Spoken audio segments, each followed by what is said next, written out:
Hello again, brothers and sisters. Jack Talcott here. Fireplace chats with Jack just to see where the afternoon goes. Having another beautiful day and was inspired by some thoughts that I thought might be helpful for others. I'm just like most other people trying to figure out my place here on this world and what it is that I can offer. And as I'm doing that, I'm learning lots and lots of new and different things, not only about myself, but about other people, the state of the world, state of society. Some of the things I learned really got me to questioning what is real? What is true? What the hell is really going on in this world and in my life? And so today I started thinking about some other things and the difference between being ourselves and being controlled by what we believe.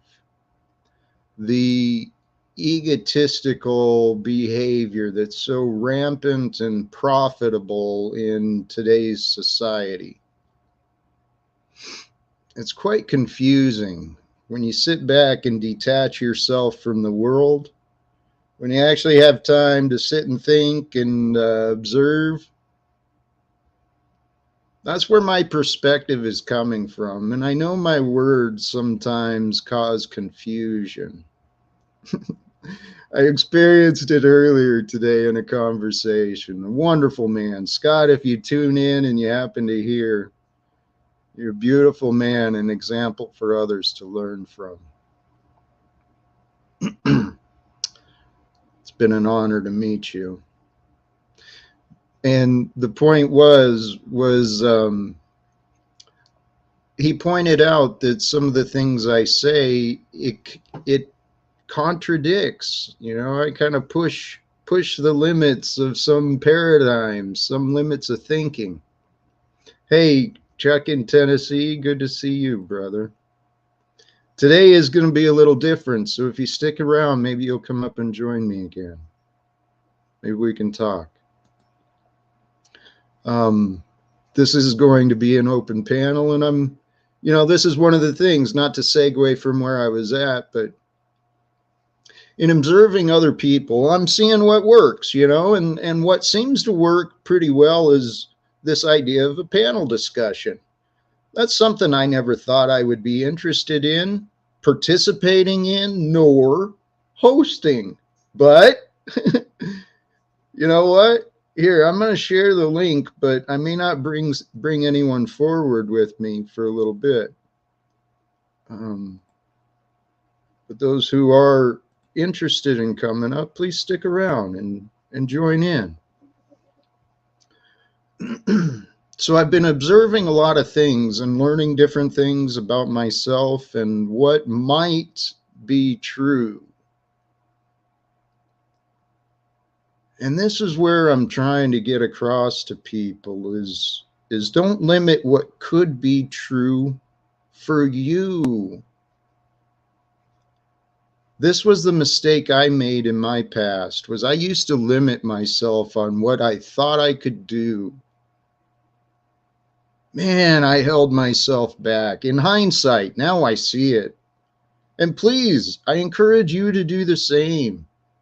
Be honest with yourself about your past. Dude, we've all held ourselves back. We've all made mistakes. We've all done the wrong things, said the wrong things. Dude, we're people. That's how we learn. So I was looking at my own past and thinking about some of the things I've done, man. Dude, I've done a lot of things I never thought I would do. Well, how do you know? How do you know what you could do? Why do we limit our imaginations? Those are the questions I ask myself. You know, a long time ago when I used to be focused on rules and planning, you know, making sure everything was safe for me and my family, making sure we had everything planned for the future. Back when I was so focused on planning and, you know, trying to figure out everyone else.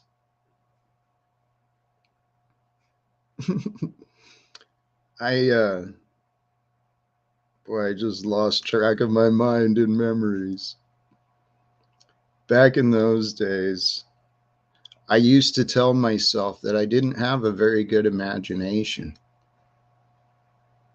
I was lying. I didn't know my imagination. I never really explored it. And in hindsight, maybe you're like me. I never really had a chance to be a child.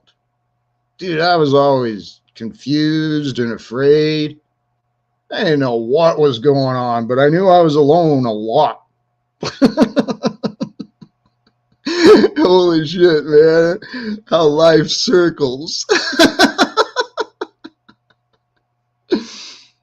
I had to learn how to be comfortable being me, being in confusing situations with a lot of time by myself. The things we tell ourselves, man, the things we can convince ourselves to believe. To me, what that is evidence of God. Because I do not consider myself to be a foolish man. There's plenty of evidence that proves that well, maybe it's the crowd I hung out with, but I was usually one of the smarter people in the room. Not bragging, just I think when people would become honest, I think they'd agree that that was usually true. Although I didn't speak much, that's not true either. It's tough to be true and honest sometimes, you know? But it's really the only way to live, honestly. Hey, beautiful. Got some new guests today. Fulcrum Monarch Butterfly. Welcome. God bless. I actually started this today with no real agendas, no real plans, but with hopes. I've been trying to figure out with one of the other characters in this supposed reality online named Paul. There's a character named Paul Unslaved and another character named Zetetic Warrior. They seem like pretty cool dudes, but holy cows, man, they got some strong ego wills. And obviously different experiences than me, but I've been trying to figure out how to communicate with them as well as many others. And so I've been accused of, jumping around to different platforms and introducing myself, which I have. But for some reason, my appearance at different places, saying words about, seriously, all I'm trying to do is encourage people to do better at being themselves. I'm just trying to encourage people to become more, right? More loving, more kind, more honest, more Christ-like. You know, like that one example everyone's heard of. It's easier than you think.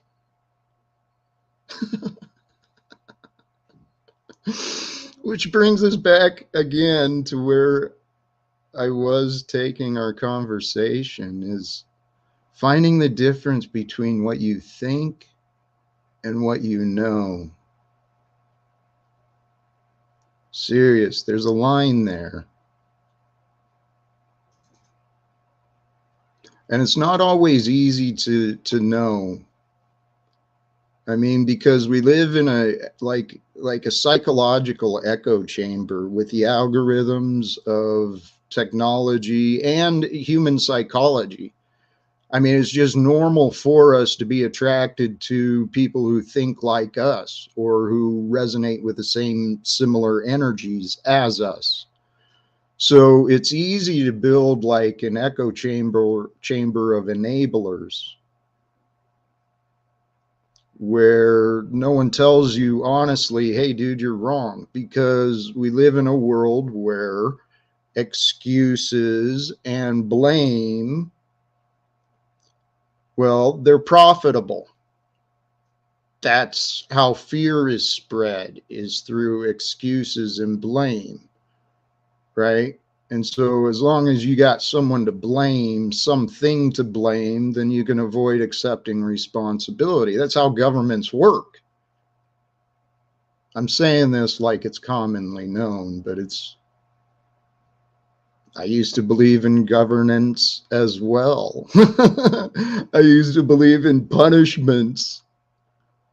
Although I was never a punishing guy, I was just loud, man. I yelled at people a lot.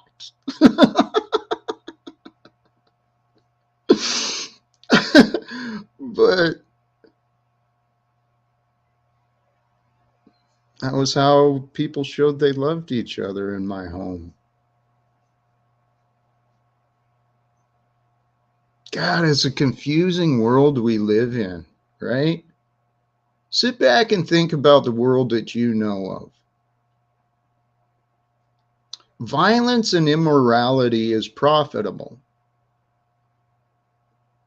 Oh, I watched a fascinating discussion recently about the problems, how the connections the biological, neurological, chemical connections that are related between porn addiction and chemical addiction, like substances, abuse, narcotics, alcohol.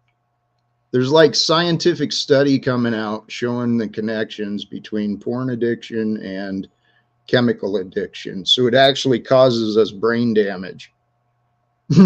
I've been saying this a long time. Once I started recognizing it, the way that was demonstrated through the Christed example, right? Fearless faith, courageous honesty, right? Unending compassion and mercy and love. To not live that way is literally insane. And I'm pretty sure that my life is becoming evidence. Evidence of attracting the insane. I mean, is this really real? Are these people actually doing this to a stranger who spends his time encouraging others to consider world peace and global reform as an actual possibility? Holy.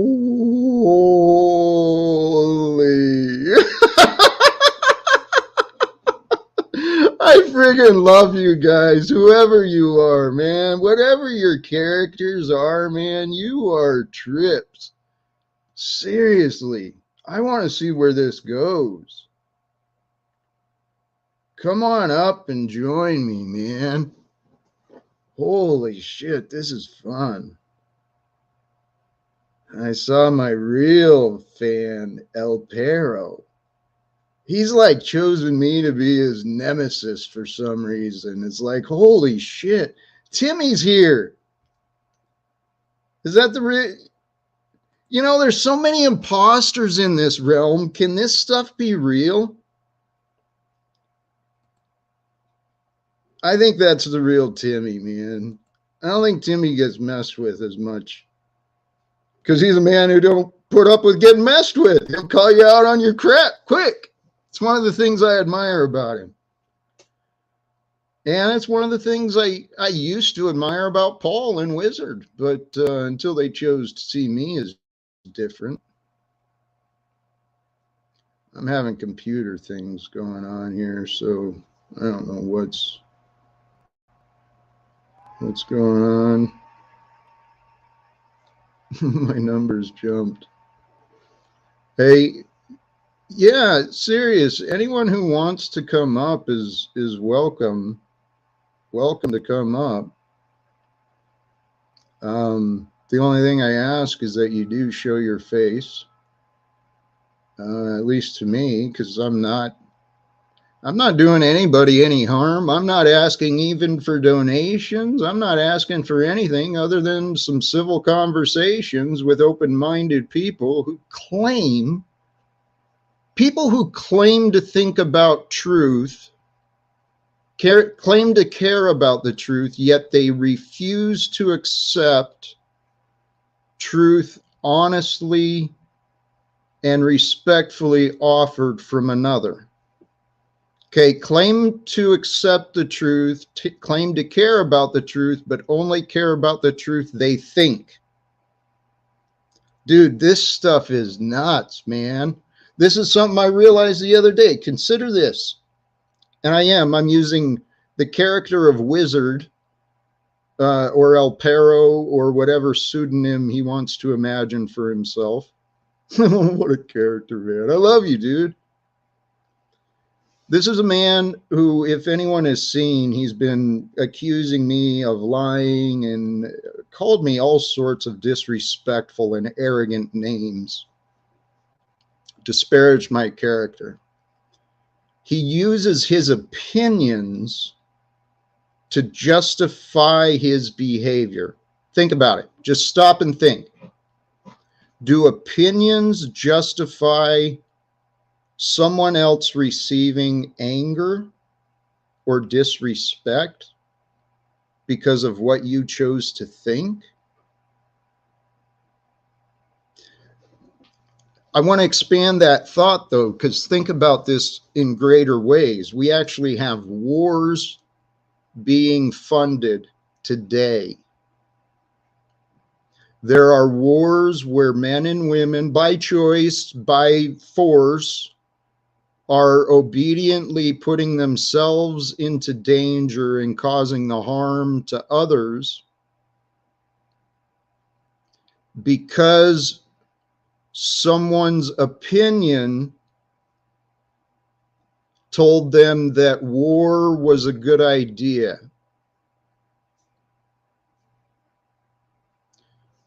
Chuck in Tennessee, you should bring your happy ass up and let's have a conversation about this thought. I used to believe the same illogical things, and I'm sorry, brother. Wars are not good. Okay? Veterans for Peace is, I don't care about symbols and flags or any of that crap anymore. I care about what things represent. And Veterans for Peace represents an organization, a cooperation, a collective, a group of men and women who are brave enough to admit, hey, we got deceived. And these are men and women who are brave enough to say, wars solve nothing. Yeah, these are men and women brave enough to stand against the social engineering.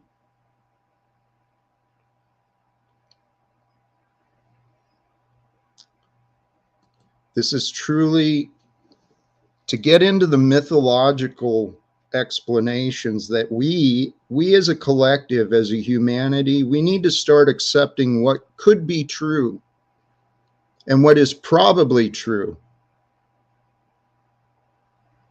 It's time for us as a species to humble ourselves to each other, that we don't actually control as much as we think we do, except ourselves.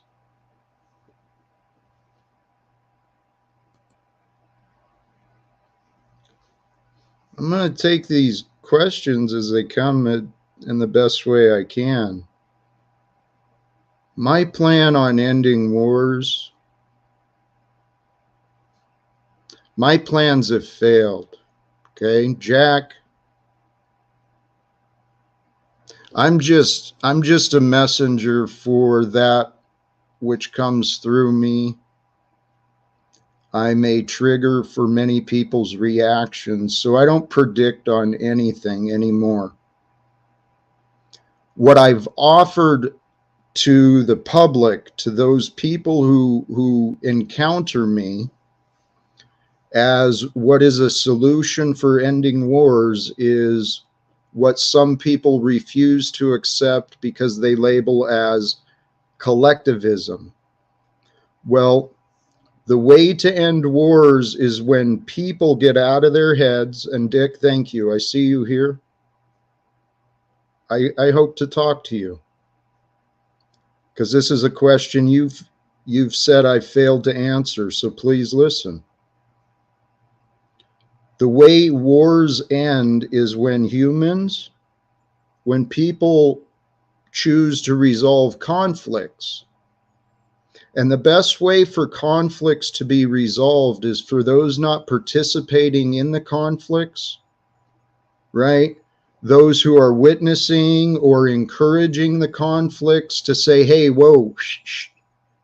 Conflicts can end. Where two or more are gathered, there is God. Well, God is the truth. And the truth can only be accepted through cooperation and willingness for the purpose of resolve. So wars can end when people choose to end wars. How you doing, brother? It's good to see you. Thank you for coming up. Yo, well, Jack, can you hear me? Test, Yes, test, test. that's Right better. on. Good to see you. I You was as just well. over watching Paul's stream all day. He was doing a cool restream of one of these rap artists, and Curtis Jackson, I think is his real name, but 50 Cent. Yeah. Did you catch any of that? I was there for a bunch of it yesterday, I think. And I saw he was doing it today. I'm actually, dude, it's an inspiring book. I actually enjoy, and I hope Paul is receiving the messages that are being revealed to him in those stories. Did you get anything out of it? Yeah, he's really, actually, hearing his story really changed my perception of what I thought he was. I I knew him as the character, as the thug, the representation of the thug life and the money chaser and all that. He's a wise businessman who actually understands people, and it sounds like he's got a damn pure heart and a good heart about him. So for So me you just kind of look personally, at him as like a gangster, right? no. Rebel kind of gangster. No. No, I had the impression he was like many of the others that have risen to fame. They sold themselves out. Yeah. They're working, they're selling out their morals, pushing the thug lifestyle for the purposes of spreading chaos and hate. That Mm-hmm. was what I thought of him. Just being he's a pawn for the manipulation. That's what a lot of that thug. I I don't know his style well, but I generalized him into what was presented as the thug lifestyle. Yeah. And I now know the truth of that. I've learned different things about the history of the music industry and the way it has been weaponized. It's been weaponized against the masses. The music and entertainment industry has. Yeah, I mean there could be a blend of things going on there, right? Like it's potential that maybe he did have to sell himself out on some level, but that doesn't mean there's not also time-tested principles there that you could glean from it, that you could incorporate, that would lead to success in your own endeavors. Amen. What he's saying about what he's talking about is some of the things I've tried doing myself, but I haven't encountered the right people. You know, I haven't found the people that trust me or that I trust. So that was one of the things that I honestly I do hope Paul takes away from it is picking the right people to support your vision, but make sure you got clarity in your vision. And the character of what's his name again? I can't remember. Curtis Jackson. Curtis Jackson. What I saw him doing with his book is doing what we're all supposed to do. He's taken his story, he's gleaming the lessons he's learned to build himself into success, into who he is, and he's sharing it out, world, man. I think I froze. Did I Yeah, I didn't freeze? know if that was on my end or yours, but yeah, you froze for a minute. I might still be there. I think I'm back. Yeah, dude, the guy's sharing some wise stuff, you know. Hey, and not to change the subject, but that's kind of what I was thinking earlier when I wore this. It's the it's the t-shirt I got from walking across hot coals at a Tony Robbins event. Wow, you did that? I did that, dude. No It shit. wasn't that big of a deal. There was thousands of us that did it, but it was like, Did you burn holy, your feet? I I allowed my focus to distract and I got a tiny little burn on my foot. So I don't know if it was my fault or if, my confidence wasn't there. I don't know. I also don't think I'm going to do it again, to be honest. Was it pretty Um, scary? Not scary, but you're serious. You're walking across hot coals and you don't really feel it. And it's like, what the frick? How did this is just, I mean, it's the things like that that really, dude, it was a very cool experience. Seriously, Tony Robbins is one of the best in that field of motivation and inspiration. I watched him on stage 12 hours, dude, high energy. He didn't break for lunch, he didn't break for meals. He was just go, just Yeah, Energizer. he took thousands of us outside after a 12-hour event and took us across hot coals. And so today, wearing So this you shirt, hung out with him directly, Tony Robbins? no, It was a pretty big event, lots of people then, huh? like Thousands, like 10,000. I mean, 10,000. Wow. it was a coliseum or an auditorium. I mean, it was huge. I loved it.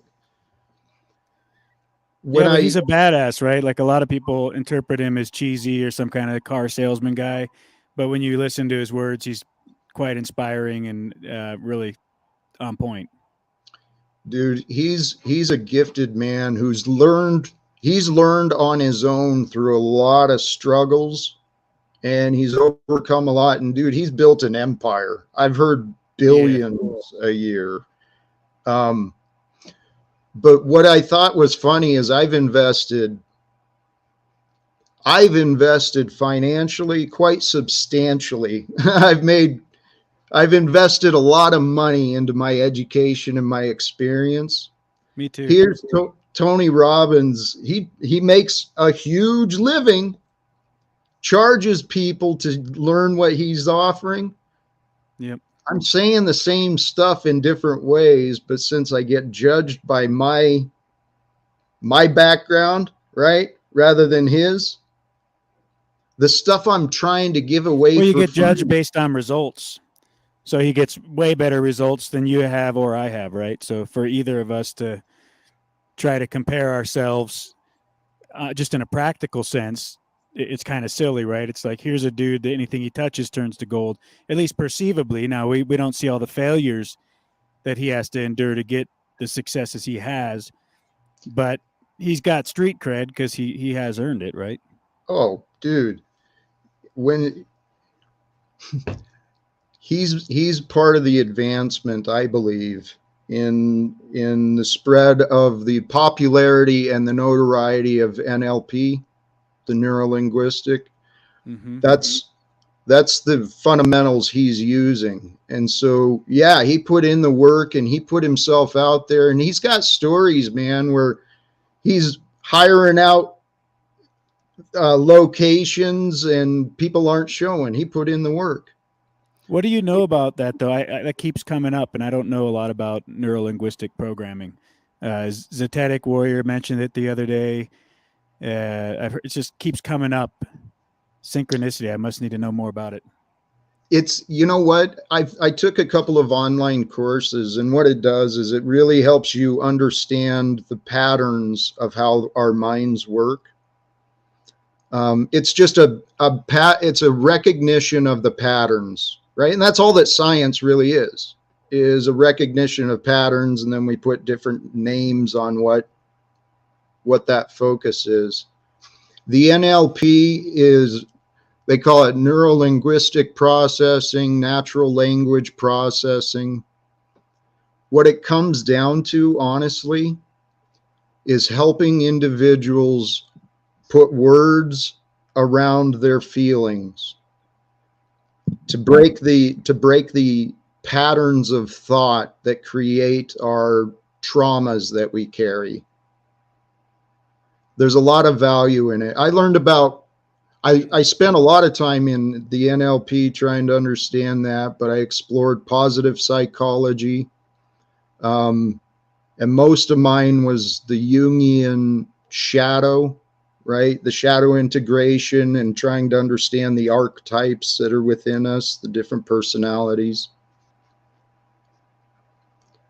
I set off to explore wisdom, and I've been blessed by discovering incredible teachers. People that don't know my name, they don't know I exist, right? Some of them do. And some of them had said, no, Jack, you need to stay away, dude. It's back to that, like choosing the people you want around you. They just said, you're not the one for me. Right. You're a good cup of tea, Jack, but you're not the cup of tea for me. Dude. Yes, Dick. That's what my family did. That's what my friends did. That's what Paul's doing. It's like, Why do you what think that's happening? Also just like, I know you've said it to me before, like people making fun of you, and it's not just ridicule. It's like they're laughing at you, not with you, right? And I've done it, right? I've made fun of you on streams and taken a pot shot at you for whatever reason, right? Because I got some giggles out of it, some joy out of it. Maybe that says more about me than anything, but why do you think that keeps happening? Dick, I honestly believe, like I said, it's possible. Well, hey, this morning I had a friend from church stop by. His name is Scott. I wished him well before he popped on. I was telling Scott earlier today, in physical real life, if this is real, then God is using me as a messenger. And where it's going to go, don't know. But I do know wherever I go, my words tend to cause confusion, and the confusion triggers people's reactions.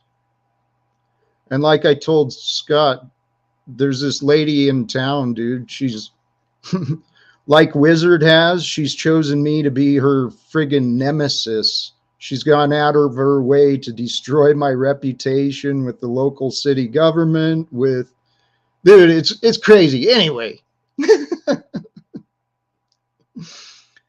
this lady Margot, who's been vilifying me in her head, she avoids me.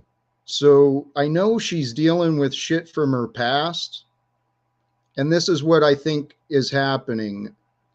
All of us do this to each other. We bring out things from each other's past, particularly in close relationships.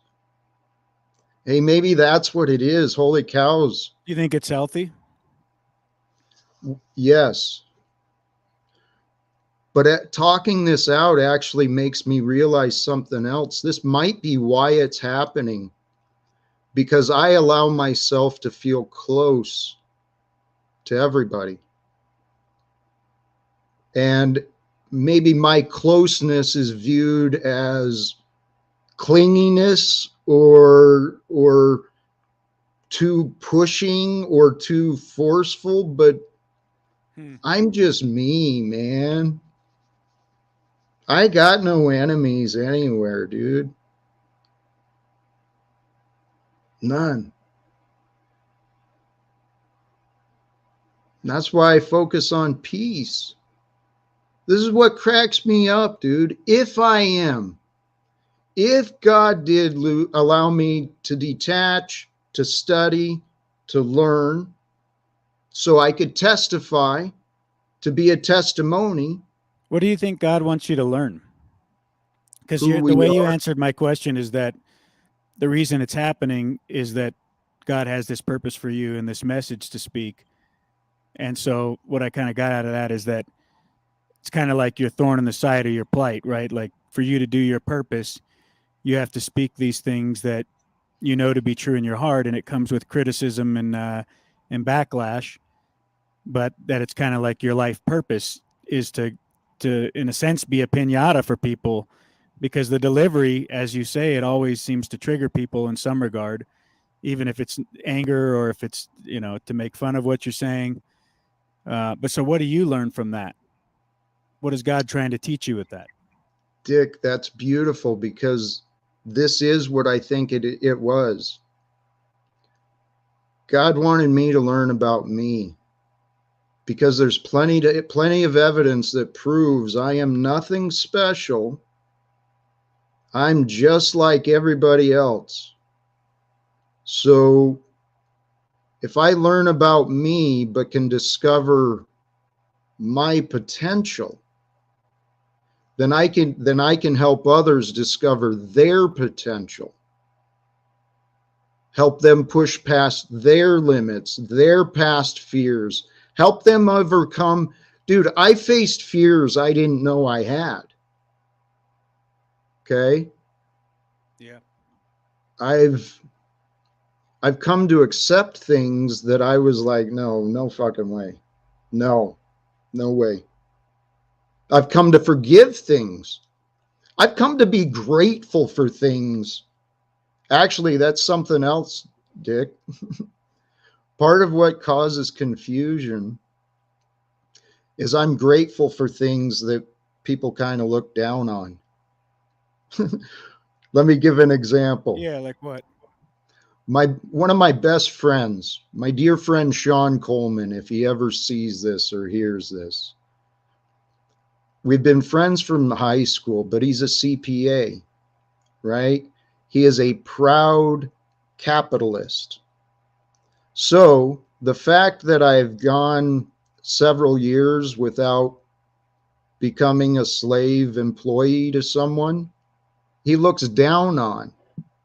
I'm kind of proud of myself that I found a way to navigate, to live as an honorable man, committing no crimes, no thefts. I've not submitted myself to begging or anything.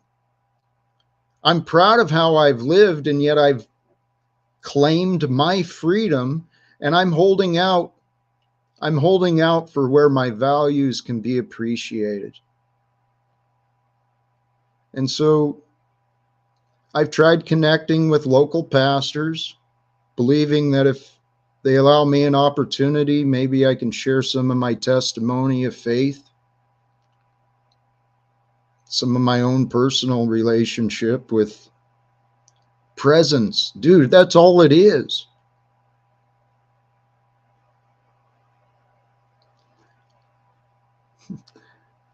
I love you, Dick. I'm glad to get to know you. I've You rubbed me wrong for a little while, and I look forward to Oh, it. I'll still rub you wrong, Jack. Hey, as long as I'm spending time with Dick, I'm happy. Yeah. I'm not here to make you feel good, though. Not well, we're all here. Yes and no. Yes and no. Your presence and your time and attention makes me feel good. That means it's an opportunity for there to be an us, right? That sounds kind of weird and creepy, though. Like, it's because I give you some attention or I give you focus that there has to be an us as a result of that. It goes back to that whole thing that Curtis was saying, like choose your people and surround yourself wisely. I think a lot of what people tell you is they wouldn't want to have you in their group for some reason or another, right? There's some kind of thing about your personality that's turning them off. And I've faced that plenty in my life, so I relate to that. Like I grew up on an island where I was the only little Hallie white boy, and I didn't even know there was Really? anything different about me. But as I grew into consciousness and became aware of my surroundings, it's like, boy, there's some reason I'm always getting, uh, you know, kicked on or spit on or cheated on with marbles or whatever games you play as a kid.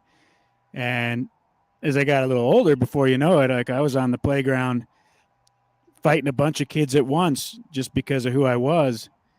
And I thought it was because of the color of my skin, which maybe from a surface thing you would say, well, yeah, that's the first thing people noticed. But now as I look back on my childhood, I realize it's just because I was an insecure uh, child without a father that didn't know how to be a boy, didn't know how to speak up for himself, didn't know how to handle rejection. No one ever gave me encouragement or told me how to stand up to my accusers and to face my enemies, face the bully head on, and deal with them the way they needed to be dealt with. And I didn't know that, the bully was more insecure than me, that if I just punched him back in the nose, he was actually going to cry like a little bitch on the playground, and all of a sudden I was going to feel bad for the bully and have to and have to come to school the next day, the hero, and be like, well, no, I didn't want to hurt Chris Vaughn. I just wanted him to get the fuck off me and leave me alone. And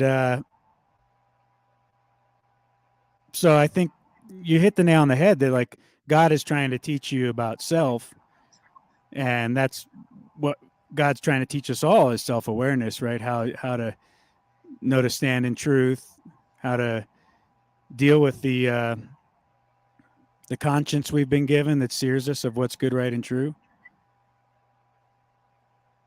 And I think outside of that, we kind of miss the purpose of life. The whole thing becomes kind of vain because like if you're not trying to stand for what's right, then what the fuck are you doing with this vapor of a life here today, gone tomorrow? And when you hit your deathbed and you look back on your actions, you know, hopefully you stood for something that mattered because, I think often like if I was going to die today, and maybe that's a like morbid thought, but I do that often where I just say like, okay, well, what if next Sure. week, you don't know, what if I get something, I'm going to be dead in a month. I think the thing that I'd most want to do, it's not like accomplish some big objective. I wouldn't be sitting on my deathbed going, man, I wish I'd have started this big company or I would have created a fucking movement that, uh, it's just simple stuff. Like I'd have thrown the ball with my kid one more time. Like, dude, that's the fucking most joyful thing to me is just to throw the ball with my kid. And I've accomplished a lot in this life from like success goals of keeping up with the Joneses, which is what allows me to have the time and to have the life that I have right now. But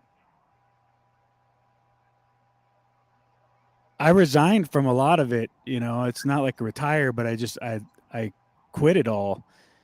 Um, and I was thinking that today as I was listening to this Curtis Jackson thing. It's like there are some things I quit that I shouldn't have quit, that I threw in the towel because it got too hot. It got too much. It was more than I was able to endure. at the time.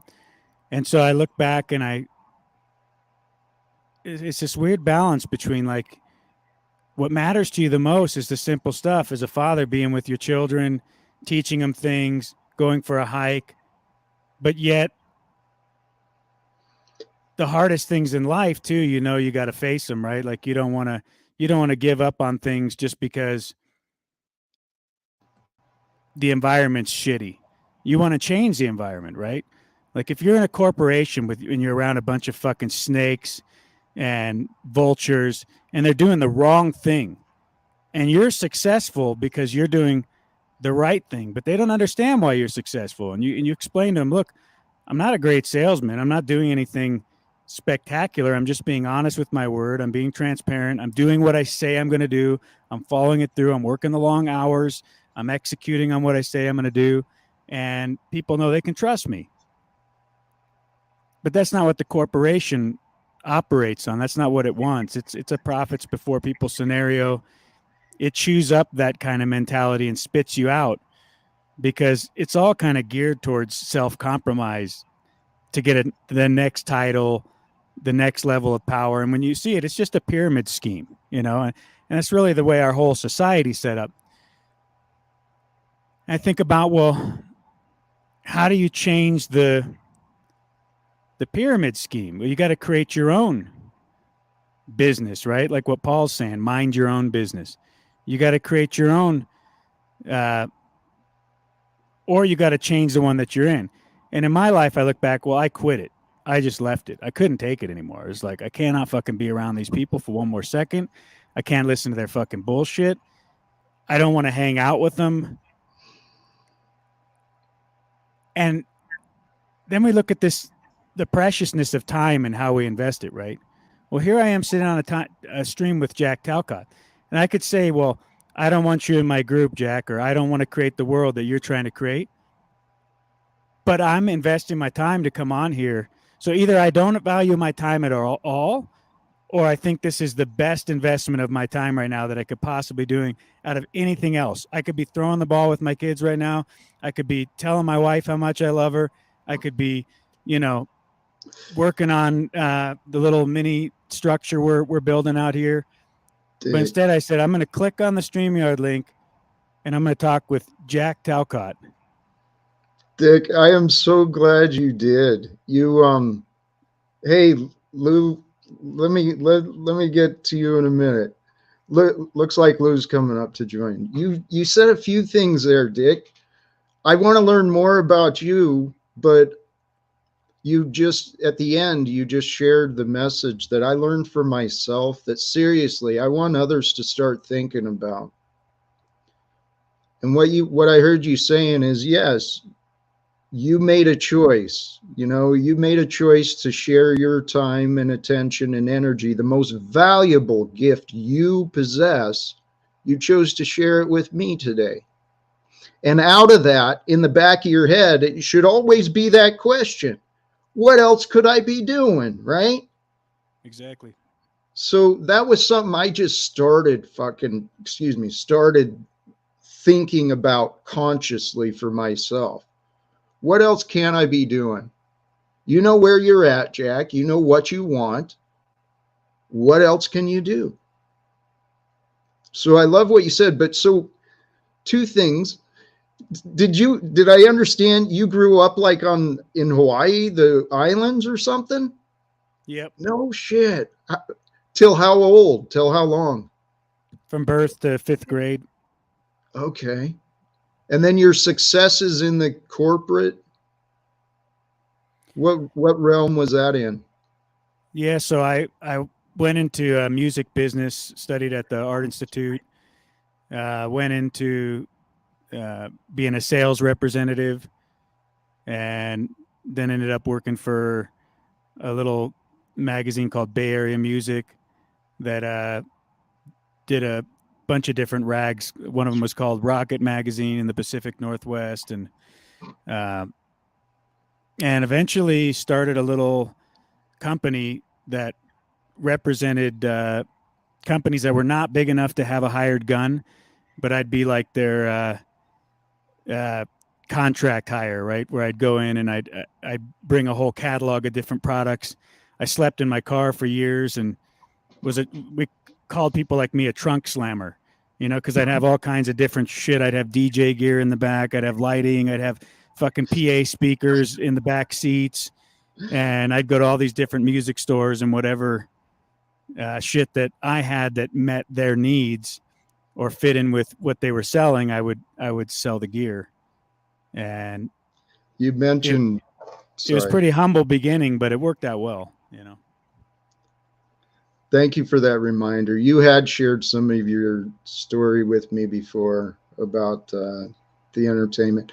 Hey, we've got a couple of guests here, Dick. So I'm going to bring up Lou Bass and Hogan's Hero, which we also know as Wizard. But one thing, though, this is not other platforms, Wizard, and I'm not going to tolerate a lot of disrespect here when I have some power and control to change it, all right? So you're welcome as a brother and as a friend for civil dialogue. Greetings. Good to see you both. Hello? Hello, my brother. How you doing today, Lou?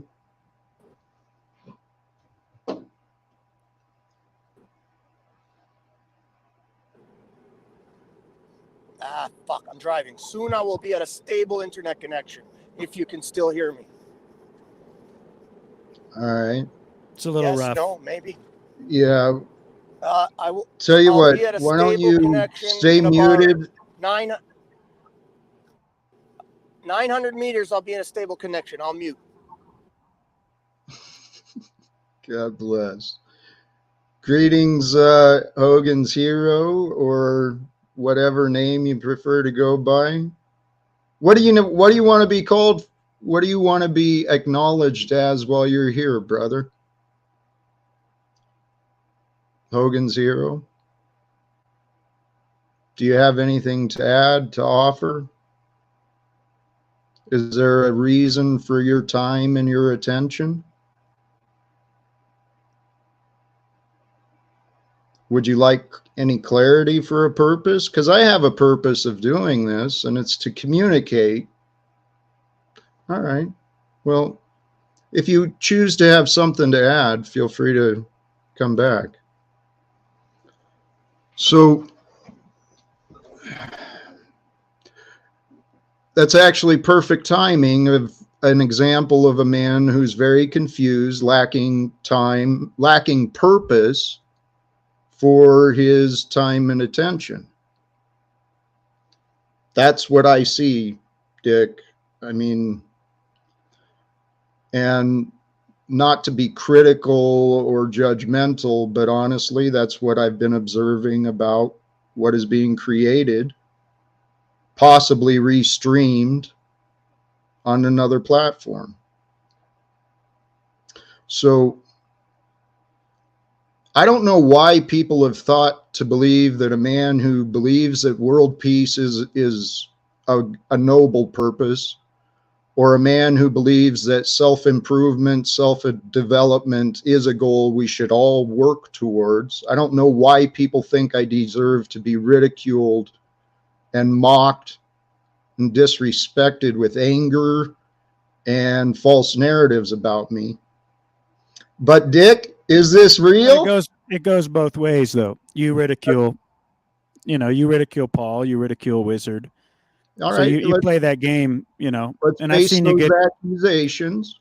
I think in a healthy way, I've seen you face what angers you about that too, where you've come back and you've taken Paul to task on the issues that you see, and you've done it with an aggressive tone. And I don't fault you for that, Jack. I think that's healthy. I think you could credit Paul for that he's helped you come into your own when it comes to standing up for yourself. And, even if you guys disagree, you're, not just standing by idly in the conversation and getting pounced on. You're actually firing back. And that's, to me, I'd say that's a noble quality. Stand up for yourself.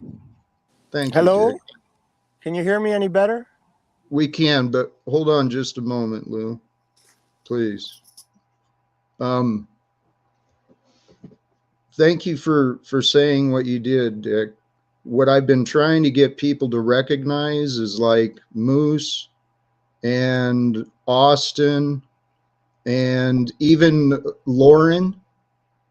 They've gone off to complain about Paul, but minimal effort to have an actual conversation with him.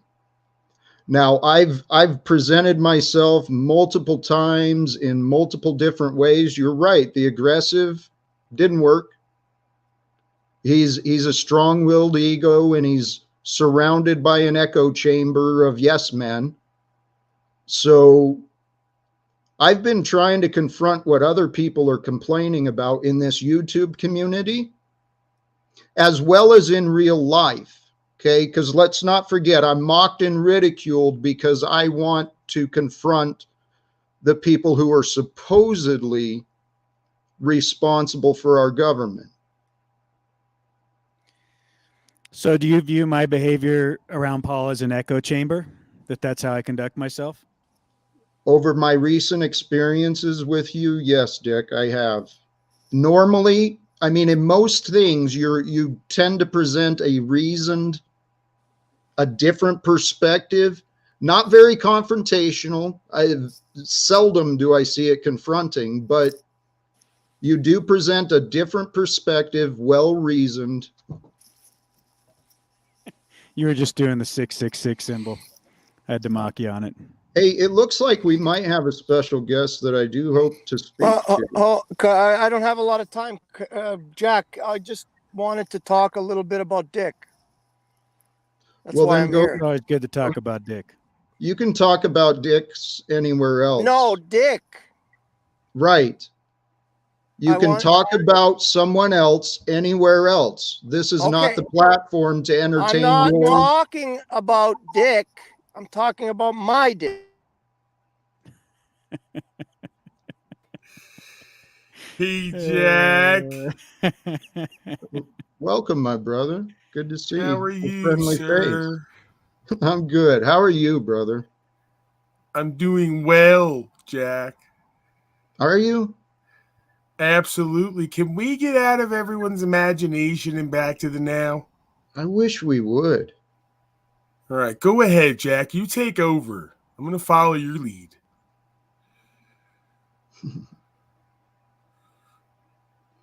I'm trying to remember, Dick. We were talking about the echo chamber and your role. We're all Paul's surrounded by a bunch of yes men. We're all just cheerleaders with our pom-poms on and telling him everything he wants to hear, but not what he needs to hear. Right? We need to really hone in on him and give him some serious constructive criticism. Is that your opinions? I believe those facts are accurately presented. See, I think it comes more down to delivery and how you present yourself. Like, can we get out of the past and back to the now? Can we please? Can we have a real conversation as men, try to get to know each other? Absolutely. Absolutely, brother. Because that's what I've been hoping to do. But unfortunately, there was opinions formed about me right away. And then through your leadership, accept it or not, your leadership affects and influences the opinions of many others. I'm not responsible for the actions and opinions of others. I'm only responsible for myself. You can't deny that you have an influence. Absolutely. Most powerful people do have an influence, unlike you chasing the whole world away, Jack. Well, see, this is where I'm asking you to look at your words.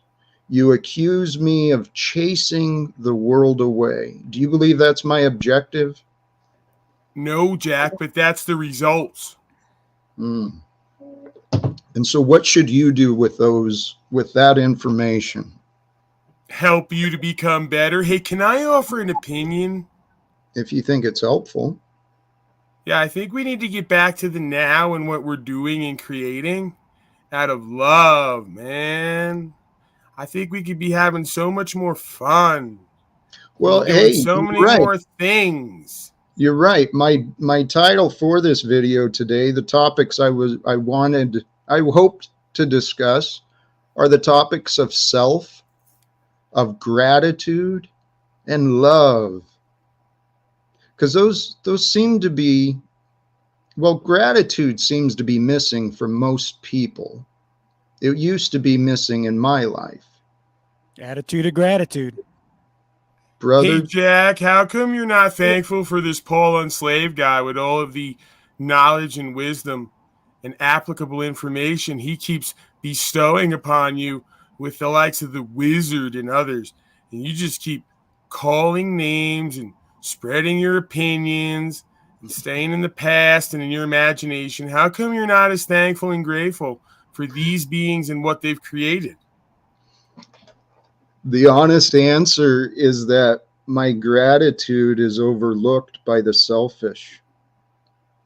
So I've offered my gratitude, and my admiration, but it's been ignored. And the qualities. So your gratitude is conditional, then, though. No, my gratitude has been freely offered, and I'm grateful for the little bit. Well, you know what? I'm grateful for the opportunity to meet Paul Enslaved. He's a character. You know what? Yes. My experience with Paul has allowed me to deepen my understanding of myself as a man, develop more self-control. And it's also allowed me a safe and detached observation of the current sociology, psychopathy of today.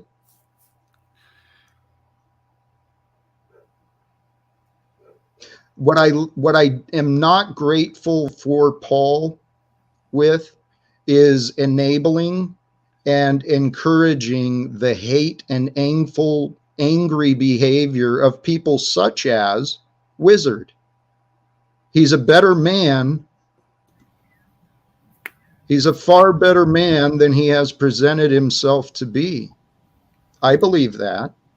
I wish he'd share the belief about me. So let's talk about this gratitude. Because when you asked me a question, I gave you a simple answer. You told me it wasn't good enough. Where's your fucking gratitude? You fucking insolent bitch. Wizard! I was trying to get at him out of his anger and imagination there. But I really wish you would. Well, we can't get him out of there if you keep kicking him out. I didn't. I'm not to blame for his choice. As a matter of fact, he's free and encouraged and welcome to join again. I left a comment after your stream last night, Paul, but you probably weren't able to see it. At the end of Wizard's closing remarks, I don't remember his exact words, but he's carrying anger that people didn't correct him when he was wrong. He's tired of people who supposedly care about him, lying to him. And Paul, here you are, a man he cares about, not correcting him, lashing out and disrespecting himself towards me. I'm encouraging you, Paul, to encourage Wizard that his anger may be misdirected and that he needs to get out of his head and find gratitude for anything. Wizard's over here now, and he's in his imagination and anger again. Wizard, did you leave, or did he kick you out over there? No, it's Lubass, not Wizard. Wow, Wizard said he left. Wizard, come back up on panel. Get out of your anger and imagination. Well, he said he's done talking to you. Jack, well, I just wanted to know why you would belittle my feelings like that. You know, for a long time, I was almost, I wouldn't say there, but I was almost at a suicidal place because of my dick. And I'm not fucking with you, Jack. I'm serious. I have something called Peyronie's disease. Have you ever heard of it? Sounds like it goes with your insecurities and confused mind, but if you feel it's Jack, necessary, that's not right, Jack. You're doing hate. Jack, You're doing anger and Jack. hate on somebody who's sharing their story, Why Jack. would you belittle me like that, Jack? Well, I'm Seriously. asking, what relevance, what is the goal Jack, behind I want you to imagine something, Jack. Maybe Imagine- sometimes somebody just needs a shoulder to lean on and a kind ear, a lending ear and a kind word. Why are you being so angry and hateful to this man? Do you want an answer? Sure. I'm not intending to be kind or uncaring, but I don't believe in enabling or offering nothing but sympathy. So if you want to share for the purposes of entertaining your sympathy or your imagination, Lou, go find a better purpose of my time. I'm just asking you why you're being so insensitive. Imagine yourself having a beautiful Roman nose. Why? Just imagine for a second. I know you don't like imagination, except when it's imagination, but imagine you have a beautiful Roman nose and everybody loves it. Everybody that sees it says, wow, what a beautiful Roman nose. And then one day you wake up and you look in the mirror and it's no longer a beautiful Roman nose. Now it's a crooked, let's say, other person nose. And it's no longer your nose. And then you lose touch with your identity and who you really are. Is this me? What the fuck happened? Where's my beautiful nose?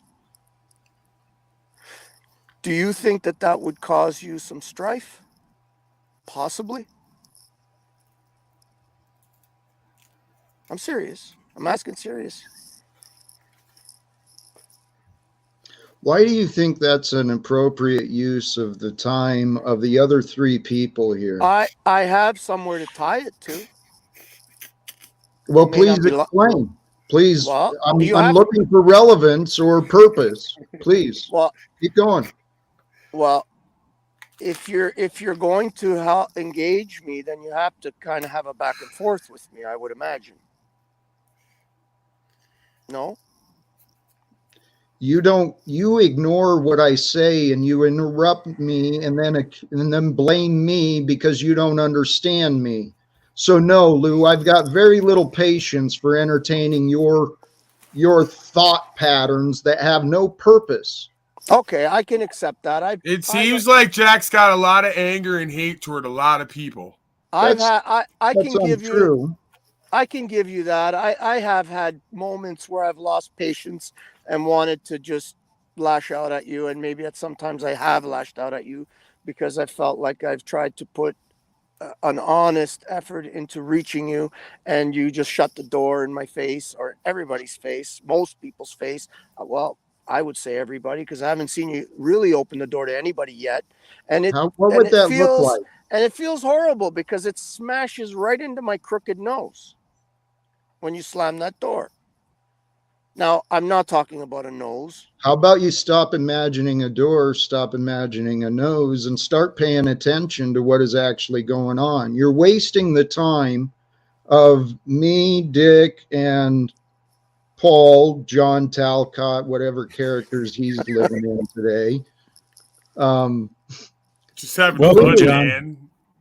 Seriously, dude. Okay, here. Paul's panel has a wealth of knowledge. There's a lot of experience available from Paul, from Wizard, from Dick, from many of the others. And I don't want to miss Timmy. Timmy's got a lot of world experience. There's a lot of wisdom there. And why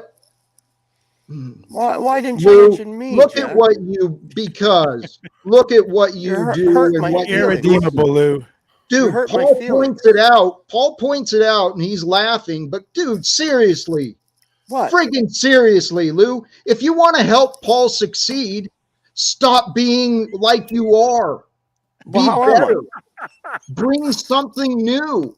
Bring something cool. Hey, Jack, can we get out of your imagination? You're now like thinking for this Paul Enslaved guy and interpreting his success. I know. It almost He seems doesn't you're wanna like do you're it for projecting himself. your desires onto him. It would seem to me. We want to see I'm you in a saying- rhinestone cowboy hat, Lou. Bring some sparkle to the show, man. It's getting boring and dull. I actually think I want to see Paul succeed more than he wants to see himself succeed. Hey, I welcomed up a moose as well. Oh, Yeah, but snaps. What's up, Moose. you guys? know what would be What's up, dangerous about Moose? that? Hey, man. If you Hey, define man. I success just came to differently say than Paul. hello. Hey, brother. It's good to have you. What's up, Moose? I saw you guys were. I don't know how I found out that you were streaming, but I found out you were streaming. I saw Dick over here, and I wanted to see what you guys are doing. And Lubass.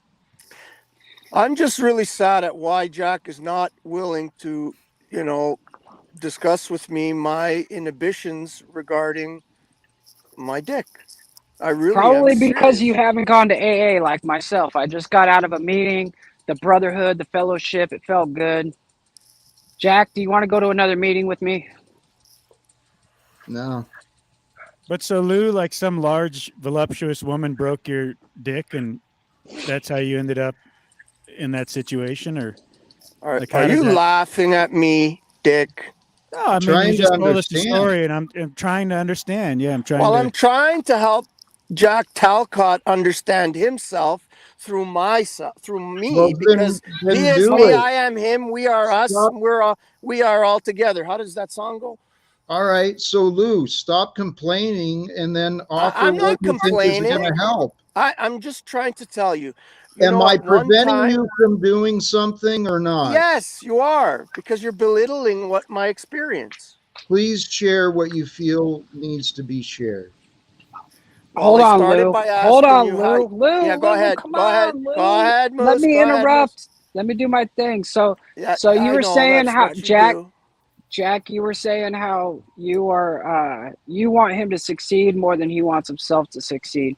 I think the problem with people like you and me who wanted to see him succeed is that we're fucking around, man.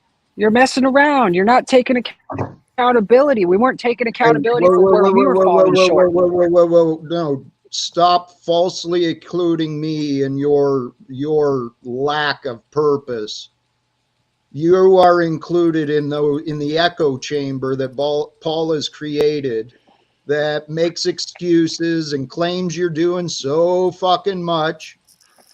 You're not thinking about anything but yourself, your family, your little drinking problem. And Hey, Jack, do you own a mirror by any chance? hey, I don't want to be belittling, but that's apparently the only thing you respect is to be Well, abused. everything you just said about him is true about you. You do this oftentimes. You're projecting again.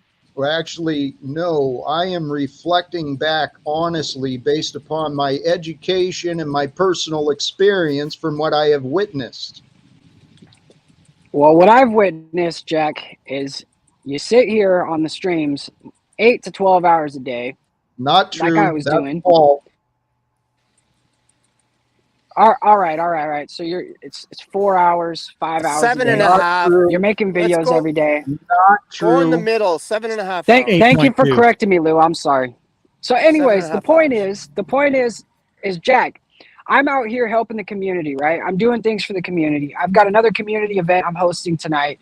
I'm out here for myself. No, that's not entirely true. I do things like that because it makes me feel good to serve other people. Hey, I tried to man, can serve we get See, out of Moose is- your reality and back into Jack's imagination? Jax, you're right. So Jack, we're back in your imagination for a moment. You think you're saving the world. You think that we somehow are going to go to our electors, right, and go tell them how they're going to stop world war and hunger and all these problems, right? But we have our own problems that we're not taking care of at home, Jack. And that's my thing. That's my issue with you is we're not taking care of our own problems, right? And so how can we save the world if we can't even save ourselves, brother? Yeah, and that's part of my problem too. Wait, Wait, you're talking about yourself, Moose, and Lou. I thought you were going to share something so pressing well, you needed to share and Moose interrupt just made me everything. realize that it's exactly what I'm talking about. See, when I realized that my glorious, wonderful, large, long, wide, thick penis was no longer a glorious, long, wide penis. Lou, It serious. became. Are you I'm listening not. to any words you say? Do Is you this listen to real? yourself at all? Is this real? Whoa, man! Are we in your imagination, man? So to prove to myself that this crooked, small, ugly thing that I had in my pants now was still good, I went and picked myself up the dirtiest, pretty but dirtiest stripper I could find and took her home. And she laughed at me. Do you Did have she smell pictures bad? of that? She laughed at me, Jack. So what do you want? She said, "What are you going to do with that little crooked No, thing?" Lou, what do you want now? Well, imagine if I had a little tiny brain and then I Yep, showed up no problem instead of there. going. Well, that wasn't hard. Instead of Right. going and finding some guy that maybe was, not very intelligent, and go and learn, would talk to him and show him myself and try to be better. You wouldn't show learn myself. anything I because went you to the don't shut up. president. I Lou? went to tell the Pope how smart I am. All right. God bless. Enjoy And yourself. Holy shit, dude. What the fuck is that? Yeah, Man, I don't that know was what that was. rude. Was that That even was rude. real? That was out of my imagination. It superseded the boundaries of Yes. what's acceptable within my imagination. Well, I mean, okay, let's come back to reality. My title, my purpose of my time is to offer some observations and entertain some discussions about self, gratitude, love, and open up for discussions about me. Okay? So, Moose, you painted an interesting narrative there, and I'm happy to discuss your words. Yeah, I mean they're pretty true. Well, let's just for a moment entertain and consider the information you ignored. I remember me explaining myself that I'm spending my time online trying to actually solve my real life concerns. Now, I don't want to get into some bullshit loop. The wizard gave you answers and you didn't obey him. So remember, I didn't even say anything about Wizard. What are we talking about here? No, you're right. I took us off there. Let me come back to you. I Yeah, remember let's get out of the imagination. Michael saying, "Yeah, Jack, I'll share some time to help you find your son." I remember Dick saying the same thing. Yeah, but when I didn't get to you fast enough, you were pissed. How And when I long got must I wait? probably as long as it takes us to end world war and suffering. Well, see, this is okay, Moose. Let's keep going there because you're right. It's a tough battle, Jack. It's a tough No, battle. this is what people need to realize. We live today. Today. It's the only fucking thing that matters is what we do today. Why is Lou up here wasting our time while wars are going on, oppression is continuing? Legal secrets. Right, dude. Yeah, you're right. You're right. We do need to get these legal secrets out, man. There shouldn't be any secrets, brother. I hear you there. Yeah, but if you have the solution, you have to show and prove it. That's where the rubber is not meeting the road. So if you have the solution, you got to go show and prove that shit. And that's the differentiator. So, you can tell Paul how to do it better. Paul can tell you how to do it better. At the end of the day, it's results that matter. So, I mean, one of the problems I see with you, Jack, if I was to give you any advice, stop trying to, make people have the same opinion as you, allow people to agree to disagree. I mean, there's plenty of times I'm on Paul's broadcast, I don't agree with things that he's saying. I don't need to leave the broadcast and have changed Paul's mind for my life still to have validity and for my views to still have validity. I still go about doing what I know is good, right, and true in my own heart, because I have to show and prove that shit every day. And if I'm wrong, I have to self-correct. Every day. I let Paul be wrong every day. I let Wizard be wrong every day. I've let you be wrong for days and days, and offering you an opportunity to make right. But you do. But you're saying it's an echo chamber. Hey, Jack, is there anyone you've ever met in your life who's right besides you?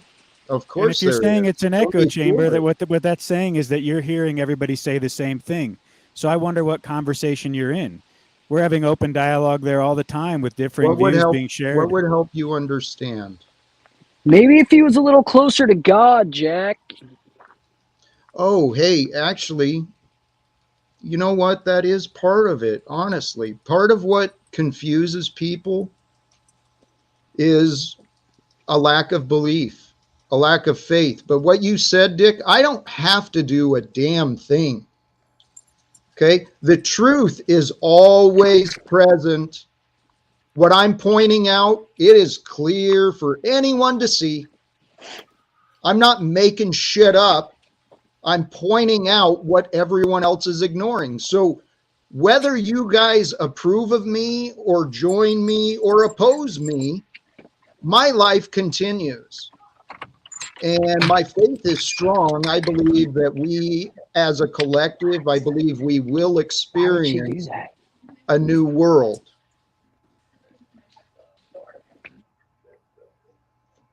I believe. Hey, man, someone's getting yelled at by their mama. I know. But I mean, you're the center of attention most of the time, Jack. Like when you come into the room, even if you're not commanding it the way that you necessarily would try to orchestrate it, you're actually quite good at soaking up the energy of a room and getting people to focus on you. So you've had a lot of time to make your points. And as you've said, everyone seems to reject you. Is there ever a point where you think, you know, maybe I'm here to learn more than I am to teach? Sure. And I ask myself that often, but I don't deny myself speaking up. Okay. I don't think you should. I don't remember if did we talk about that earlier today? Or maybe it was from that book, Withholding Ourselves, right? The guy in the business meeting didn't have the confidence to speak up, and so missed opportunities. Jack, that hasn't been your walk, Jack. You're misperceiving again. You're speaking so much, you're driving opportunities away, Jack. This is the interesting thing, though, is people have long in my life accused me of what they are doing. My name is mentioned. Many people talk about me even when I'm present, but there's been little investigation. Hey, Jack, how did this happen? Help me understand why you're in this situation. Why are you saying these things? Jack, why do you think this is possible? What made you come to that conclusion? Yeah, like Jack, what made you think it was possible to take everything Paul Unslaved has done and created and use it for your own purposes? That's not what I imagined. I imagined us briefly working together, having a marital affair, making connections and helping each other, because we've each learned different talents, different strengths. And you've got an impressive presence, Paul. You know this, but I've learned different things about communication than you have. I've learned different things about education. Yeah, so much so, Jack, that you confuse everybody online and drive away your own family and your personal life. Please help me figure out how to communicate better.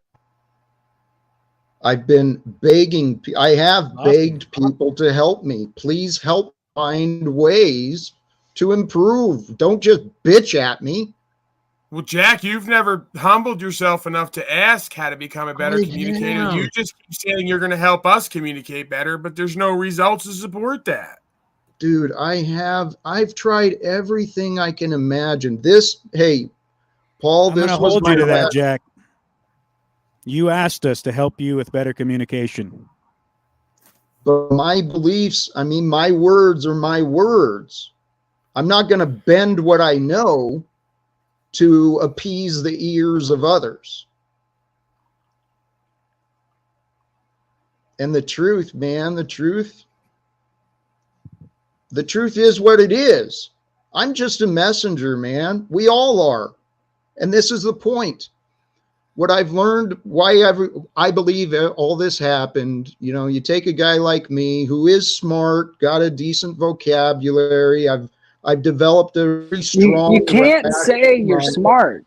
You're not allowed to do that for yourself. Like, that's if, like, I said the other day, I was like, I'm a fucking genius, right? But to who, Jack? To who?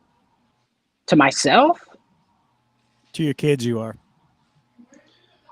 Well, actually, In my pocket. if and when people asked to become honest, I don't believe my opinion would be alone. I was respected and admired for my intellect, for my methods of thinking. Okay, so I'm not bragging, I'm accurately describing me because I know who I am. And Moose, you're probably much smarter than you believe. But if you want to keep telling yourself you're confused, guess what, brother? You're going to stay confused. No, Jack, if you refuse to admit you're confused, even though you're showing constant confusion, and then you say you know yourself by the opinions of others, you're going to be in detriment because you're going to refuse to see your own confusion and weakness. This is why you're constantly asking if this is real or not every time you're in confusion. Because you can't ascertain right from wrong objectively, separate from your own wants and desires and beliefs and opinions, while telling everyone else their opinions don't matter and to get out of their imagination. Paul, I love you, but let's focus on the meanings of what I say. And that means that facts are more important than opinion. And when I'm questioning reality, when I'm questioning reality, it's because I'm not confused, but I'm confused by the behavior I'm witnessing and experiencing. Right, because you lack knowledge of self. If you had true knowledge of self, you would know why the beings around you are constantly doing the same things over and over to you. But I do understand. They just refuse to accept. No, you believe you understand, but you cannot show the results of your understanding in your experience. All you show is the adverse. You show that you don't understand because you show up and do the same things over and over and get the same results and never change your presentment. Actually, that's completely untrue because I didn't go to your platform today, Paul, and this is not the place for you to continue. That's fine. It doesn't matter what platform you go to. You are who you are wherever you go. So just because I came to your platform and you got the same outcome today, that would make sense because you've not changed who you are. Just skipping to another platform does not change who and what you are. You can't run from yourself and the truth. But on that note, I want to say at least he is the same. At least he's the same fucking dude wherever he goes. He's the same one. And I think you can go somewhere. I gave you a piece of what I thought a long time ago, and you totally denied the way I felt about you because I have love for you, Jack. But the problem is you think you're closer to the Christ being than you are. You think you know the ego better than you do. You think you know your mind better than anybody else. He's in one of the deepest ego deceptions you could be, thinking you have the ego conquered when it's running your whole life. That's actually inaccurate, and you're projecting. And never see it as accurate. Nobody knows anything but you because you're so egoic, arrogant, and ignorant. You also put people in a trap, Jack, because, like in my case, and I've seen you do this with many others, if I was seeking your validation and I needed your approval in any fashion or form to feel good about our relationship, I would have to then go against my own conscience and criticize Paul for things that I don't think are worthy of criticism. You know, if I have an issue with Paul, I have to take it to Paul directly and address him with that on my own recognizance. So I shouldn't do that based off your opinion. So because I have a different opinion than you, and I've actually questioned Paul, and I understand the root of why he does what he does, and I think it's actually the same kind of tough love that's helped me in my life, and I see him employ that on others, I think there's value there. So you're saying I have to break the echo chamber and say, Paul, you're a bad guy. You're doing wrong things to find favor with you. So why can't people, if they find value, continue to contribute, participate, and be a part of that process? And if they don't, they can just leave, which has also always been an option for you, right? You didn't ever have to go back to one of Paul's streams. You could have just exited stage left and went on with your life because there was no value, right? You went on and on creating a false argument, one that didn't need to be even dealt with, when we can accept the good and the bad as one. Well, you just characterized me as part of the echo chamber, so I want to address that. You know, if you're going to position me as some kind of pom-pom cheerleader for Paul, I want to articulate that a little further and expound upon it so I can get an understanding of what you're talking about. Just sounds for like bullshit. Just for entertainment purposes, try to imagine my words from my perspective and my experience. Just the little bit you know about our interactions on or near the Paul Unslaved platform. And maybe you'll understand why I say that you're part of an echo chamber that enables it. It seeks no resolve of conflicts. It's nonstop, one disagreement after another, or one opinion after another. It's an entertainment platform that has a lot of potential to share wisdom and change lives, but I don't control the direction. But so you illustrate the truth then, that it's not an echo chamber. It's constant arguments. It's constant differing, opposing views, clashing of the titans, people with strong minds coming together and weak minds coming together and exposing who and what they are. So that's a beautiful process to me. I love that. Hey, Jack.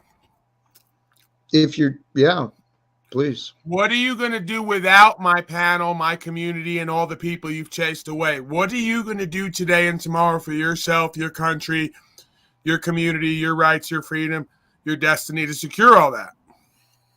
I'm going to continue doing the things you don't approve of, which is being myself and pursuing. So you're not going to answer the question directly because you're a liar and obfuscator.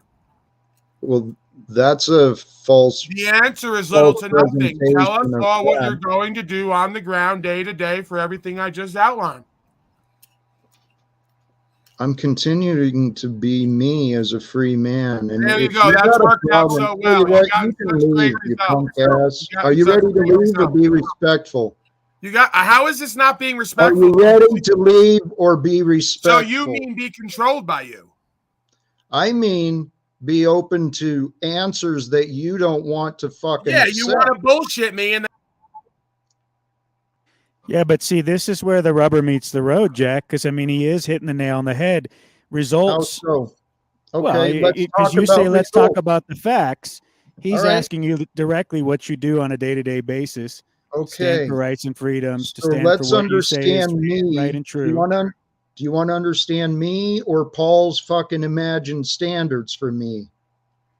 I just don't understand why you exited him from the room when he was just asking a pertinent question that he was very appropriate to what we're talking about.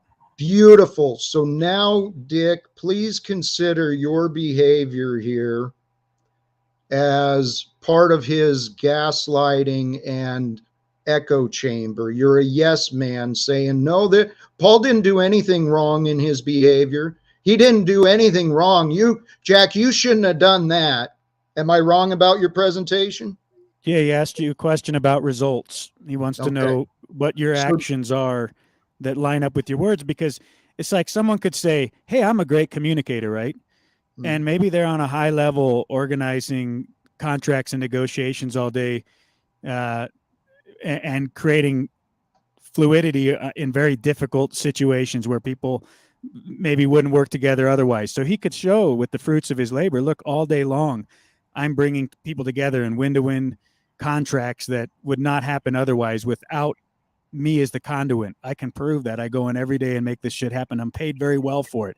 So that person has something provable to stand on. What does that have to do with right now? Just exactly what you're saying. Like, what are your actions that speak to who and what you are? All right. So do you want to know, or do you want to keep talking, Dick? I mean, this is kind of where I'm at. I don't mean to be disrespectful, but the interaction where I'm coming from right now is right now. And the interaction I just experienced was being interrogated by Paul once again. What are you doing? And then no matter what answer I offer, it's his opinion is made.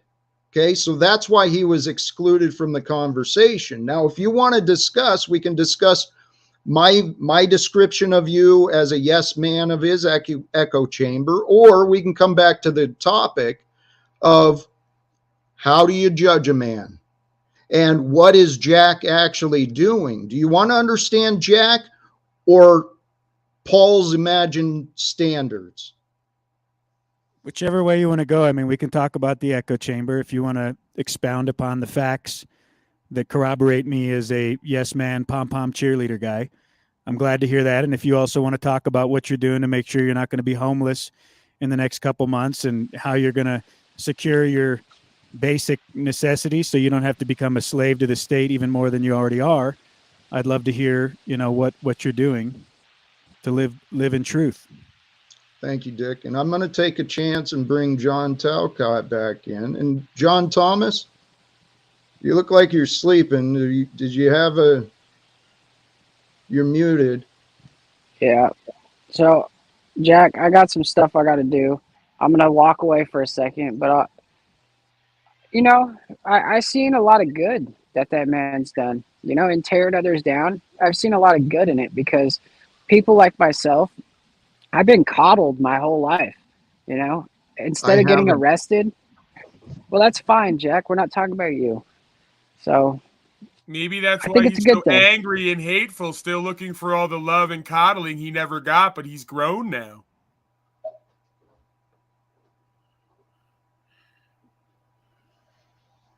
Hey, Jack, you're never really supposed to walk away on your own broadcast and leave everyone in dead silence. That's just something that I've learned, is that walking away from the broadcast in dead silence is never what you want. Moose, it's good to see you, man. I haven't talked to you for a long time. Haven't been on a broadcast with you for months. Yeah, dude, I've been really working on myself. I still need to work on my anger and stuff and my agitation level and whatnot. But fuck, man, probably the best thing that ever happened to me was getting torn down a little bit and kind of having to reflect on it. Seeing, a lot of people had a lot of perspectives on the whole situation. And, I take everybody's words to heart, and I actually sat down and I thought about it, reflected on it. And part of this AA program that I'm in, the first step is to just give it up to the higher power, surrender yourself to the higher power. And I think that's an important thing. Instead of thinking I always have the answers and I'm living in my head too much. I think that's what Jack gets into. And I'm not saying that is what Jack gets into, but I think that you live in your head a lot, Jack. You don't live on the outside in reality. Your opinion? Yeah, man, I'm just a confused moose, man. I'll be right back. I got to set up some stuff. How's it going, boys? What's up there, Illuma Tommy? Oh, well, Dick, lots of stuff is up. Why don't you want to talk about it on your channel?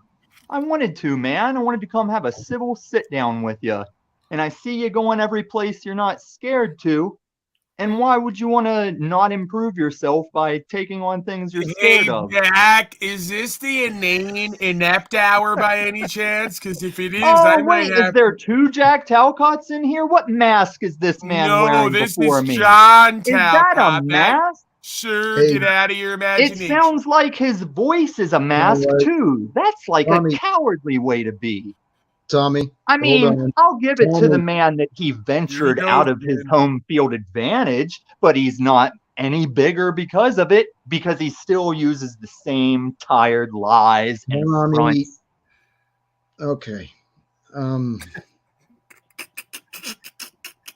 Now you make a good point, though, Tommy. I'm afraid to go on my channel.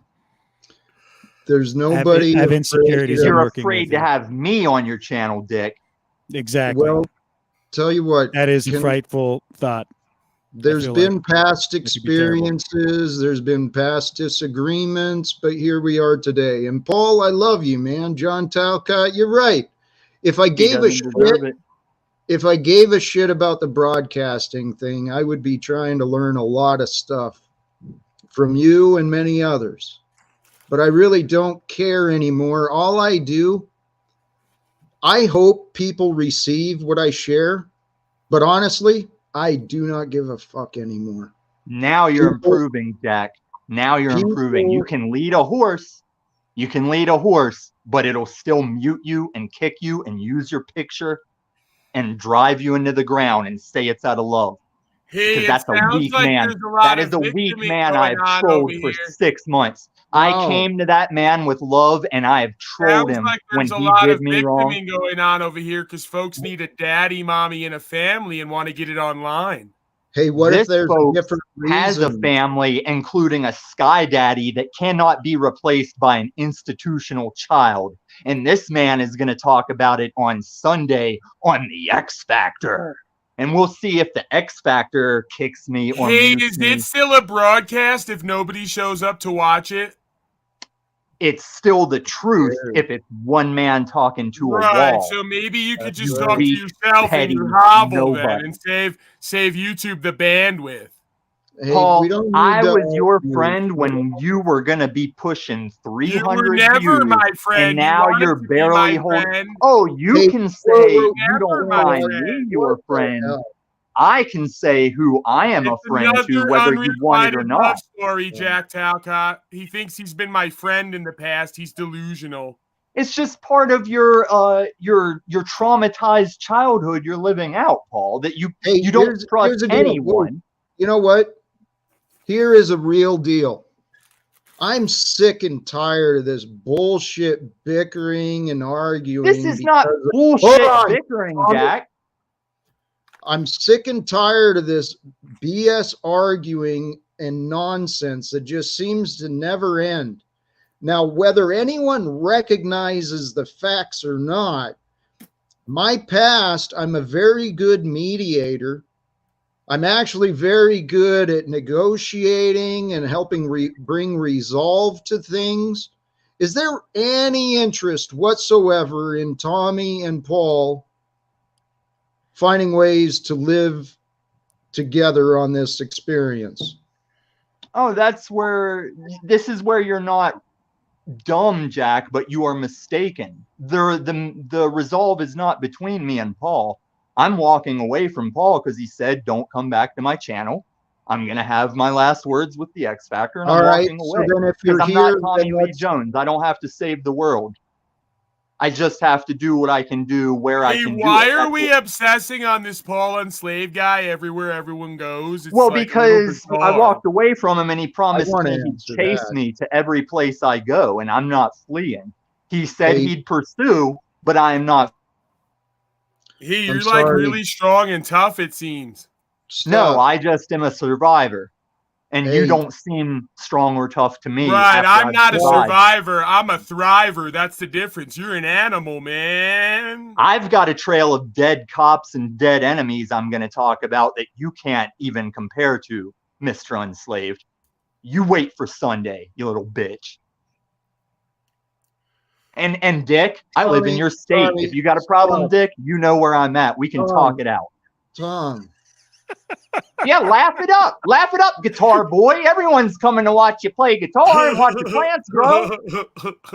You're really enticing me though, Lumitami. You're it's not about enticing, pitch. Dick. It's about showing like, you ain't shit and you're closing spitting all up the in your deal, face. Is this guy like some kind of new wrestler or something? Because no one's Oh, buying he's this. got a I voice. really want to co-create with you He's now, got a voice. Lumitami. I He can't does. help That's myself. a bag. In all He's doing a seriousness, gimmick. I had no He's doing interest it. at first, but now I'm wildly excited about the idea.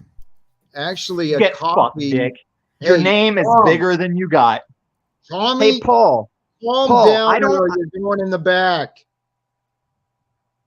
Well, then you won't have a place to stay, and you can be homeless with the Hatchet Street people, Are Dick. There you go. There's your level of love and care.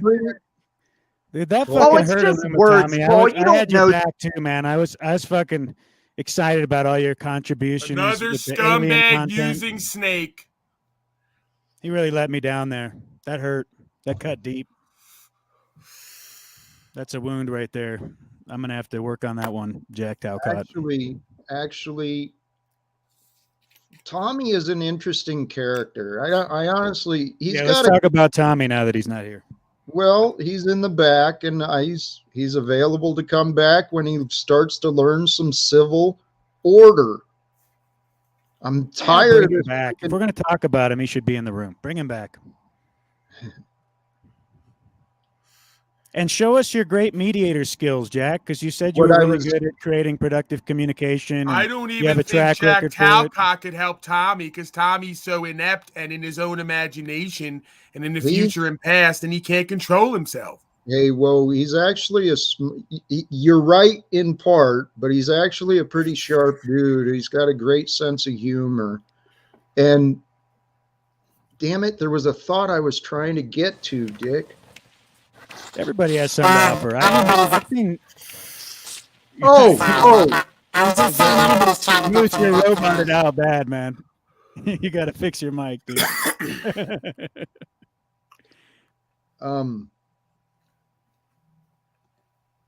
What I was trying to get across with Tommy is that a coffee with him, you know, you actually break bread with the guy. He wouldn't act. You know, he'd be able to have more of a conversation. I would suggest decaf, Jack. I think that was Tommy. I don't know. Hey, yeah, I don't have any dislike for Tommy. I don't have any dislike for you, Jack. I just disagree with you guys on things. And if I don't agree with you guys, then it seems like eventually it turns into an attack. I think you guys do exactly what you accuse Paul of all day long. And I see it as really hypocritical. And if you would just embrace what you're doing, maybe you'd be productive in it, and then you'd actually get results.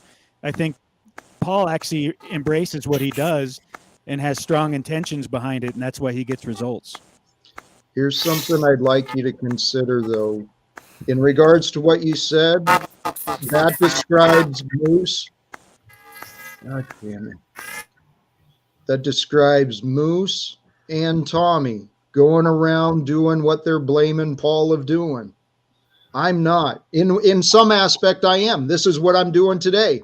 I haven't been able to communicate, so I thought, you know what? I'm going to do a live stream, open panel, and see if we get some conversations going. Because I don't know what to do. Well, how's it going? Is this what you intended?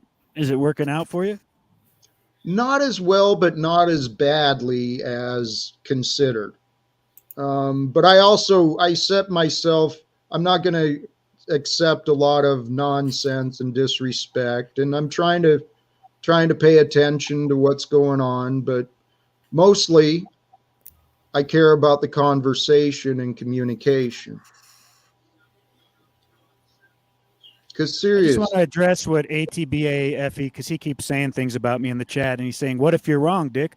Well, if I'm wrong, I'll be accountable to that. You know, I'm going to have to be responsible to what I'm wrong in, and I'll have to self-correct. I mean, people have to be free to be wrong too, right? You can't well, otherwise we're going to all be held to one person's standard of what they say good, right, and true is, and that sounds like communism to me. That sounds like tyranny. So I prefer the term Talcottianism. Yeah, I'll be a dictator. You know what? Dick, I want to admittedly, there is it in my future. I see a day where you, Wizard, Paul, Z, Moose, own up to the fact of being wrong about me. And some of these other, dude, there's some insane people out there that have been wrong about me. So, you got gratitude, brother? You got gratitude, brother?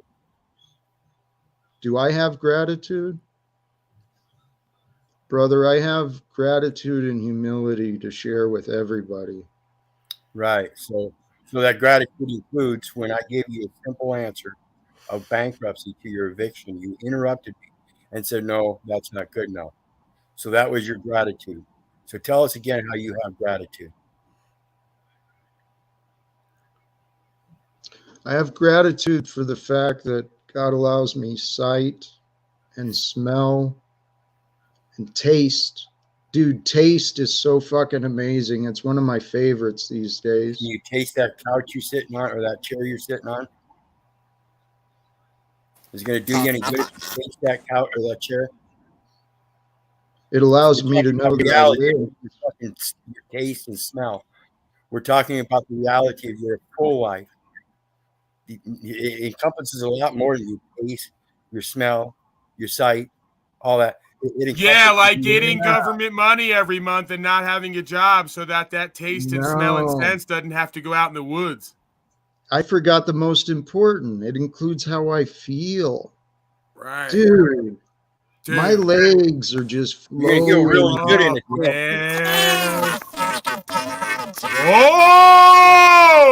Holy! Dude, seriously. I heard some kind of breakthrough, man. I heard Sadhguru describe his experience at one point. He closes his eyes and experiences nirvana. When I first heard that, I tried to imagine, what does that mean? Dude, I spend time purposely submitting my body to time spent in bliss. I encourage you to do the same thing. Hey, Jack, is it possible bliss is like some kind of chemical response that's like one of the biggest deceptions, New Age, that you could have because it keeps you paralyzed and inactive in the world you say you want to change? It's like a drug, Jack. Dude, it is. Our bodies are like these chemical technologies, this biological technology. It's you might be addicted to Jack Talcott, Jack Talcott. You might have to seek therapy and rehab. Wow, that's just it. Is this real or am I somewhere just imagining this shit? That's the thing. Well, I guess if you can find bliss while they're carrying you out on that couch, then you've really got something. But I'm just here right now. Right. So do I have to wait to get carried out on a couch? No, right now leads till tomorrow. All of right now's lead to our tomorrow. Right. So why? How? If you also realize that Sadhguru was at WF Klaus Schwab Forum telling everybody to genocide and slave, right? So quoting him for the ultimate end-all be-all wisdom isn't exactly credible, Jack. Actually, I've heard you say that, and it made me question. He may, we're all on our own paths, but let's face it, that's where the world power is at the wealthy. And Sadhguru is doing an incredible Save the Soil campaign. Have you guys heard about that? Hey, Jack, the devil does good a lot of times. His whole purpose is raising awareness to the fact that our agriculture and meat businesses, they're depleting our soil, robbing our food of nutrients. And we got to start changing shit. So Sadhguru's actually starting some incredible movements. I'm going to trust his wisdom. Hey, Jack Talcott, do you find it ironic that you'll trust the wisdom of an idol worshiper and an idol to be worshipped rather than somebody on the ground like Paul Enslaved who's done more just by himself with his own beingness on the ground than Sadhguru has with a whole army behind him for himself, that is, for rights, freedom, principles, destiny. See, the greatest lie, Jack Talcott, is the one closest to truth. Jack, Right. you got to start brewing your own coffee and tea, man. You can't keep going to that fucking Star Shucks. It's just a Hey, cup Jack, I how bought much several tax do you years think ago. Sadhguru pays? How many licenses, registrations, and all the rest of the slave funding does he get from the beast system government and have to do contracts with them? We never hear about that. Does it matter? We never hear about him telling everybody to poison their internal space with different kind of remedies we can't get into. I've heard those accusations and allegations as well, and it's taking things. I don't agree with everything he says, but there's also examples of taking what he says and twisting it out of context. Right, Jack, like you do with Paul Unslaved. Like you do with Paul Unslaved. Like you do with me. I love you, man. Seriously, I'm glad. Again, if you're going to point to Sadhguru's results, then point to others' results and work backward. You have no results. Other beings have results you want and need. So just show the kind of reverence and respect and thankfulness and gratefulness, and you'll get further than with your arrogance and ego without results. You know, that's what I thought, but nobody respects my kindness or my offers. So it brought me to a place where bullying and aggression is certainly a tactic. I've been learning a lot I've been learning.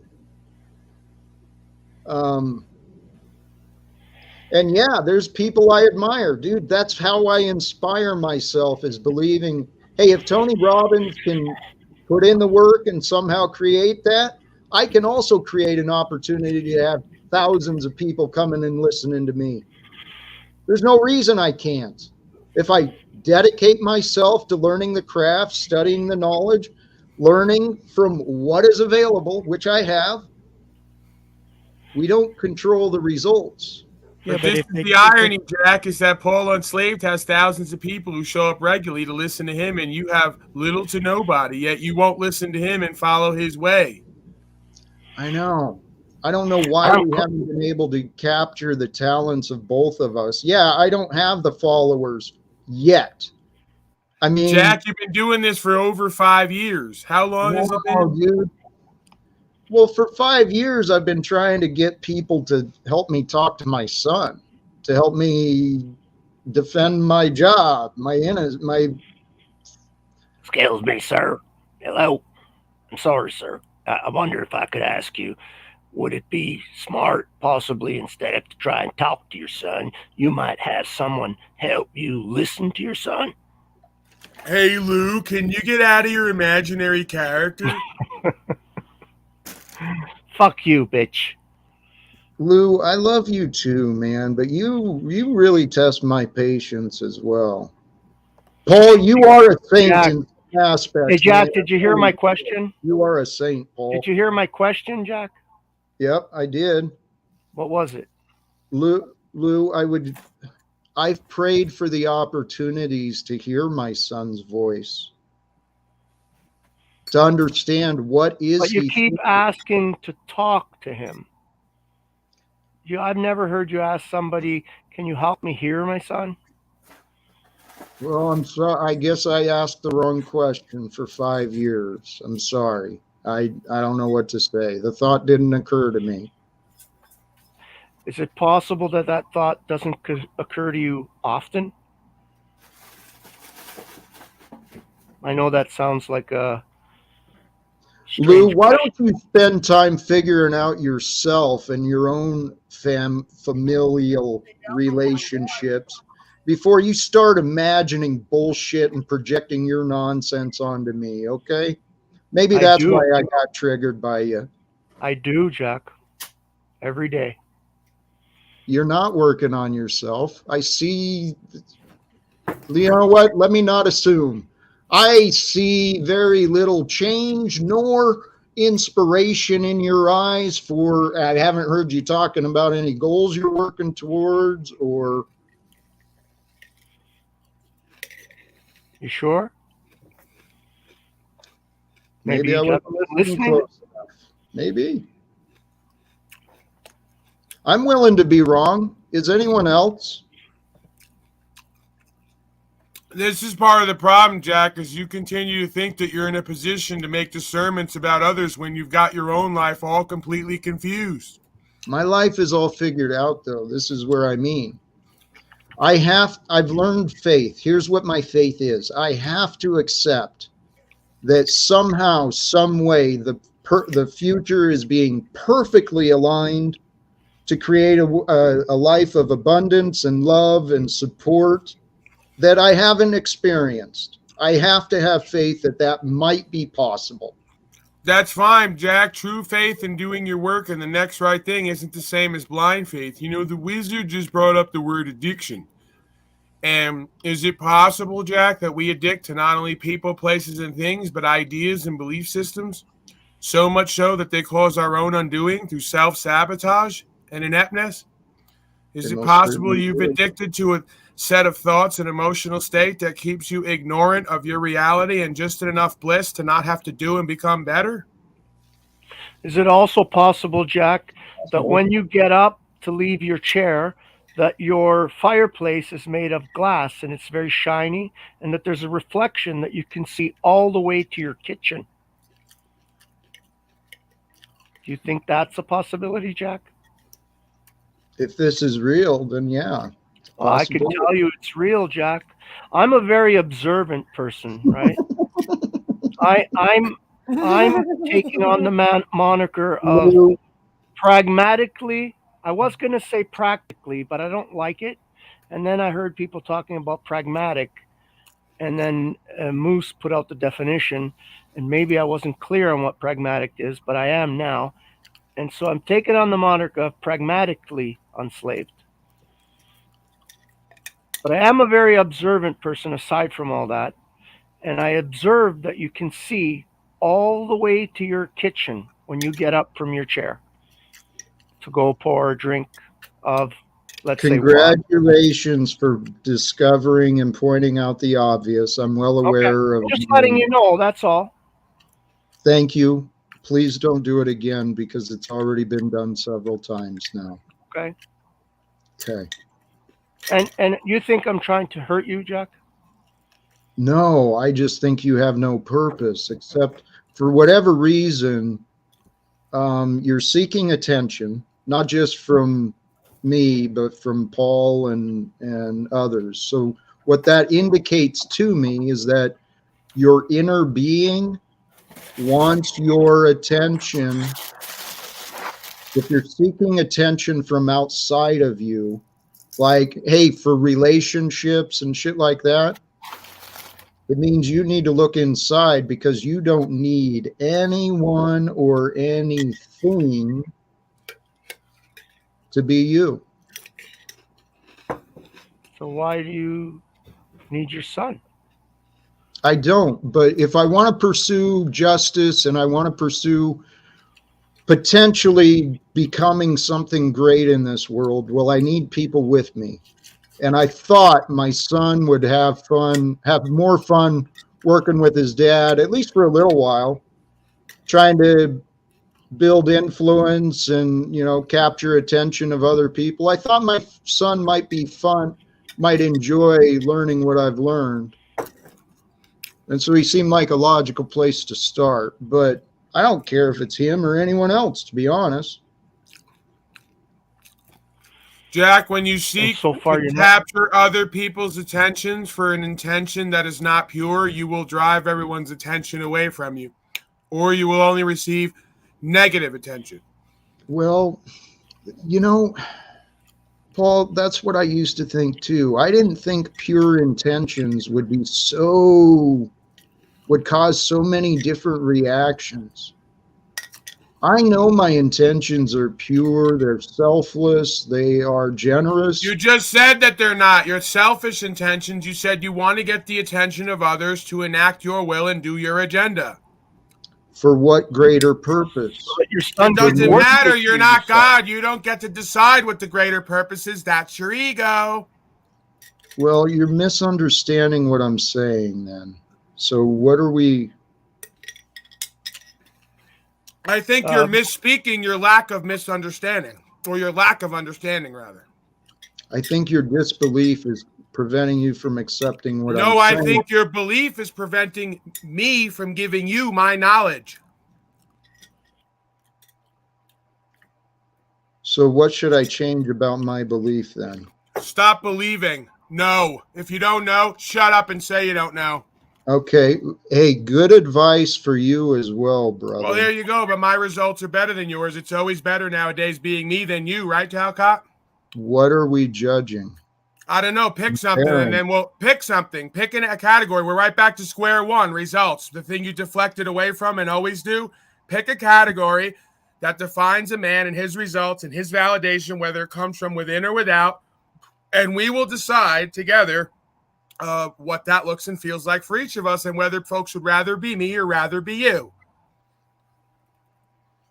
It's pretty clear to all of us in the room right now, maybe except for you or what you want to make us believe about you, but even you know you'd rather be me than be you at this point. Actually, no. Let's start there. Let's judge a state of being. Okay, but let's not have a narrow mind. Let's open our minds to what is being considered in the state of being Jack or state of being Paul. Because all we are is temporary. Right, and that's again that'll work. I'll beat you there as well. Not that we're like going to compete to win, but the results speak for themselves. The only problem is you pointed us to the one place where you have to be the only witness for your success. So you want to point us to the one place, which is your inner space, where we can't actually verify 100% what the fuck you're about to say. But guess what? All of us read you in your inner space and your body language, and we know the root of it, whether you know it or not. So you can go ahead and put forth that you're the most peaceful, blissful, centered, and balanced person ever. No one's going to buy it. We live amongst the confused and the meek. So you are the confused. Stop talking about other people and projecting onto them. I live amongst the confused. You are one of them. The way to tell what is within one is by the words that they speak. Okay, the Absolutely. Words and when somebody talks in circles, they're probably insane. Again, please consider your words, brother. This is something I've been realizing more and more. As we speak the words we need to pay attention to.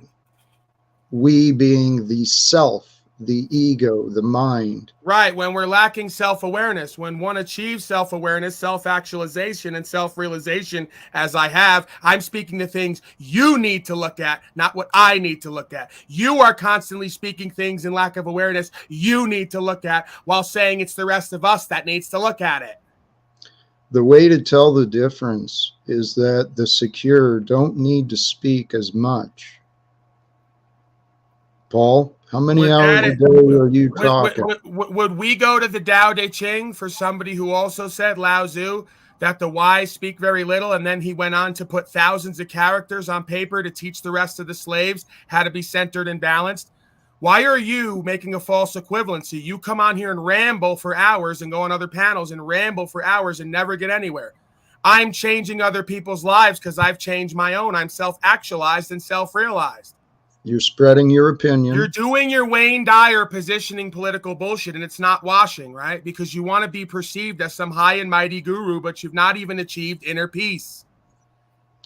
Actually, let's go back to what we're judging, the judging of a man and their inner state of being. A being who's achieved inner peace, center, and balance doesn't constantly ask, is this real? Says who? I've never once seen any great man on a text or in an oration ever stop and go, is this real? So what? I've seen a bunch of drugged out hippies who don't know themselves and what planet they're on or their future and purpose and destiny say, is this real? Sure.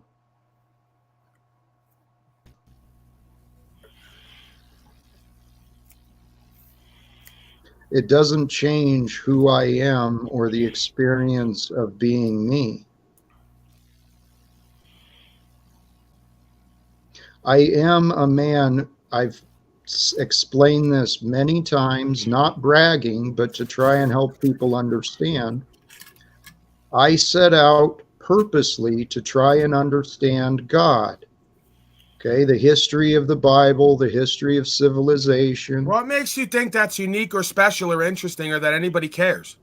I'm not saying it is, but I'm saying that I've learned a lot, and I feel like this is a dream.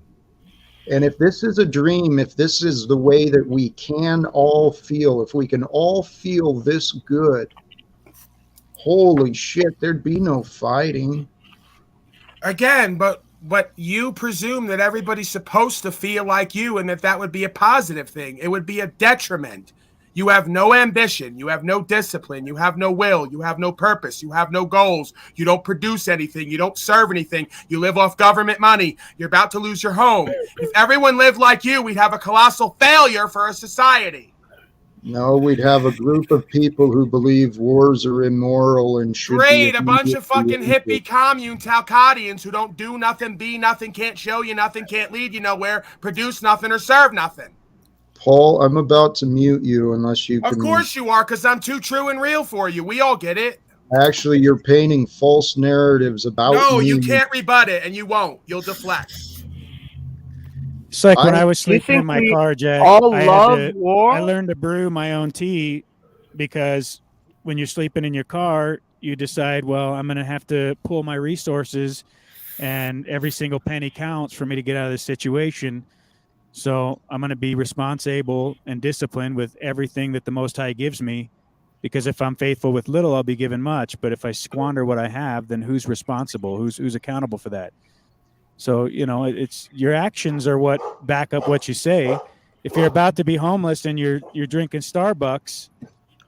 Hey, hold on. Let's stop there because actions speak louder than words, they used to say. Hold it. Yep. You're right. But let's not falsely paint. Okay. The friggin' Starbucks cup is a cup I bought a long time ago, and I'm drinking cheap ass coffee, which temporarily it's going to be gone, and I don't intend on replacing it very soon. So let's get past the criticisms. Sorry, am I still muted, Jack? No, brother. Jack, are you intoxicated? Can anybody hear me? Or are you imbibing in some kind of intoxicant? I've occasionally enjoying cannabis. I got a vape pen. I don't know what I did. Hey, the point is, I'm not trying to get everyone to think like me, but I followed the path of Jesus, of the Christ. So I'm not trying to harm anyone whatsoever. I'm not trying to do anything for myself. I thought it might be cool. I thought it might be cool to find a group of people with, hey, yeah, let's spend a little time, see if we could end wars somehow. Hey, Jack, didn't the Christed being get put in a jail cell or killed? When does the part in your story where you acted like the Christed being lead us to the rest of our story where we, as you say, took on the truth, life, and way of the Christed being? How come you haven't got there yet? I know you. And when is that coming, by the way, so we can schedule that? When you open your eyes to what's real and you stop painting false narratives, because I don't know how to convince you that I've already made sacrifices. Wait a second. You just said you weren't here to convince anyone of anything.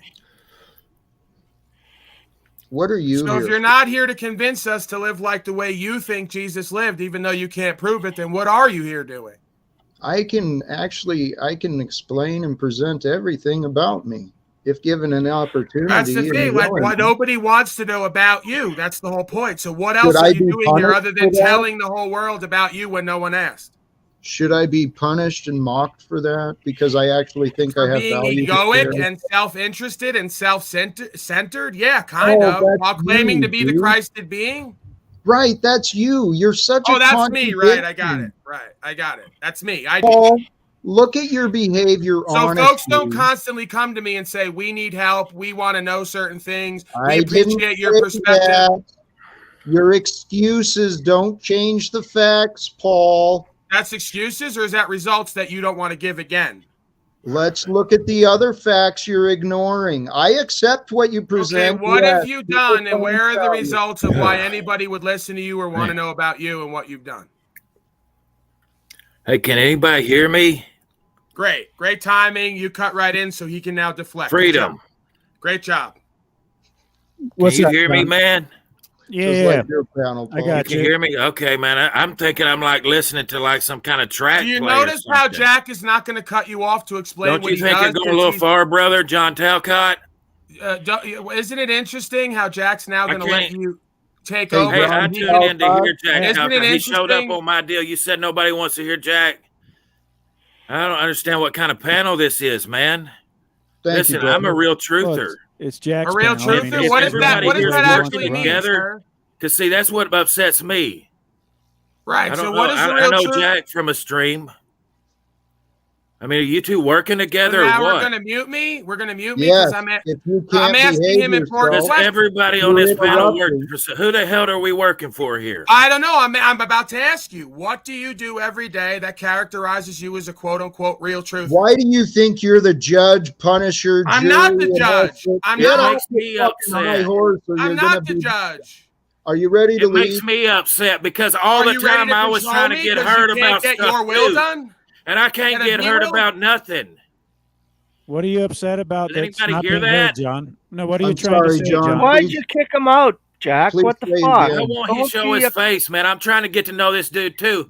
Everybody's talking about Paul Well, Unchained, just man. go on his show and talk to him, I then, can't John. get nothing that's more than 2 weeks old. I don't know if it's shadow banned or what. And I come Just on have here a and okay, conversation with him, dude. finally, He's very please, sir, thank accessible. you. I talk to him almost every other day. I'm trying it to seems talk like. to real people, man. I'm very available, as Mr. Shit. Nile Hey, and others have said. John, Surprisingly Everybody says available, Paul's the actually, most for unchained a and shit. person that so many people want to It's talk to. unslaved, sir, but I've been Oh, known to be unslaved. unchained as well from time to time, if you ask some folks. you can find Paul regularly on Proper Instruction Motivates People. And if it helps, I can pull up the link, or you can find it for yourself. But Throw it in man, the I'm chat just if trying you to would, say, Jack. guys, It's it scared actually me, hard man. to find. Scared If me. you search PIMP. If you're that easily scared, sir, you might have No. some serious trouble. No. The way you're acting, man, do you realize people on your stream are just like making hand signs in the background and shit? What's wrong with how anybody's What's acting, wrong with John? that, man? What are we talking about here? I don't know. What are we What talking are you about, talking sir? about? Seriously, break it down for When us. I look, you're saying I'm scared. I shouldn't be scared of that. It's psychotic looking, man.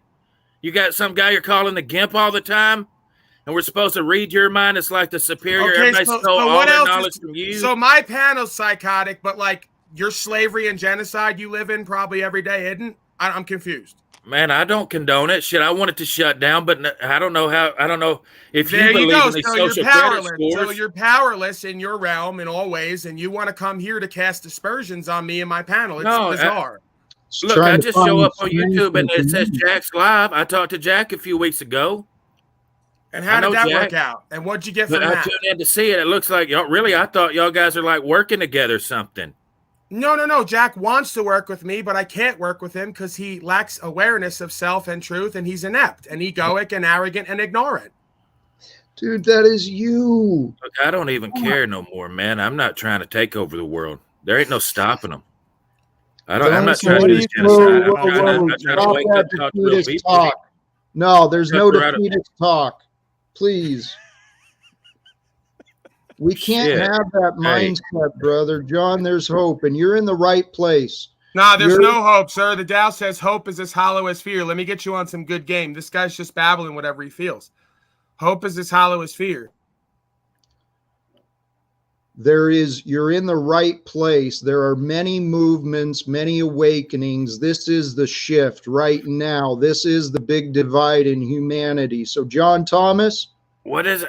Can I just ask what's the main theme of the panel, man? Because I get mixed up. Okay, look, I'm over on Mandela type stuff all the There's time. a lot of confusion. Why over the fuck don't you crossways ask with that people, instead 'cause of I coming think- over here and accusing, saying you guys are working together and making a bunch of assumptions? There's Why a don't you lot of- ask that first instead of coming in and attacking?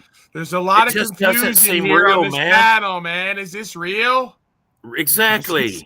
Exactly. I say this often. Man, does that seem right, dude? But people aren't even talking to each other. Right. They're yelling at each other. It's The like, point what is- the fuck we got to It's do? Hold on. The point Does is everybody everybody here comes believe that online- James O'Keefe thing really happened? Here we go. James O'Keefe. I don't even know about it. I'm out of the loop on most shit. Right. It's about our social credit score, guys. Right. Do you not understand? They're testing us right now. They've got all our emails. They know who all had the abortions. Right. Who cares? They know that Yeah. shit. And you're like full of fear and disempowerment. I'm right. not full of. Yeah. I didn't do none of it. I Right. didn't do So none why of are you this shit. focusing on it? What are you Well, I'm doing? not. I don't What are want you to doing? degrade in me. I don't accept the way they go by a different set of laws than I do. What So are you what doing? they're What are ultimately you they're going to doing? come up with a bunch of shit I Right. don't agree on. In the end, Can I ask what you're doing to change anything you're crying and whining about and focus I'm trying to on? do everything I can all the time. All right, could you tell me what that looks And and feels like?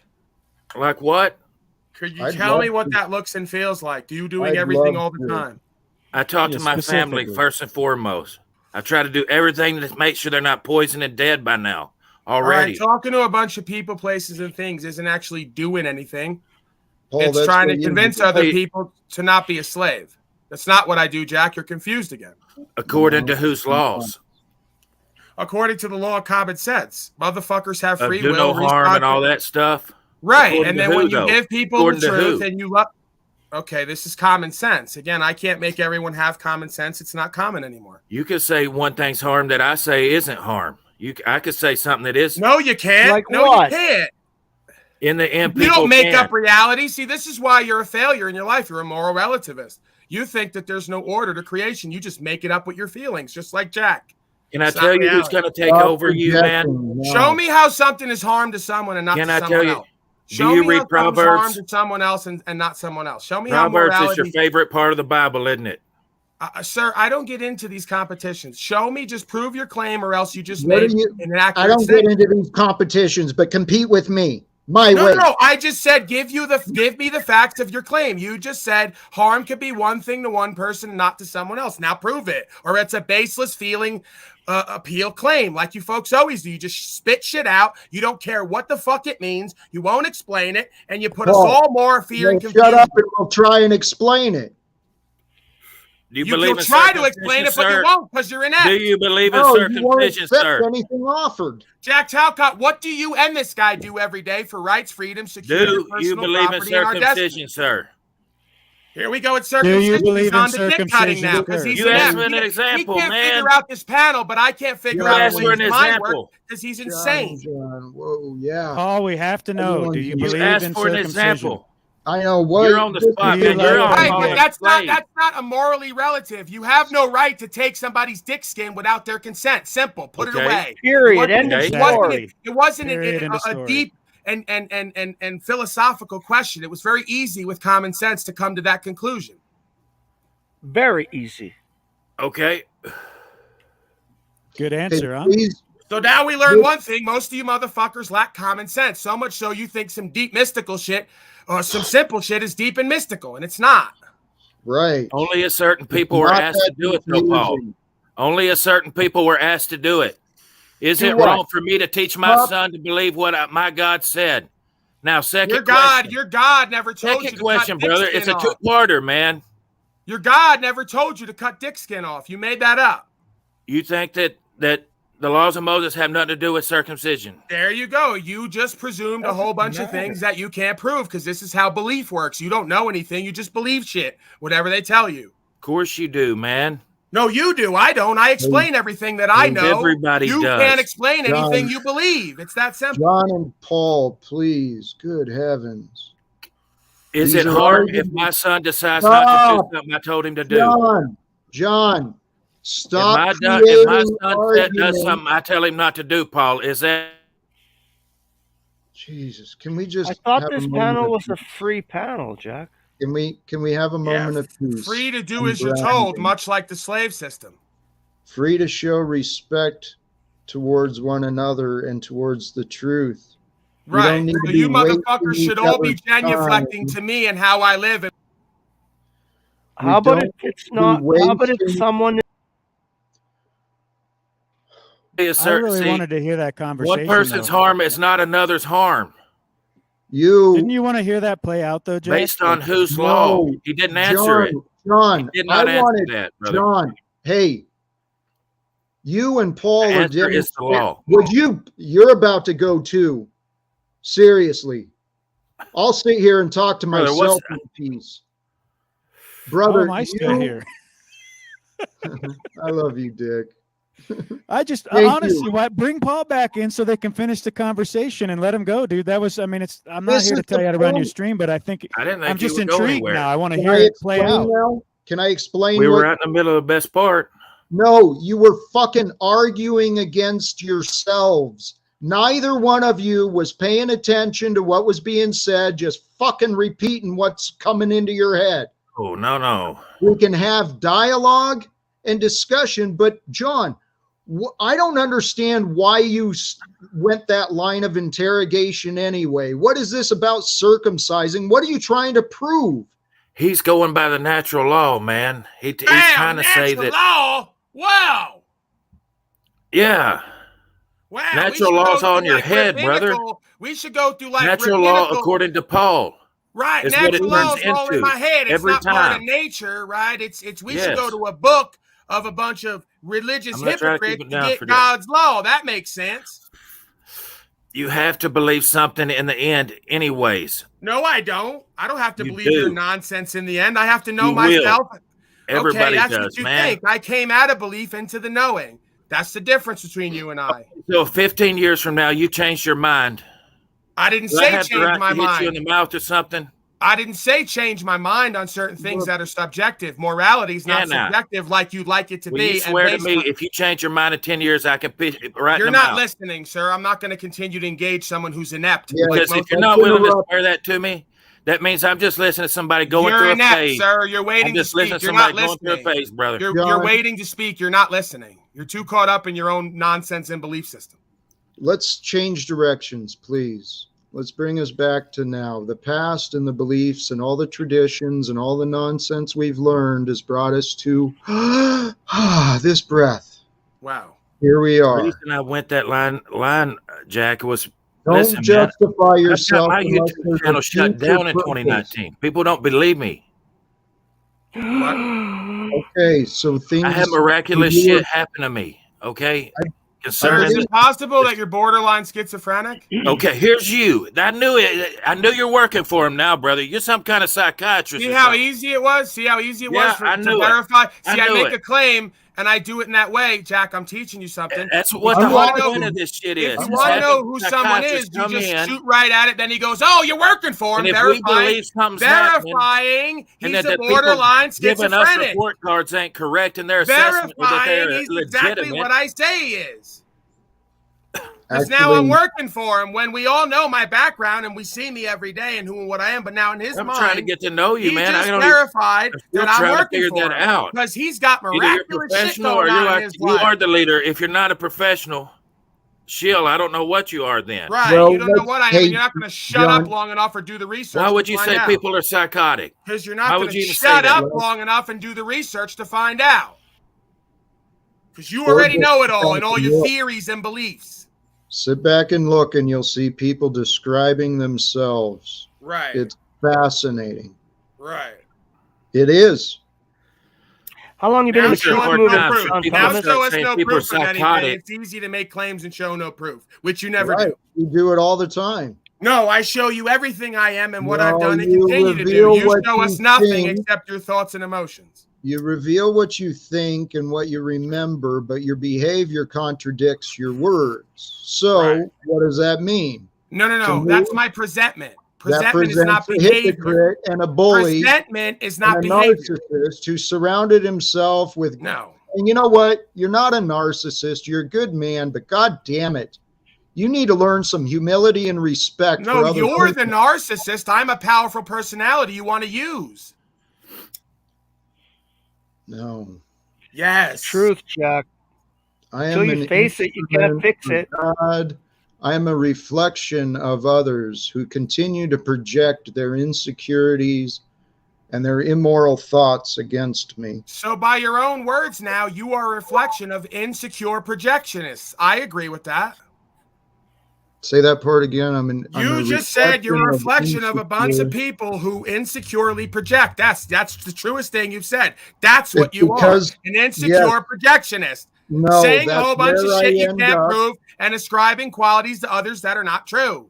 No, that's totally false. No, it's not though. We could sit here all day and argue till we're blue in the face, but you can never show us anything. Actions and showing is more than telling. Paul, there's nothing I've offered that you're willing to accept or consider. Because it's nonsense. According to the objective standard of logic, morals, ethics, and definition. Let's give an example then. Right. I mean, if you want to be generalities and be right. I'll give you an example, Jack. Can I ask you to pay attention, and don't answer this, but can I ask you to pay attention to how quickly you respond to whatever is being put in your path? So Paul could say any number of things, or I could say any number of things, or whoever, and before the words are even out of our mouths, you have an instant answer. It's almost like you have like a list of certain answers that fit roughly some questions, and you use them constantly. So someone says X, Y, or Z, and you respond. Yeah, it's called a bullshitter. It's called a bullshitter. God, and I'm in the now. Well, stay out of. It's like you have these programmed opinions don't matter till I give mine. Then it's the only one in the room that matters, even though I get no results. Show you the results? No, I can't do that because XYZ. Yeah. It's a bullshitter. You're a bullshitter, and everyone knows it but you, or you've bought your own bullshit. What should we do, brother? Should we get like a militia or what? Jack? Do you get what I'm saying, Jack? Or does it sound stupid to you? I'm not fucking around. I'm not playing dick jokes. I'm not fucking around. I'm serious. Does it make any sense at all, what I just said? Or what Paul and what we're saying? You articulated words that were easily understood, but you've repeated that. But you don't see it? Well, how long must I wait to respond before you change your fucking opinion? Okay, so your presentment here reveals your character once again. So now are we on even playing field? My patience is being tested. Right, so is mine, you fucknut. I've been dealing with you for over 6 months, and you show. Whoa. Hey, bring him back, Jack. Why? No, you're about to leave too, unless you've got a point. No, I got a. Do you want to understand or argue and remember? Look, people are treating people who are just suffering right now like crazy people. Sorry, bro. Oh, it's okay. John, Dick, what's up? Hey, I'm honest. I'm at my limit of patience and frustration because I am sick and tired of my kindness and my honesty being twisted around, disrespected. John, we're at an interesting time, and you're a man who was seeking answers, or were you lying about that? Are you looking for attention or answers? Look, I've been trying to do lots more things than just YouTube channels. He asked me, what have I done? Right. So we're here today. So what are you seeking for the future? Yeah. What do you want for the future? What do I want for the future? So I want to live according to what I believe. Okay, how are we going to make that happen? I could do it right now, but there's consequences for living in this world. Okay. Maybe you weren't part of what I've been sharing. Another set of laws. I don't know what you know about me or what we talked about earlier, but I have visions of this world being administered and lived in quite differently than we have in the past. I envision a world where natural laws are followed, where do no harm is abided by, where we don't punish and collect debts. Well, brother, I mean, he never answered the question, what is do no harm? Come back to right now. Okay, so let's you and I talk about, is there a You disagreement might as well between talk. do I mean, no he couldn't harm? talk about it civilly, I guess. You're right. I'm trying to talk to you right now. Do you want to talk to me or to Yes, him? sir. I mean, what is do no harm then? I mean, what is, I didn't get the answer from harm him. is respect of life. Okay, so we didn't get through the question. If you don't honor your father, is that respect to life? What if your father is lying? Who's the father in your scenario? What if the father is lying? Exactly. Okay, so don't create confusion within your mind where confusion doesn't have to be. Okay, what happened? Who are you? Are you the judge of your father to know when he's lying or not? The father is truth. You Could he honor be receiving truth. harm if you do that? Are you hearing me? The father is truth. Worship truth in every fashion you can think of, such as knowledge, learning, paying attention to your day and what's revealed to you from others. Honor the truth like it matters. Hey, Jack. Yeah, brother. Can we honor the truth of what you're doing day to day on the ground to change yourself, your future, secure rights, your property, your destiny, and then therefore save the world, as you say? I honestly How don't the know. hell do we fix it, man? I'm asking you. I mean, you're probably the smartest person on the panel, Paul. I'll admit it. Don't say that in front of Jack. It's going to kick off his ego. Now, what do we do, man? You know what to do. Shit. No, hold on. Okay, he's going to tell you. He's going to tell you. No, he's going to tell you about me and what to do. First things first. And what his is ego's it? kicking off. Hey, You got to let John, Jack speak. tell you what, John, you guys are making me even more insecure with my Jack extremely small brain. Hey, John, if you want to learn about Paul's plans, right? Proper instruction motivates people. Ego. Okay? He doesn't care about the truth here. It's ego, right? I really don't give a fuck what Paul says or thinks anymore. I'm done. So, brother, what? Hey, John. Hey, John. There is. I thought wisdom. y'all were working together. I'm just glad you didn't throw Lou Bass out by default this time. I'm sorry. I thought Zedek was a psychiatrist. Hey, John. How about let's not worry about what you thought. Let's try to bring conversation into something that matters. You don't understand psychiatry. Yeah, can I tell a story about what psychiatry has done to somebody I know? I'd rather answer your question. The way I've never had no run-ins with them because we I fix don't need ourselves. I don't need other people to tell me, to feel better. I can do that. If we can't set the standard, if we can't set the bar, if we can't be the change that we want to see in the world, then why the fuck are we in any regard focused on what somebody else is doing? I mean, I pick at you from time to time, Jack, but it's only because you have so much constructive criticism for everyone around you that I want to shine the light back on you. But at the end of the day, I don't give two fucks what you do, man. I mean, if you want to be disregarding of all your responsibilities and be homeless and drink Starbucks coffee all day, I know you say it's a recycled cup, whatever, but you got the cup somewhere. I doubt you got it for free. And, your actions speak volumes. That's everything about who you are. So when you come on and you bring your problems to the people and you want answers, and people like Wizard gracefully give you their wisdom and knowledge and you reject it, it just seems to fall on deaf ears. Well, yeah, because when he initially gave the information to you, it was calm and collective and very straightforward, matter of fact. But then when you rejected it, he became angry and he got upset, which is a normal human thing. We all go through these different emotions and patterns. And that's, you could say that's a weakness, but I've seen it in you too, Jack. Years right? and years. Hey, Dick. But what's wrong about what I said? Isn't that the truth? Well, Isn't that the fucking truth where the rubber meets the road? If you don't. Jesus Christ. So there's nothing, Jack. You got to bring Paul back. Okay, he's going to tell us what we're going to do first, man. There's no discussion. I'm interested in talking to him. Huh? Do you need Paul to tell you what to do?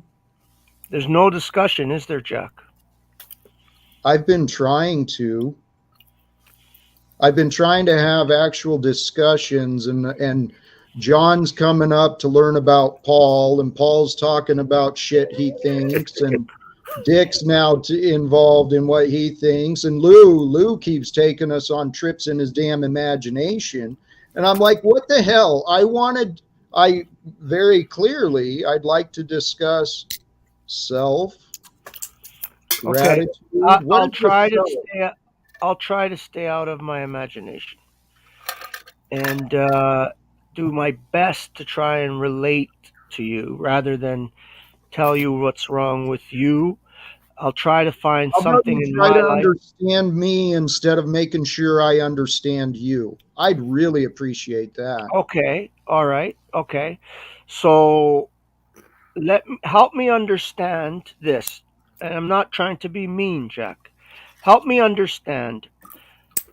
First of all, do you believe that it's possible that your son has been watching some of these broadcasts? I don't it's know possible, right?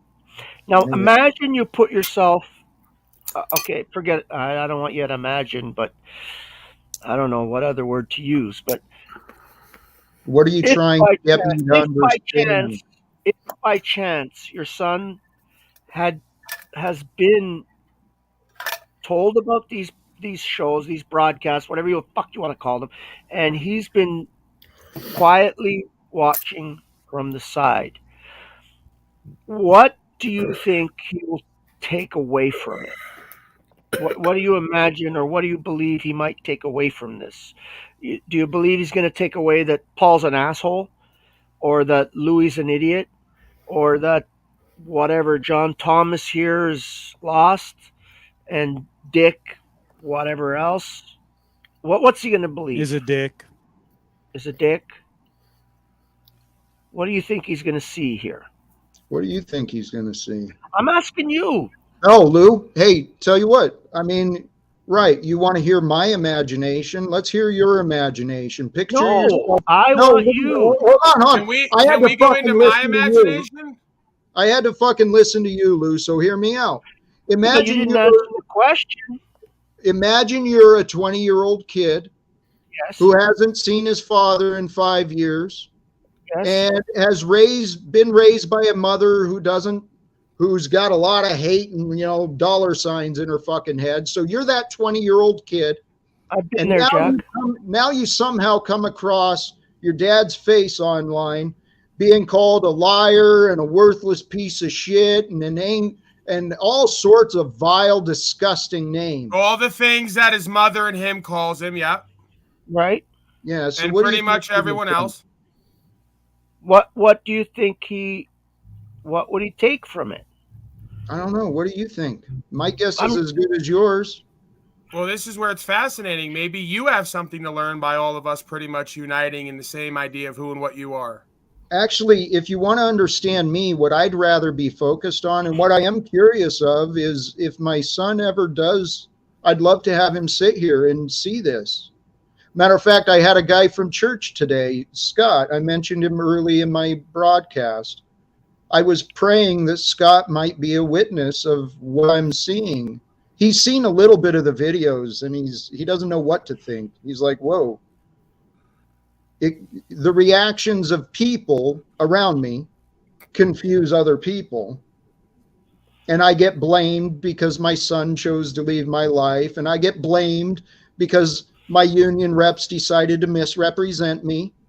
And I get blamed for the opinions of you guys. It's fucking. Why won't you ever accept any blame?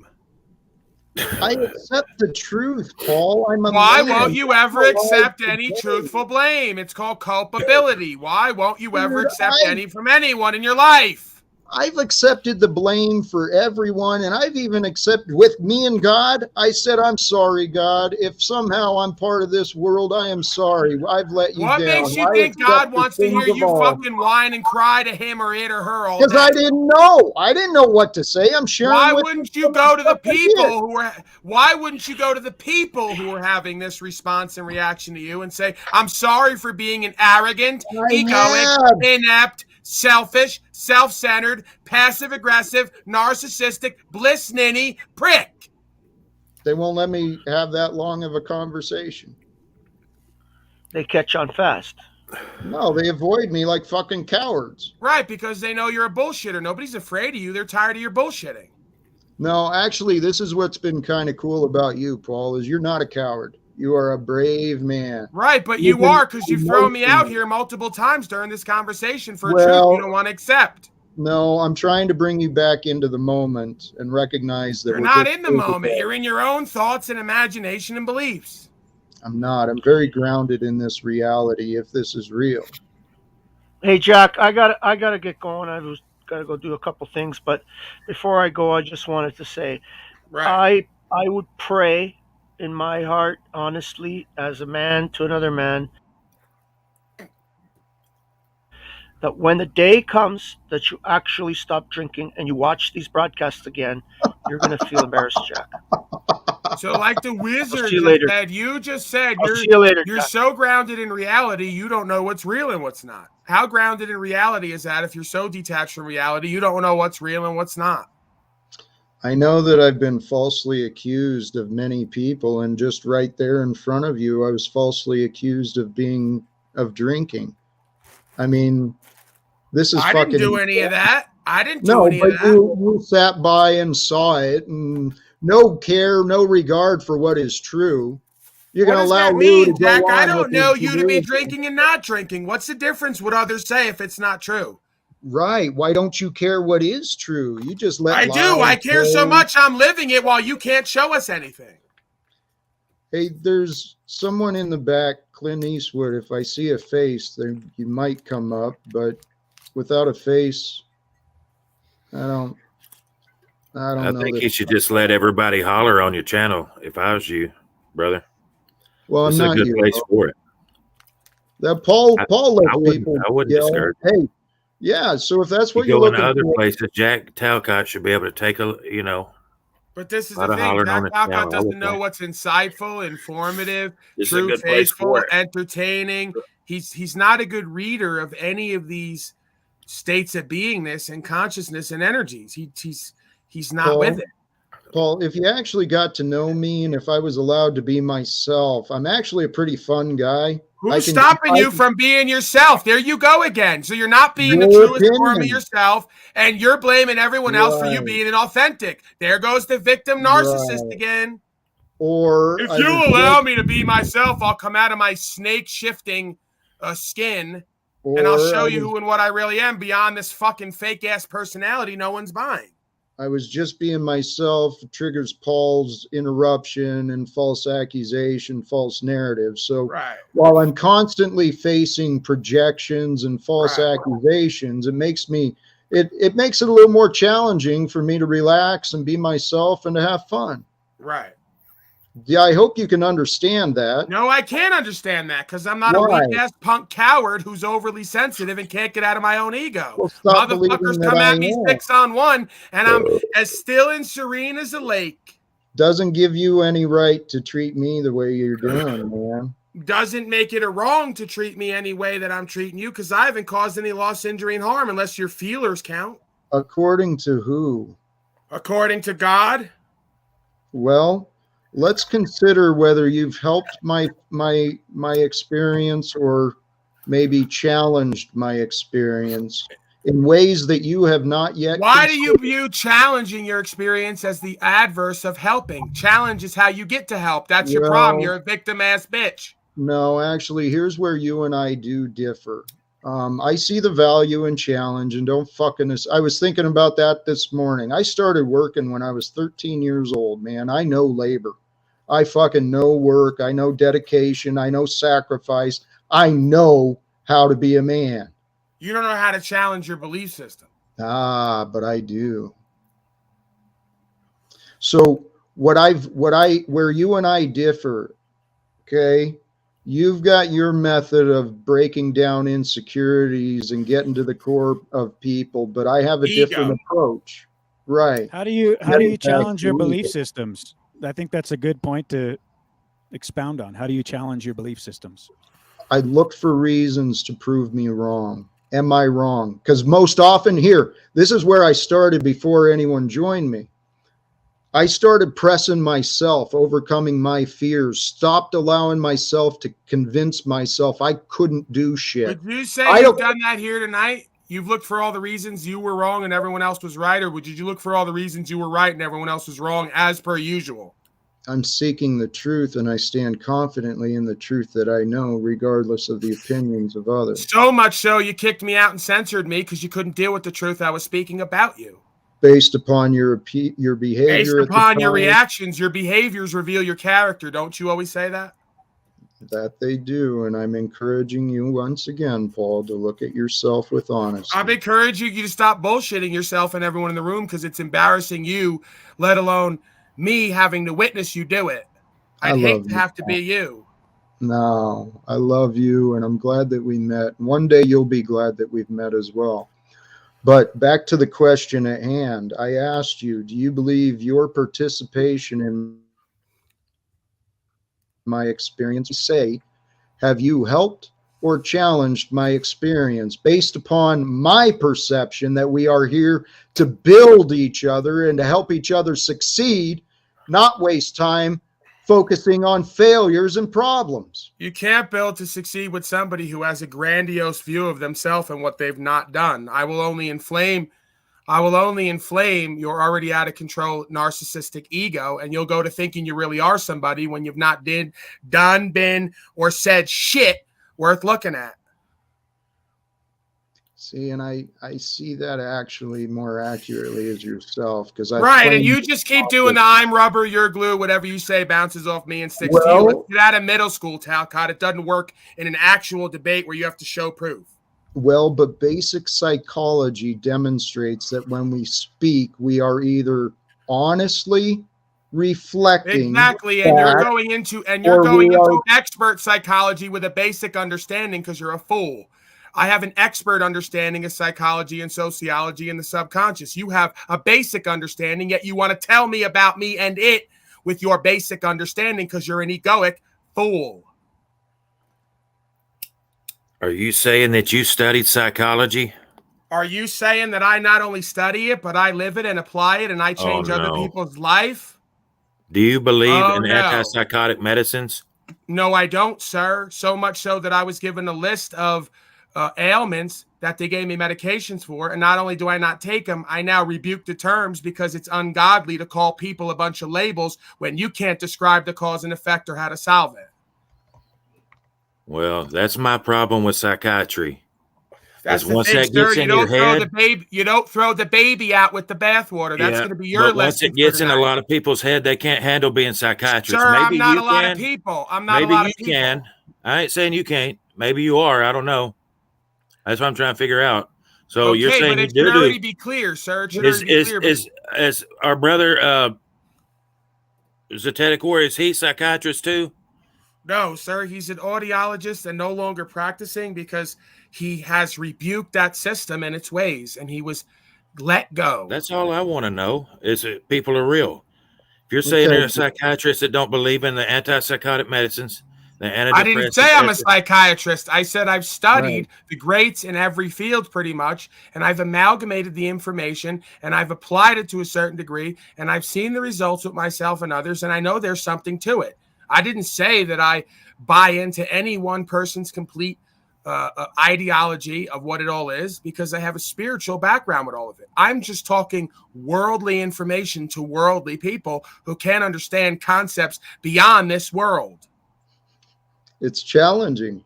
I do. And John, I'm not sure. Psychiatry is based upon their interpretation of what it is in their universities. Right, John. Supposedly is accredited. Sir, I think it's way overrated is all I'm saying. Sir, this is very simple. You see Especially psychiatry. Sir, you see one overarching dynamic on this online thing. Everybody's coming here to recreate some family they never had, some community they never had and don't have now. Exactly. They're not focusing on what's true and correct. They want a sewing circle where they're validated and all their peers are validated and they never get challenged to grow or become better and rise to the occasion of life on life's terms in this realm right now. Well, what's your assessment? Okay, so you're what, Gen X, millennial, or what? Are you going to now do ageism on me? Well, you're the psychiatrist. You're trying to say that we're a broken circle. No, I'm not a coming together. psychiatrist. You need to open your ears a little more. Well, I just said you're twice. you're This is seeing the a third broken time. people. This a is the broken third people. time. You know what Listen I'm saying, twice man. as much as you speak, and maybe you'll hear what I'm saying. I do. Okay, I apologize. I quit saying you're a psychiatrist. I'm saying, what I'm saying is, your assessment of us is there's a bunch of broken people on YouTube coming together who basically you're trying to help move on. You're using a background that you have. It helps you. You're not practicing. You don't believe the same stuff. I applaud you. Because that's the kind of people I respect. You know what I'm saying? The other opinion. I only trust I only trust chiropractors. I don't trust any doctors. Your distrust is No your allopathy, unless Don't trust them with your wife. It's not about that. They'll have It's them a system screaming where it can't holy like Jack says. Of thought. Well, okay. Is there a point? No, I'm just saying. He's saying we're just a broken people on YouTube that we're coming together and we're pathetic or something that we need to move on. We didn't have a family and stuff. A lot of us are. Okay, so To a certain regard, I mean, that is like. What's the point there? That's what I'm coming trying to out say. What is the point? I mean, The point We is need that to are you one of? I'm one of them. I'm saying I'm one of them. So big why are you surprise, worried sir. about? Big surprise. I didn't have you psychologically profiled from like minute one. Thank you, sir. That psychiatry's pretty nifty, huh? Well, We don't need what's to be the? arrogant about it, but these are facts. Yes. And delving into are you a psychiatrist or bullshit, it doesn't take a title to know what is true. Okay? So John, yeah. What he's describing. Can I make a point? So we're Please. a broken people, and we illustrate that through our actions. So what do we come here for? Do we come here to learn to be a better person, or do we come here to teach other people to be better people? And if we're teaching, we should have the fruits and the facts This is and my the, therapy, and the man. life I like to experience, holler at the life computer. results to be able to show and prove why we would be a credible teacher. But Was your beyond that, father in your life, sir? I don't begrudge anybody to speak about Was anything your they want father to. in your life, sir? Father in my life? No. Right. That's why you talk over other men when they're speaking. You got the spirit of your mama. Can you hush up when Dick's talking? But now say again. You said that kind of fast. The reason you're so comfortable constantly cutting off other men when they're saying good shit is because you got the spirit of your mama and you never seen men talking growing up. You wouldn't know. Dude, I'm tight with my father. My father abandoned me. Yeah. I forgive him a long time ago. Are you tight with him or did he abandon you, sir? You can't have it both ways. Now you're going to get triggered. I don't know what I'm talking about. You just displayed. You don't. It's classic characteristic. I don't know what you're talking about. Okay. Keep sucking on We're that. tied to this day. See, you're using psychiatrists on me, brother. You use that father abandonment bullshit. No, I ain't. It happens to be real. I know you would need to sit down and ask me more You're sitting questions. there in a lit up room like some burnt out middle prognosis. school student who's never matured and grow up sucking on a pink vape. You got the spirit of your mama. You want to have fun and you don't give a fuck about becoming something better than what you've always been. Yeah. And I've been trying to do things for over a decade. Okay, trying to make an empire if I could. John, How did that work out, sir? How far have you got? I'm gonna interrupt this. Back up the system. Okay. John, I love you, brother, and I appreciate the time you came, but this conversation, it brought up some good points. What are we doing? Are we here to learn? If you're here to learn, then please sit back and pay attention. If you got some shit to add, we can bring in some valuable discussion, but interrogating people about opinions is getting old. And under caution, welcome Austin, and under caution, I'm going to bring El Perro back too. I'm here to learn, Talcott. I have a question. Please. How do we end war? We accept peace. So psychopaths are supposed to accept peace? No, the sane are supposed to get the psychopaths to reason that they have no more power. You can't make a psychopath or a sociopath reason. That's what makes them such. You're so bizarre in your fucking explanations. What are you going to teach anyone except more confusion? Paul, I'm about to put you in the back so you can... I'm sure you are, motherfucker. Don't surprise me. Well, the fact is you should maybe look at your platform and your panel to see what you're describing. Right. Sociopaths and psychopaths who are finding entertainment off of wasting their time and criticizing others. No. That's many of your panel members. Would you like to now know what it is? It's fascinated men and women who are watching psychopaths and sociopaths cycle in ineptness and claim to be God. And that's the only reason we would be sitting here wasting our time. And if that's so, then what is your time? Is it being wasted as well? Uh-oh. I saw where that was going. So. Oh, man.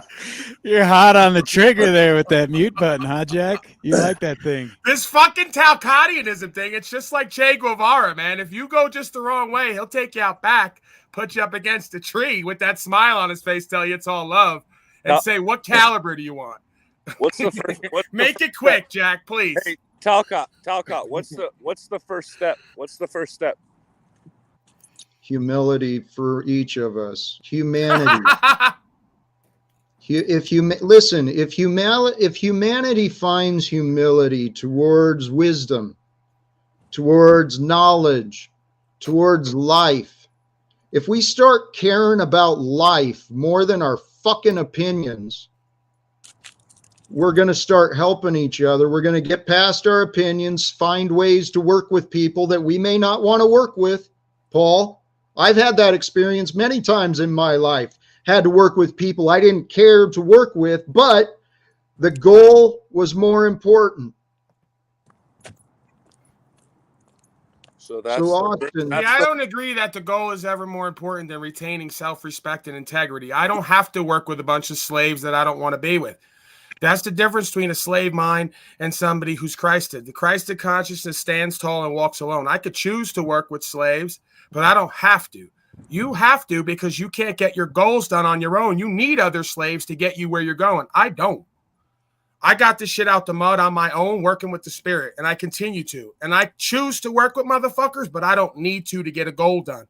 That's the difference, because I'm not a using motherfucker. I'm being used by the creation. I'm not using others in the creation. All right, so there's your perception of me and you, so let me paint it a different way.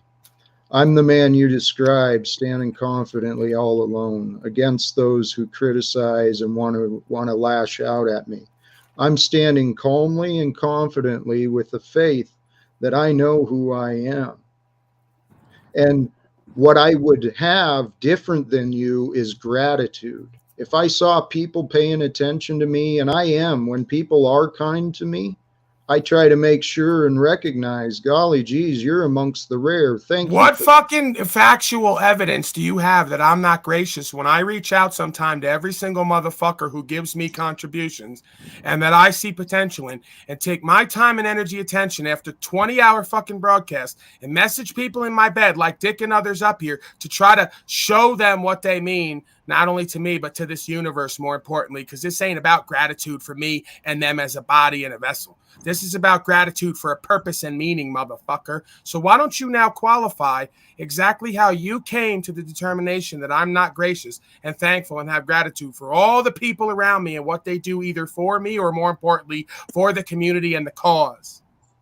Are you willing to accept an answer if it's honest? I don't want to piss you off by saying things you don't want to hear.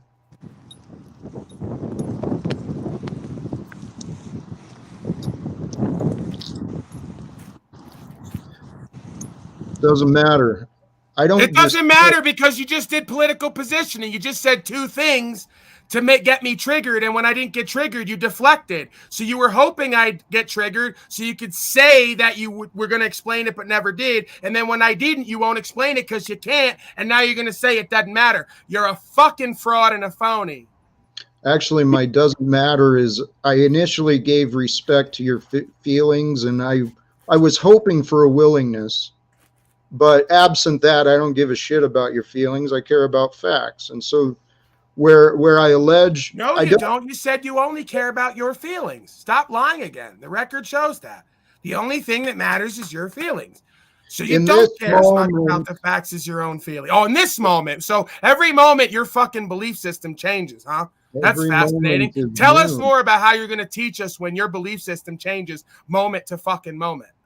Actually, I'm going to go back to what I was saying, and what we were discussing. I don't, Paul, I'm not saying you don't have any gratitude. Don't twist my words, okay? I'm saying you have no gratitude. I'm saying that you don't show much respect or gratitude for the people who do contribute for your success regarding the value they bring to your show. People are sacrificing their time and attention, not just to pay attention to you, but to participate. You're such an egoic motherfucker. You think that folks are here to pay attention to me because I'm like Pretty Woman.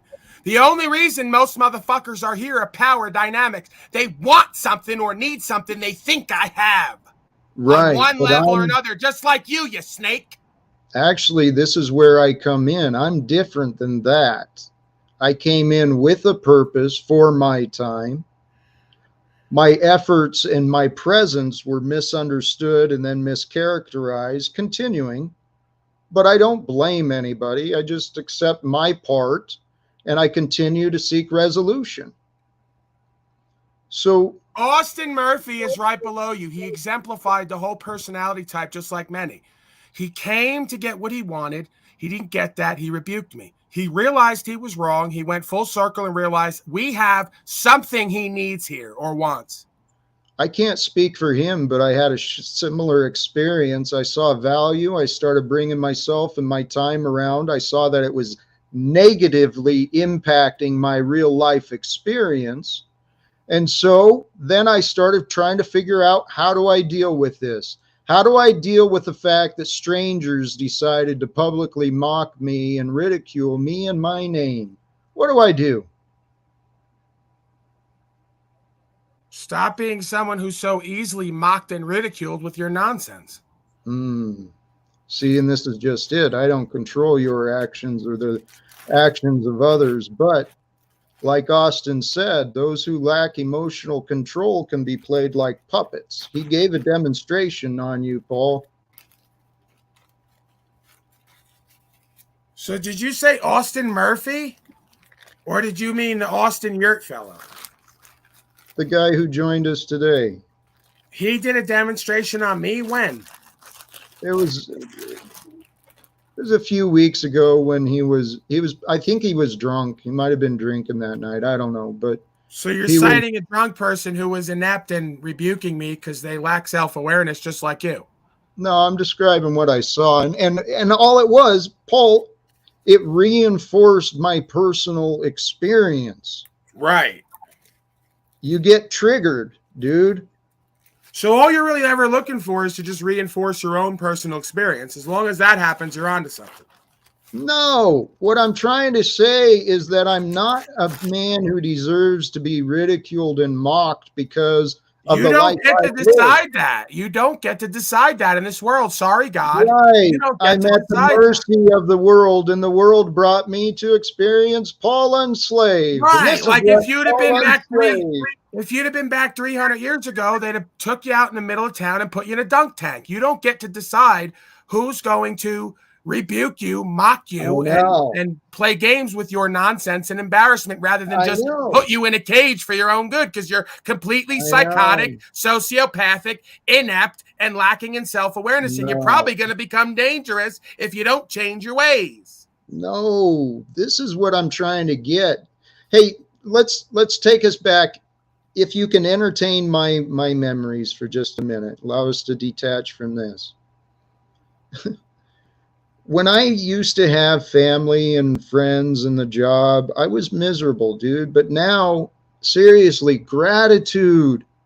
We can all use more gratitude in our lives, but it's up to us to choose it. Gratitude is the key to happiness. I relate to that, Jack. I mean, I'm definitely grateful that I had the fortitude to make decisions to change my life and move in a different direction. Often I hear you characterize your circumstances more in the victim mindset, that you're like a victim of Right. circumstances. These wrong things were done to you, which, even if that being the case and there's authenticity to that, you're still going to have to rise to the occasion, overcome it, and find a sustainable way forward for your life, Right. right? Kind of like, that's gonna, Right. That's what I'm doing every day. I'm trying to find solutions. so Dick, that's I'm what not. you're able to right now. Dick, it's kind of like if you're a broken hoe and you wake up every day, you're thankful and grateful, even though maybe you shouldn't be. See, there's like appropriation to everything. Like you should be thankful and grateful when you're self-actualized and self-realized, not lost, confused, broken, and being beat up every day by life. Maybe you should get a little less thankful and grateful and a little bit more willful and action able to change your conditions and your life and experience.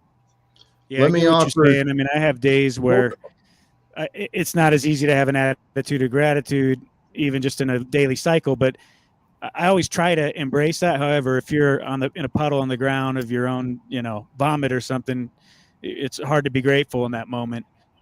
But in the moments most of us find ourselves in, there's always something we can glean positive in our existence to then build off of. But the point is to build off. You don't stagnate and just sit there and watch the things you're grateful for dissolve. You create a plan, you create goals, you start hitting those targets. That's what I've been trying to do. This is exactly what I've been trying to do. And here, you know what? Talk about some of our accomplishments as of recently, the things that we're doing that are benchmarks, goals we've hit, and stuff that we're excited about in our life, changes we're making. Give me a fucking break, man. Dude, Evan's an amazing artist, though, huh? Jack, can we just have everybody up on panel without you throwing everyone out? Because now I got them talking in my ear back here. What's your max panel limit? 6. Oh, he's at 6 because he's got the. And I think Evan is pretty polite. I'd assume Evan wouldn't mind going to the. Is there more waiting?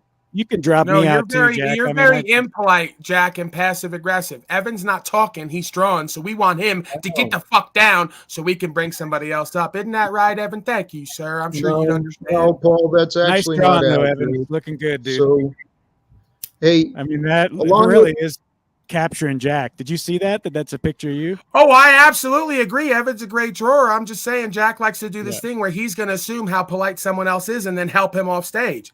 I'd rather just say, Evan, does it make sense? Common sense? No, Evan was welcome to be here, and there was actually so polite that you're going to throw him off stage and he'll be okay with it. No, but I was offering. Flattered, though, should the situation a picture of you, man. It's a lot of attention. How dare you throw Evan off stage when he's drawing you, Jack, of all people? What, just because he was drawing you? You're going to throw him? I didn't. Come on. No, Evan, I hope knows. Evan knows love. I love the false politesse, right? Like the song says, use all that well-learned politesse while I lay your soul to waste. What is the nature of the game, Lucifer?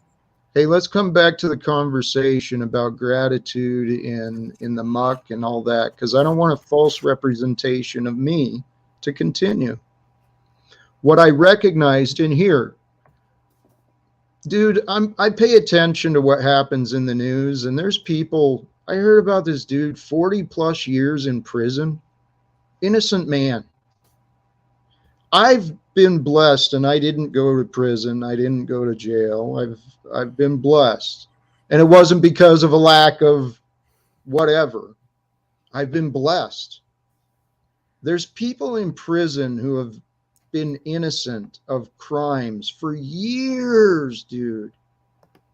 So for me to know that there's people experiencing shit like that, injustices, injuries, you know what? I can be pretty damn grateful about where I'm at. I get what you're saying. There's truth to that. That's all I've been doing is reinforcing my own gratitude. Because, yeah, the shit I used to love, it's gone. So what do? Be miserable? Complain about it? Or capture the opportunities and make the most out of whatever I can? Turn this life into an adventure. I've been wrong, so now it's an adventure. Shit, it's even a dream. I don't know if any of this is real. I just know what I try to do every day. And all I want to do is inspire others to try and do more. Seriously, that's it. Get out and vote. No. Get out and create Hold a change. sign on the street corner. Hey, my friend Scott, he's a pastor he's got a vision of being a pastor in greater ways, and I hope to help him find his way. But him and I were talking today about relationships. Relationships are what life is about. Finding ways to connect to other beings and making the most out of our experiences together. I think. Says the guy with no relationships whatsoever, though. I got one relationship in my mind. It's me and God. Right? And so if it's just me and God playing this game of life together.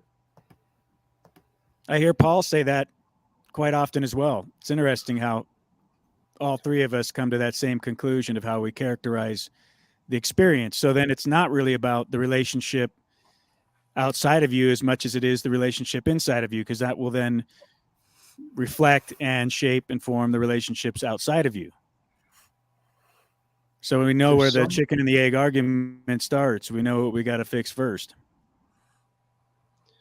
There's something mystical and magical and very confusing about how it works. But what you're saying, Dick, yes, it starts within. And it's really much more simple than we've been led to believe. Honestly, I really think it is. Because serious, yeah, I agree. Paul, if I can, I mean, Paul's kind of mocking, but I want to share this if I may. When I started going within, I had to figure it out. Was that your opinion? It was my opinion. Right, it was. well, you know what but they I say know about Paul, opinions, man.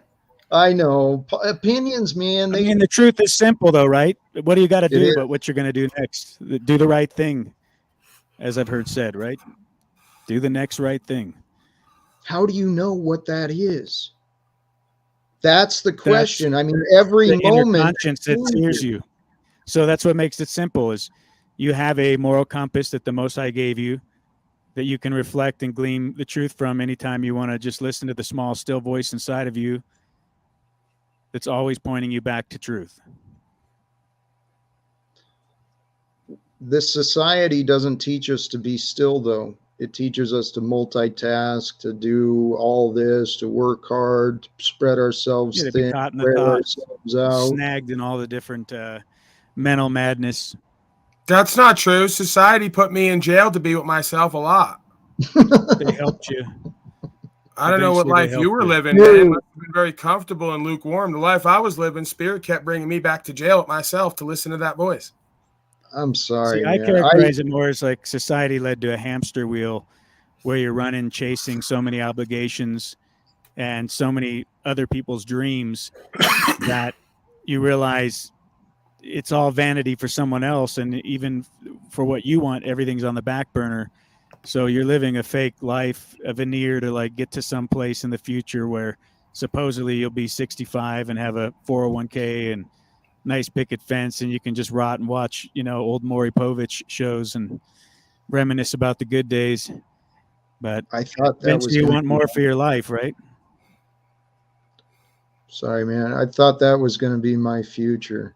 When I started looking into self-development, I heard someone say something made sense. Many people spend their whole lives climbing up the ladder only to find out the ladder was pointed against the wrong building, And that's what I did for most of my life, was climb the ladder within this little I became a bigger You fish. know what? I blame the ladders as being the bad thing for a long time. And what I found out is it's just where the ladder's going. You know, it's not bad to climb the ladder and move up in your status and your abilities and your skills and everything that you're trying to accomplish, and make it known that you have achieved expertise or areas of superiority where you can really be of assistance to your community in whatever regard. Maybe it's natural forms of architecture, maybe it's how to help people out of their mental madness. But end of the day, you know, that's all shown through experience and results. So I mean, there's a handful of places I feel real credible to speak on, right? You know, outside of that, I try to just listen and learn where I can.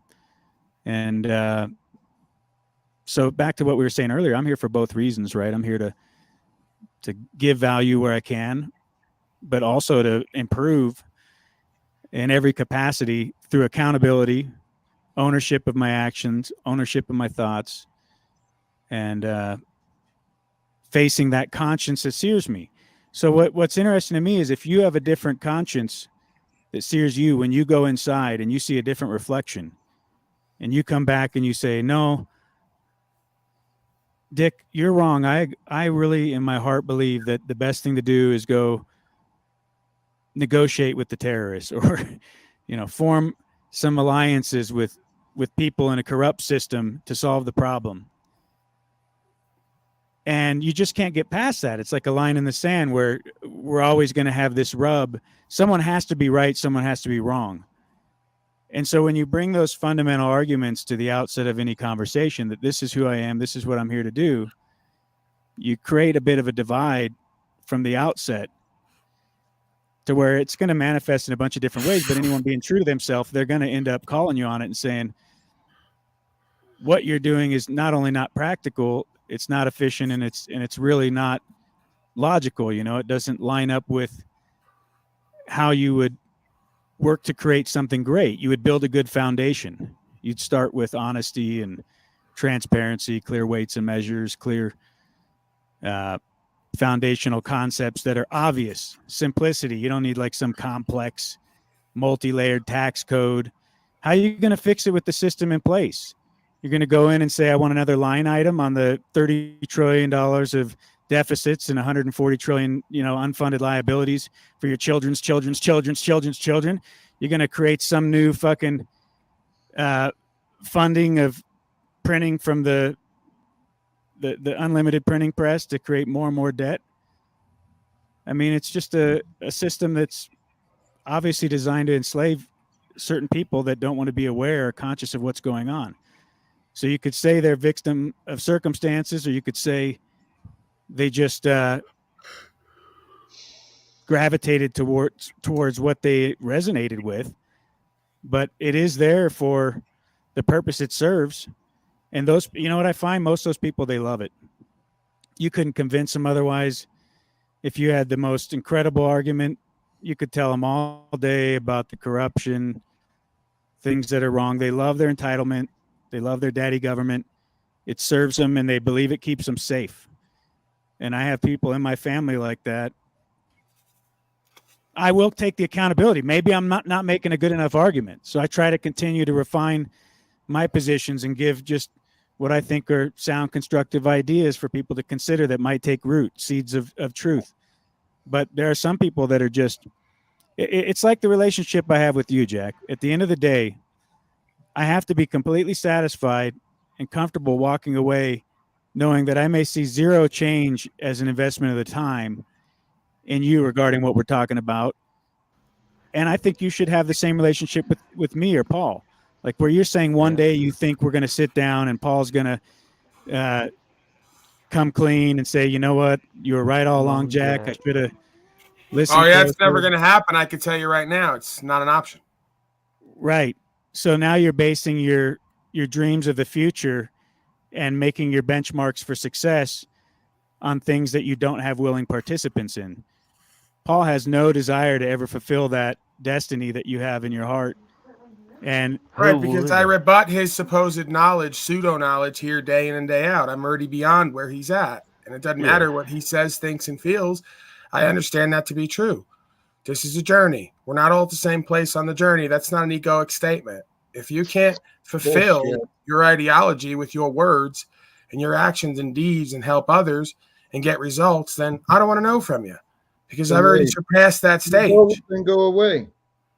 Well, I don't have to go away. I'm helping you. You're so egoic. You won't let me help you. No. Here, I'm not bitching. You're the bitching one. I'm describing the condition accurately. You won't accept it. No, you're describing what's in your head and you're fucking. Well, then why is it triggering you if it's not true?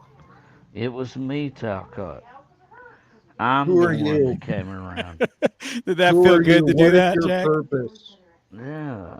See, I was the one. Dick, you painted a scenario, and yeah, I've sat. If you can be quiet, Paul, I'd like to address the conversation that was happening rather than continue to receive your disrespect. You're not entitled to respect, Jack. Sorry to tell you, it's a cold world. This is my world in here right now. Right, you're God. You're joining my experience. This is my. So I've Jack, you scared me, man. I've sat and listened for hours and hours of people telling me why they disagree, why they think other people won't listen. So this is my experience, Dick, and it just happened. Mm-hmm. I'm sitting here listening to people try to tell me to change my mind about what I know, rather than them use the opportunity to say, okay, Jack, this doesn't really make sense. Why do you think this? Okay, your bullshit, where you took off in that narrative, that doesn't exist. Yeah, but ultimate power is ultimately corrupting, Jack. Why are you throwing Paul out? Because I was hoping to say what I just did. Did you even listen? Yeah, I hear you.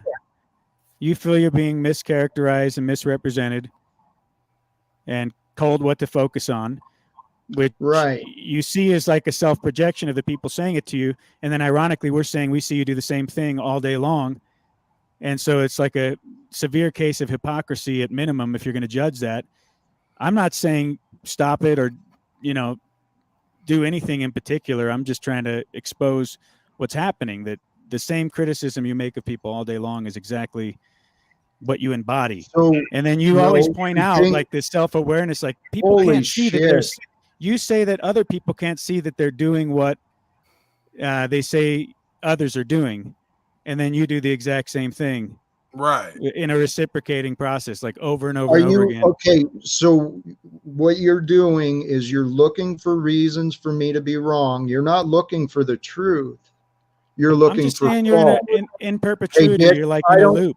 Okay, if you think that, you're free to go too. Oh, man. This is what happens with your family, Talcott. This is how you wind up alone in a room with nobody around you. Yeah, it possibly is, Paul. It possibly is. I'm trying to tell you, Talcott, you don't think I love you, I guess, or you don't care that I love you, because I won't agree with you, because it wouldn't be healthy for me or you to agree with you right now. You're going to do the same thing in your life that you've done on this panel, tell everyone to leave, and that's why they did. And then wonder why nobody will come back and nobody will listen and you can't get results because you're misapprehending reality and you won't budge. You won't budge. There's your blame. It's not blame. I'm not blaming. You have to live out the consequences of your choices. I'm not blaming you. Paul, you presented your accusations of me and my character. Now there's a different side to this situation. Man, this is bizarre. Right. It's like so insane that I'm so fascinated. I can't.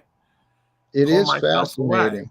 I know. That's how I want to know how long this is going to go on for with you, where you act like you're the only one who's right and everyone in the world's wrong. It's up to God and each of you to decide. I'm saying let's examine facts instead of wasting all this time with accusations and listening to excuses of why things are wrong. Let's talk about facts. Now I've got an angry rooster here that didn't identify himself. Didn't seem to have anything to add. I don't know who you are. Dick, welcome back. You're saying there is an angry rooster. But don't they say as a hen you should not put all of your eggs in one basket, Mr. Talcott? Isn't that? This is Yeah, I slagoo. wasn't trying to piss you off either, Jack. Honestly, I was genuinely trying to give you transparent reflection on what I see. I'm not trying to attack you. It's just like I see that same process go over and over again. And if I love you as a brother, I have to say that to you, right? Like, this is what I'm seeing going on. Now, maybe I'm wrong, right? Maybe I'm in delusion. How about you try, please? This is what I pointed out to Lou earlier. Poncho, you're on a thin line with me already. I'm going to tell you. I got on here and I say I make one fucking word. Hey, you're a piece. Hellfire. Fucking whomped him, to use an old school term. Jack's like really power hungry nowadays. It's like you just say the wrong fucking thing. You get out of line one little bit and you're out. That's He's not got me true. walking on eggshells. No, please. I'm trying to provide a productive and a corrective atmosphere here. I don't believe in scary punishing. and a frightful thing, though, Jack. You'll take someone out on a snap of a finger. Like, you're just ready to like fucking on the finger on the trigger. I respect me more than you guys obviously do. And I respect my time. And this is my channel. My purpose is to share inspiration and, different perspectives for people to consider. You guys don't have to accept them. I'm asking it's kind of harsh. I'm just thinking like your channel would probably be better, Yeah, but you're not asking anything, Jack. Like, you're saying this is your world here, and we got a whole set of laws and rules. We don't even know how to follow them now. So can you post them somewhere so we don't keep getting kicked out? Good point. If you have any questions, please ask. But the other thing I just ask is please pay attention. Right. Maybe especially to me when I'm trying to get you guys to stop your side arguments, that I just want some peace to share some time. Seriously, dude. Why is this? Jack, what makes you think that you come on the metaverse to find peace? Are you confused again? Like, you find peace within yourself. If you take that to the metaverse, expect to find chaos. Like, gotta find more problems, more things to yeah, the world is full of problems that need solving. Your world. Holy shit. You know what could be done, though? Real talk is, and I'm not even joking, like, there are people that come on and they just do meditations, right? Where if they just want pure silence, no dialogue. I consider doing that, and I've been trying to frequencies, peace. Create a feng shui environment to show for the visuals. Really just total nowness. No fucking dialogue of any sorts. I don't know if it'd be compelling, Dick, if people would go ahead. Yeah, go find a channel like that. That's not what I'm doing. Here's what I don't understand. People are coming up here talking about me. This is an opportunity to discuss and to learn about me rather than mock and interrupt and disrespect me. Hey, Jack, don't you think that it's egoic to just presume that everybody wants to always learn about you as if we haven't seen it?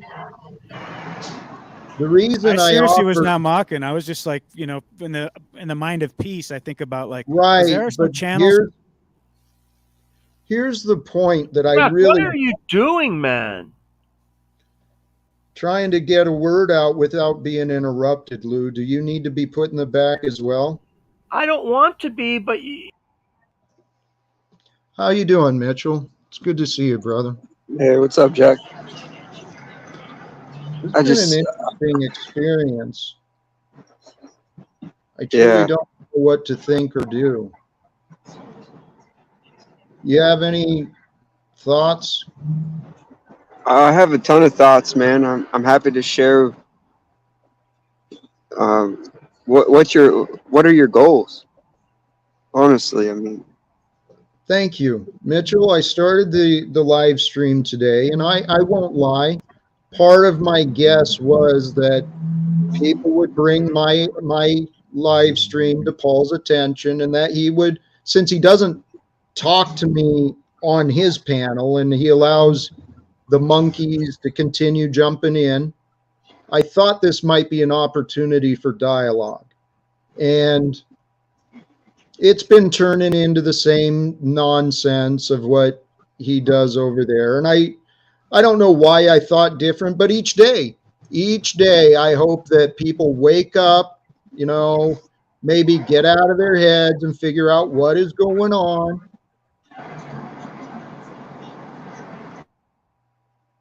What do you think, man?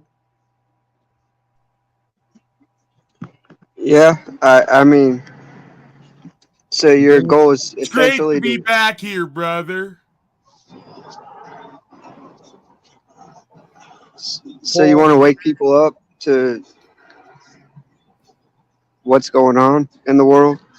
I want people to wake up to what is real. And what is real is beyond their damn thoughts. What is real is life. Feelings are real, Paul.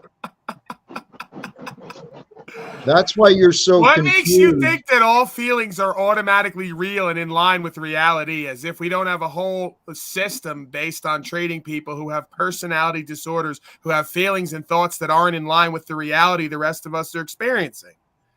Because a double-minded man is unstable in all his ways. It requires purpose and intention to unite the feelings and the mind together.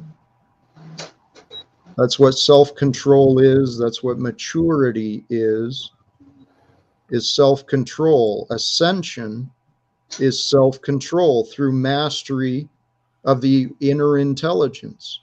And you've mastered that, Jack? Yeah, Paul, I actually do. Is that understand why you get so triggered? You have to keep throwing everyone out and controlling everyone because you can't control your inner space? Well, if you look at the other factors, I have made many efforts. I allow people much grace. Try to point out, try to remind. Jack, just be honest with us. This has gone on for hours. Like, you really believe all this bullshit, huh? You bought into all your bullshit completely? Or is this bullshit for everyone else's consumption, not your own? I suspect you believe your own bullshit because it's going to have very real consequences in your life. And you're pretending that it's not.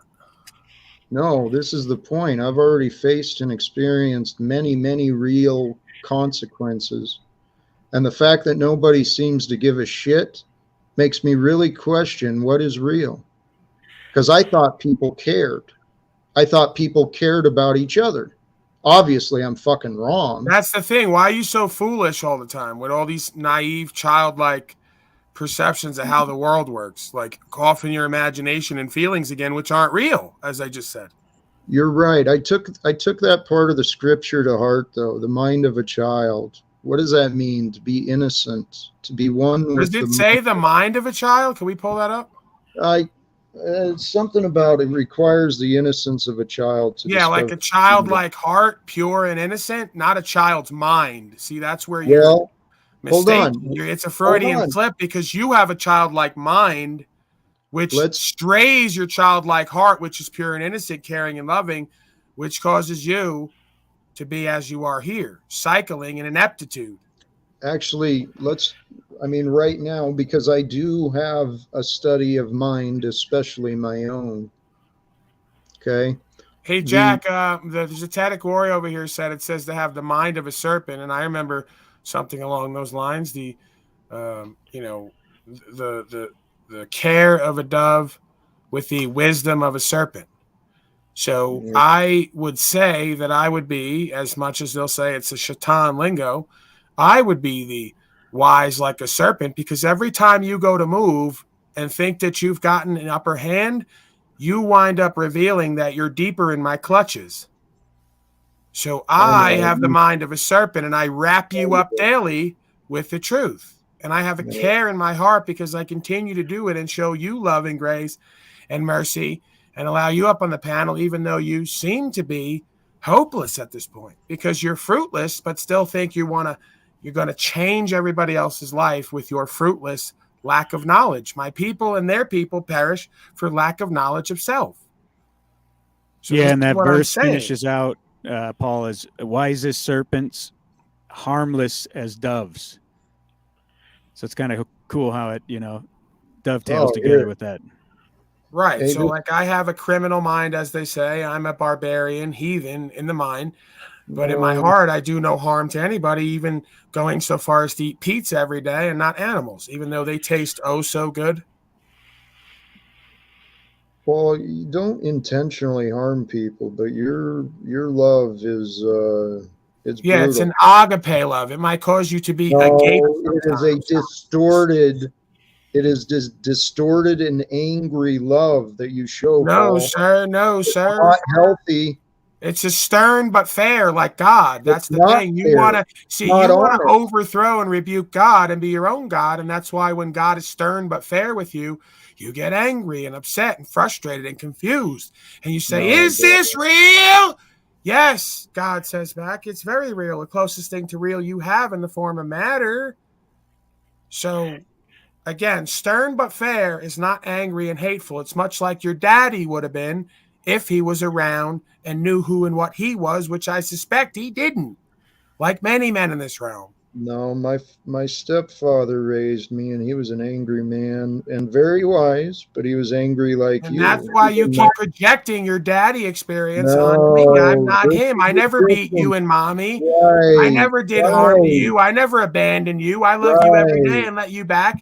And I continue to try to seek resolve with you when everyone in your life's abandoned you. I've loved you and cared for you more than everyone in your life. Never oddly enough. Never throws you out. I never throw you out, and if I do, never as many times. Out the other day. Yeah, the other day after 6 months, you've thrown me out 6 times in 1 hour. 6 months. It's been since November 7th. Whatever. In 3 months, I've thrown you out. You don't care about facts. You don't care about. So 7 times 70. You've come up. You've come up for 90 days, multiple times each day. I never threw you out. You threw me out multiple times in 1 hour. One stream. Right. So it's like you want to talk about self-control, will, discipline, acting like Christ in consciousness. You're the opposite of it. I am what you're speaking of. If I was to characterize it, if I had to take on your characterization of self and say which one of us more has lived this walk on all levels, I am that. And I don't even really go to doing that. Well, just goes to show how egoic you are again. It's like maybe that's the harsh love that we need, and that's what we deserve. How about is for Jack to throw us out and hit our head on the curb? Wake the fuck up, Vic, to what's real! What is real right now? What is real? Hey, Jack, can I get your ideas on when I was working at the program? Hold on, Lou. Hold on. White people. Can I just get an idea on an exercise I used to do when I was working at the program? Yeah, and then I want to touch on what's real, because I got some stuff to say about that. Well, wisdom, okay, the scripture. A new commandment I give to you, that you love one another as I have loved you, that you also love one another. It was not with vile contempt and anger and accusations and disrespect and false narrative. That is not love.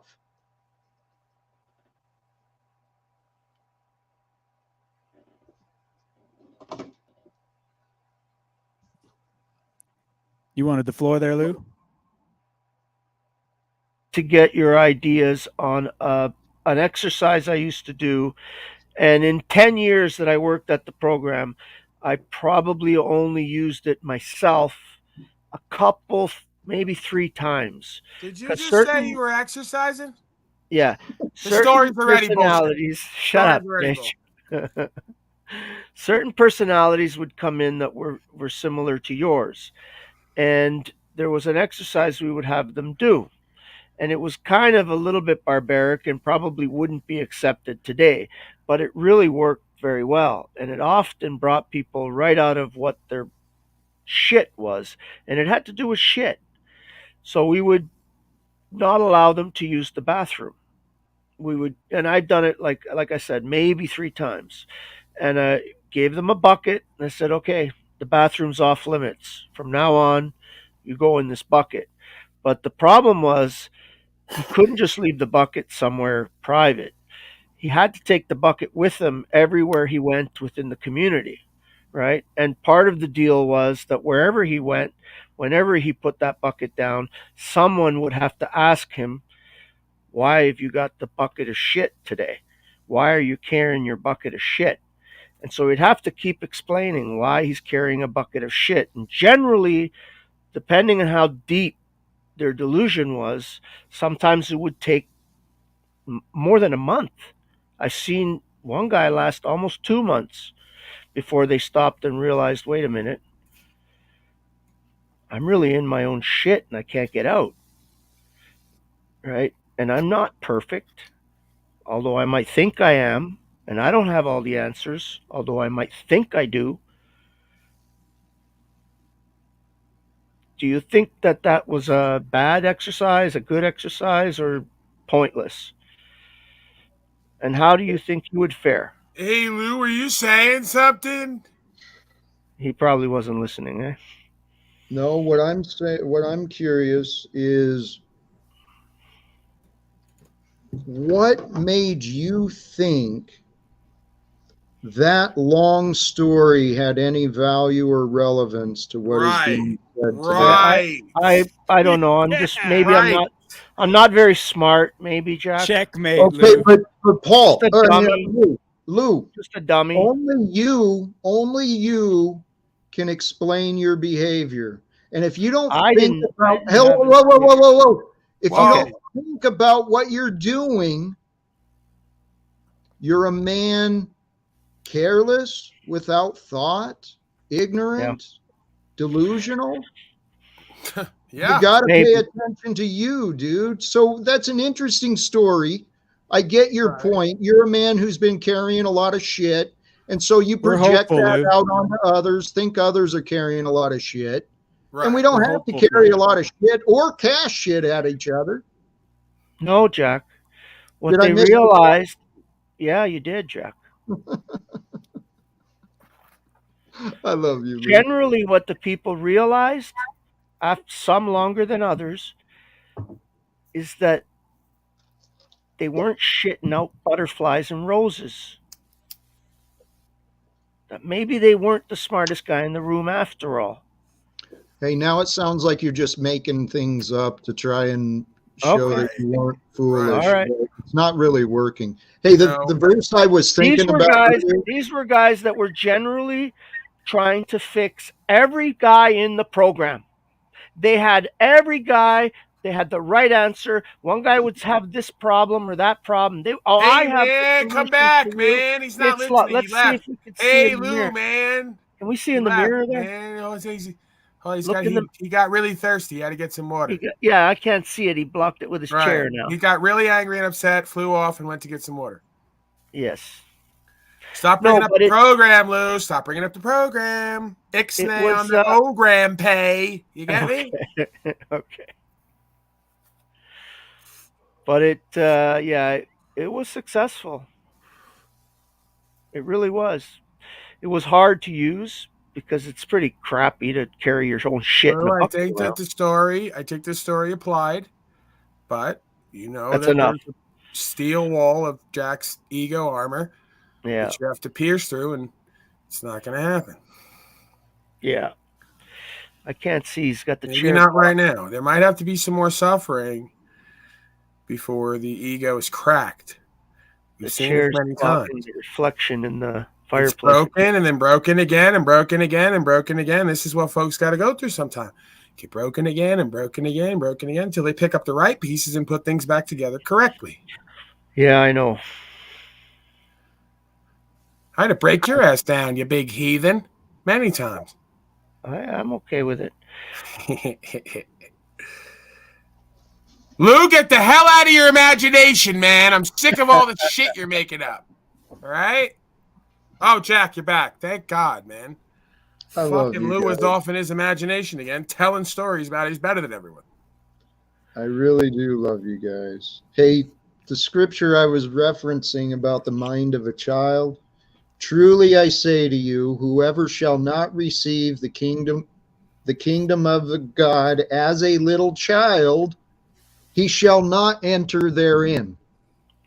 Okay, so what is the mind of a child? The mind of a child is Lacking in knowledge, lacking in knowledge, yes, lacking in knowledge. My yes. people perish for lack of knowledge, Jack. Did you forget that? No, The hold heart on. of a child full of wisdom, knowledge, and action.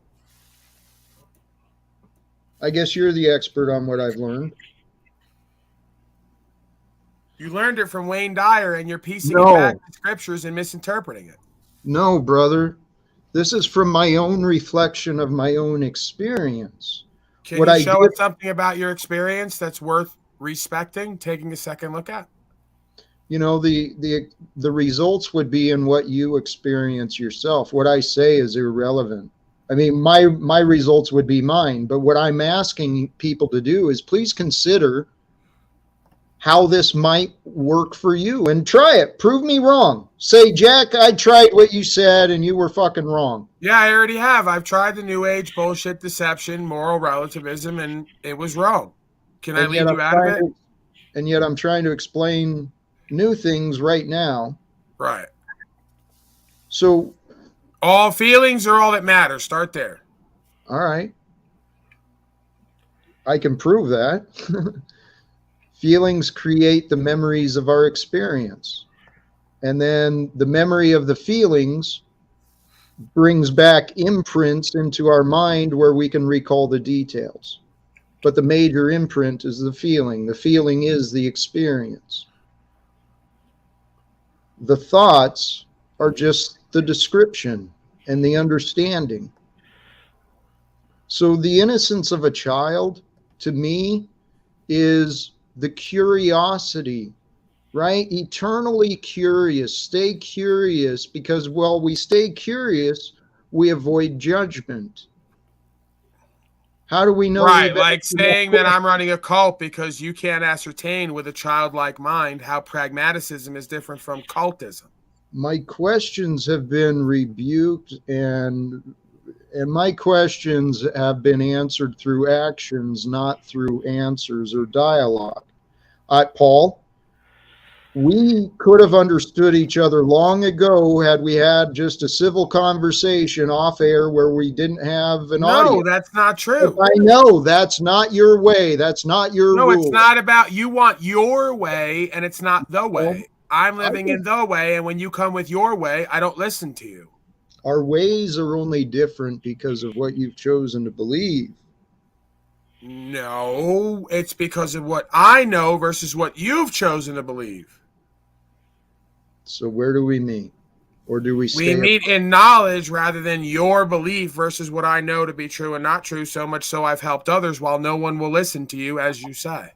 Well, the thing is I know about me, and I know what I did for the mind of a child was I created habits of curiosity and gratitude. And then what has this gotten you, Jack? What it's gotten to me is a wealth of knowledge, because I've asked a lot of questions. What the fuck is going on? What is real? So what has that knowledge gotten you, Jack? It got me to today. Right, it got me there as well. I know. And then I have results and you don't. Well, you have results so far, as do I, and we have different results. Yeah, completely opposite. Setbacks. Completely opposite, one would seem. And yet we're not as different as it may seem. I mean, no, we are the same consciousness and awareness, but you are in your own way with ego, so you can't perceive in a pure conscious and aware state separate from what you want and don't want to be true. How would we know if one is ego or spirit? By the results. By the results of the world? By the results of every single metric and experience that would lead someone to respect oneself and be respected by others who are honor able and respect able. Is the spirit angry or the ego? My spirit? In general. What makes you think that I'm angry at this point? Again, you're projecting. Well, based on what I've witnessed, experienced, and So now we're in the past again. Get out of your imagination in the past. We're in the this moment right past is now. That's where what you we always say. learn from. And Oh, now all of a sudden the past is what we learn from. Usually it's get out of the past, so now it's what we learn from. So in the past and in the present, you're being a cyclical dumbass. Okay, so are we learning? I don't know what that says. It says probably something about you being a cyclical dumbass in the past and in the present, since now all of a sudden the past is applicable when you choose. I think it was the rules of Talcott. Rule number 1, Talcott answers is get out of your imagination. Number 1, get out of your imagination. What this obviously was. So Jennifer started to keep a log of canned Talcott deflection, phrases as well, because everyone has the same idea. Talcott's such a canned phony. We're all now putting down lists of his Talcottianisms. It's like Marx. It's like Karl Marx now. Well, let's face, I mean, I've been asking for 5 years. Let me face my accusers. Let's present some evidence. You want to mischaracterize me, or if I'm wrong, let's present the evidence. You have no results to speak of or point to that would make anyone take you serious or credibly. Says who? Says everyone you come across, including your own family. Is that imagined or real? It's pretty real to me, because it's about 95 to 98% of the time. The only folks who listen to you are bozos in the truth movement who are also lost and confused and on drugs. So that's what you feel confidently saying. Right, absolutely. I say it over and over again. I know, but does that mean you're right? No, but the evidence and the facts of the matter does. Can you now show me something to rebut that? Can you show me some kind of a metric of a result or an action, because actions speak louder than words, that would lead us to believe you are everything you say you are but haven't shown us? I've been trying to get you to see me for who I am, not what you imagine. Right. I've been accused. Somebody who takes government money, has no job, can't produce anything, does no service to anyone or anything, and again, lives off taxpayer funds and can't secure their property rights and freedom. I know, yeah, blah, blah, blah. Pretty much a full-on slave in their own imagination, right? You keep repeating that. Yeah, that's the reality, and we all know it. So you're a slave in your own imagination. What are the other facts that you've been ignoring? I don't know. Give them to me now. Right. This 4 times. The point. Right, but will you give them now? This is the 4th time. What I'm trying to communicate in this example and this experience right now is there's an opinion that has already been formed. Paul is convinced that I cannot prove beyond his narrow scope of focus. And he's right. Because I cannot present beyond his narrow scope of focus, he believes I deserve what he gives me. I'm telling anyone who cares about Paul to please encourage him to step back, reconsider his behavior, because I know who I am. I know exactly what I've accomplished. I know that, yes, I do happen to still receive $300 because my service to an organization caused me bodily injury at some point.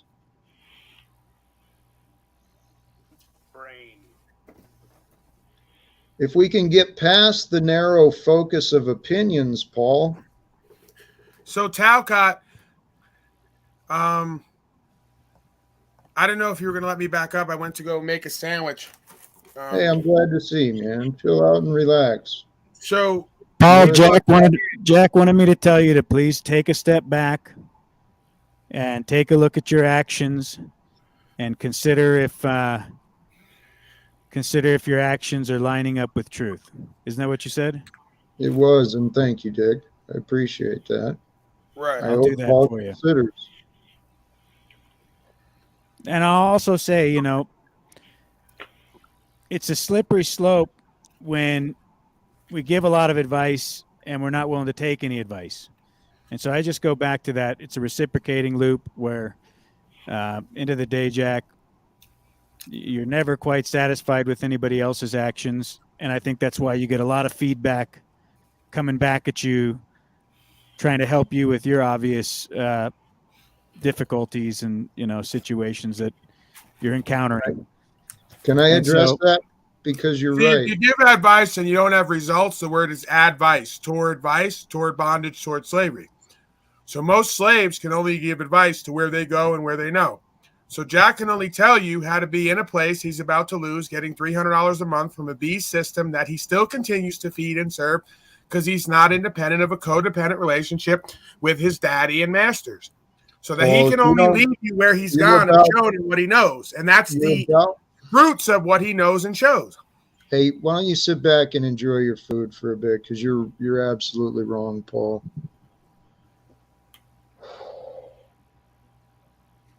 God, Are you going to show us anything now, or just tell us that we can't perceive who? I'm taking a moment to gather my thoughts because this arrogance is really. There is a quality about you that I really like, Jack. I can't put my finger on it, but there's something I like about you that I think is genuine. And then there's other parts where I say, I don't know if he's just playing an act or if it's for entertainment. And then I go through all kinds of insane person. Well, let me just say this. I go through a lot of emotions because I don't want to be the guy who kicks someone when they're down. But then I also see, well, you feed off it and you like it and you enjoy it to a certain degree. And I say, okay, well, this is compelling stuff. It's interesting. I don't know why it's so intriguing, but I like to watch it. I think if we ever solved the loop and you came correct, Jack, and you said, oh my God, I've seen the point, guys, there's some hypocrisy and contradictions in what I'm saying. It would, people wouldn't even know what to do with themselves. Because at this point, it's become such an ongoing theme that it's really, I hope it comes to some kind of resolve and conclusion, Hey, move can we somewhere. get back to focusing on Jack completely and not talking about what you think you know? It's just from my observation, I like to give that perspective. Not that anyone cares or that it matters, because I understand it's just, one man's thoughts and views. Apologize for taking us off track there, folks. Right. Get us back on track, Jack. Thank you. If I felt I had other more viable options, I would not be here online at this time. I assure you of that. Okay. And it's not from a lack of effort. It's not from a lack of creativity. It is, I have humbled myself to where my fucking reality is at. Now, you could go to rehab hey, for a little while. Lou, shut up for a minute, Lou. I'm tired. Seriously, I am tired hateful, of your man. advice. That's angry and hateful. It is. It is. I am sick and tired of Lou's disrespect, not just for me, but for himself. Right. Imagine 6 months to a year, couple of years of this, maybe a decade. I've told you And earlier. you'll answer your own question why I have so much anger and frustration for a bunch of ignorant slaves playing games with their chimpanzee ego. Right. You are a saint, Paul. I've said that earlier today, man. Try to deal with this. Hey, the point is, what I wanted to say is advice has been given. I do not ignore people. I pay attention. If any helpful advice has been received, I've pursued it. I've even pursued advice that was detrimental to me, even though I knew it probably wasn't going to work out good, but I'm like, fuck, I got no other choice. Oh, God. I got to trust something. And here I am. So I followed the advice and I pursued everything I can. And my results up till now, Paul, the external results, there's nothing to point to. Yeah, there's plenty of reasons to say I don't know what I'm talking about. But if you listen to what I'm saying, judge the words, judge the truth, not your damn opinions. I do. You say a bunch of cyclical nonsense that never leads anywhere and confuses everyone more than they already are. It's become a running joke now. Everyone says, we listen to Talcott. He says he's going to simplify and confuse you. We become more confused by the time he's done talking. Okay, Paul. So I am coming to you humbly here in my place that I created, my space I created. I'm humbly coming to you. I'm a man who could use some help, some guidance. I thought I was good at communicating, but I am obviously not. No. And if what I'm saying is wrong, I don't want to be right. I don't want to. Oh. I mean, so then help you but like you used to say in NA, everything after but is bullshit. So help you but if what you're thinking now is wrong, then you don't want to be right, so I can't help you. I can't imagine that I am wrong based on how I know you can't imagine it because, again, you tell everyone else to get out of their imagination. Maybe you need to cultivate more of an imagination because you can't imagine the world where you as God is fucking wrong. It's not like you've ever had that happen before, right? Well, let's help me figure out what is true. Okay. Help me communicate what I think a little better so it doesn't create so much offense and confusion. But this is exactly the point, is that if you would live a different lifestyle, you'd be able to communicate better because you'd be living what you speak. You're trying to talk some shit to get people to listen, but you ain't living what you're speaking, so it's just a bunch of conjecture. It doesn't ever go or lead anywhere, and nobody's going to listen because it doesn't lead back to anywhere. Okay, so you view me as helpless unless I change what? Unless you, well, I mean, there's going to be different levels. I didn't expect this, Talcott, but I guess the day was bound to come, so I'm glad it happened right now in this moment. Let's keep in mind, I think you're wrong, not me, but let's explore. Well, then, if you think I'm wrong, there's no point in exploring it because you're already biased. Forget it. You're already biased because you can't go into an open discussion thinking I'm wrong. That is you. You're convinced that I'm wrong. I know you're wrong. I know you're wrong. I know you're wrong. I know you're wrong. You think I'm wrong. That's the difference between us. We're not the same. Paul. Oh, man. You don't know. You've not asked enough questions. No, I can prove it. I don't need to ask Jack, questions. Jack, I don't mean to interrupt your thought, but man, I just, you said you come here to help people wake up to whatever, but now you're starting to realize you're coming here because you need help with something. Right. What I've been saying for 6 months. I don't know why you're here, but I do. Actually, I was playing to Paul's ego. Yeah. You know what? I can't. No, dude, that's so manipulative, Jack. Don't. Yeah, you're lying to all of us and yourself. Please, bro. That's the narcissist. Okay, then what do I do?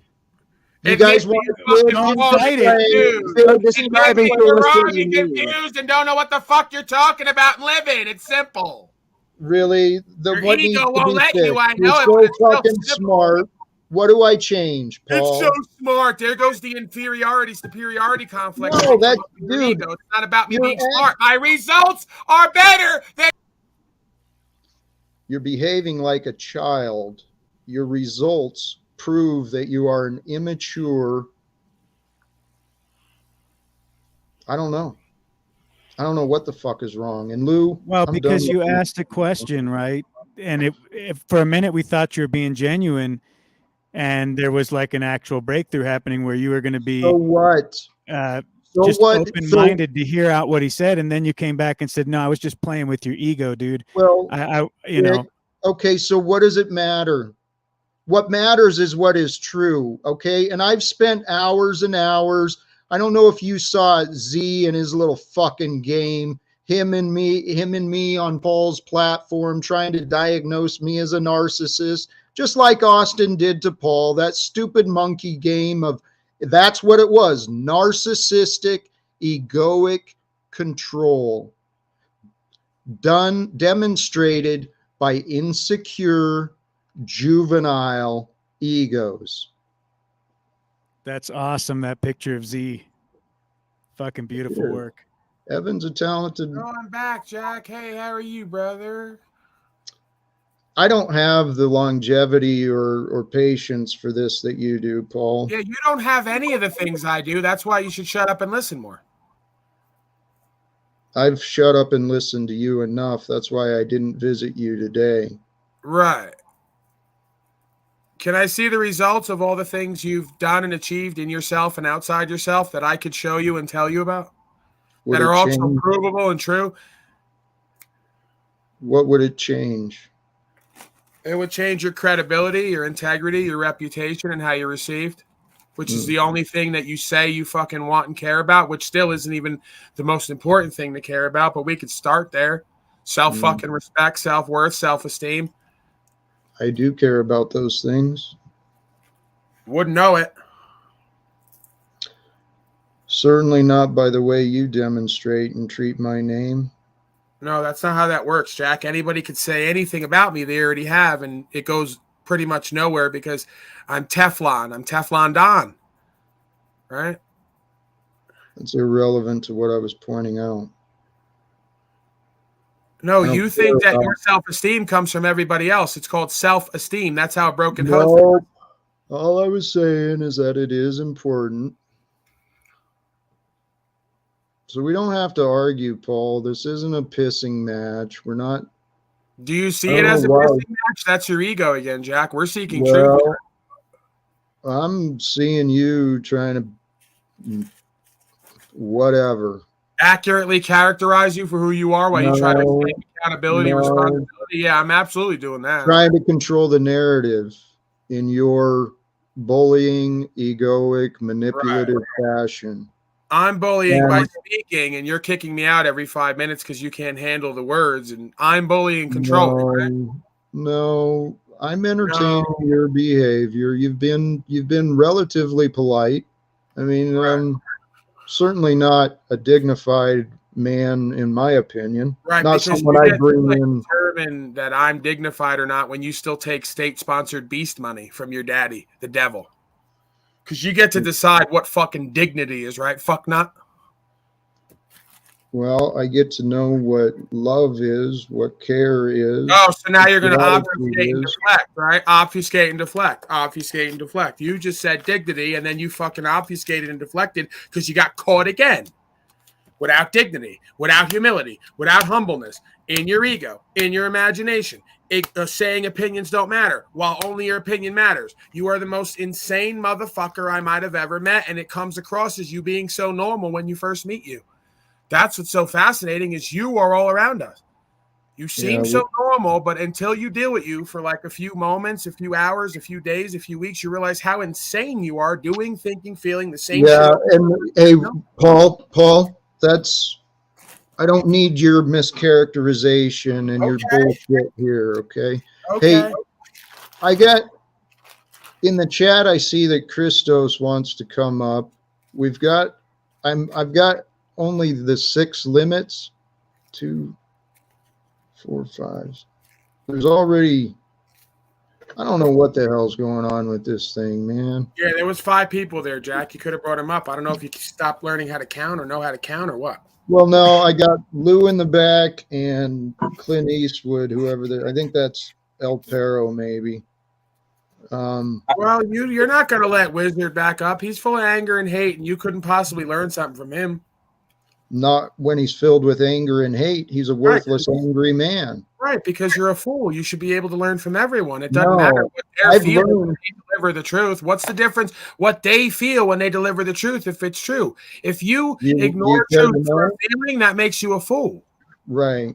The reason I have no time for him is I've received the wisdom he offers. He's got nothing for me, therefore he's worthless. But that goes to show how egoic you are. The wizard still has more he can teach me, but I'm so lazy. Nothing for me. He has nothing for me, and you do nothing but arrogant excuses. Okay. Oh, you're about serious. You're pushing my limits too, man. I'm not interested. You need your.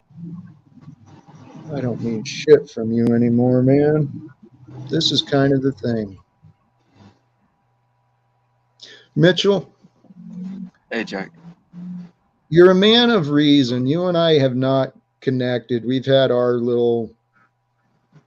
We haven't resonated completely either. And I don't know why, but we haven't really talked a lot. And I know people tend to react to me, to what I share. I came on here today for what I said, to share about some cool things, what I think is helpful for people. Because this is a tough life we're all living, right? You're out there on the streets, man. You're living it with more challenges than me. And yet you come on here still with positivity and strength, man. I don't always agree with you. but you present yourself with some character and strength and morals.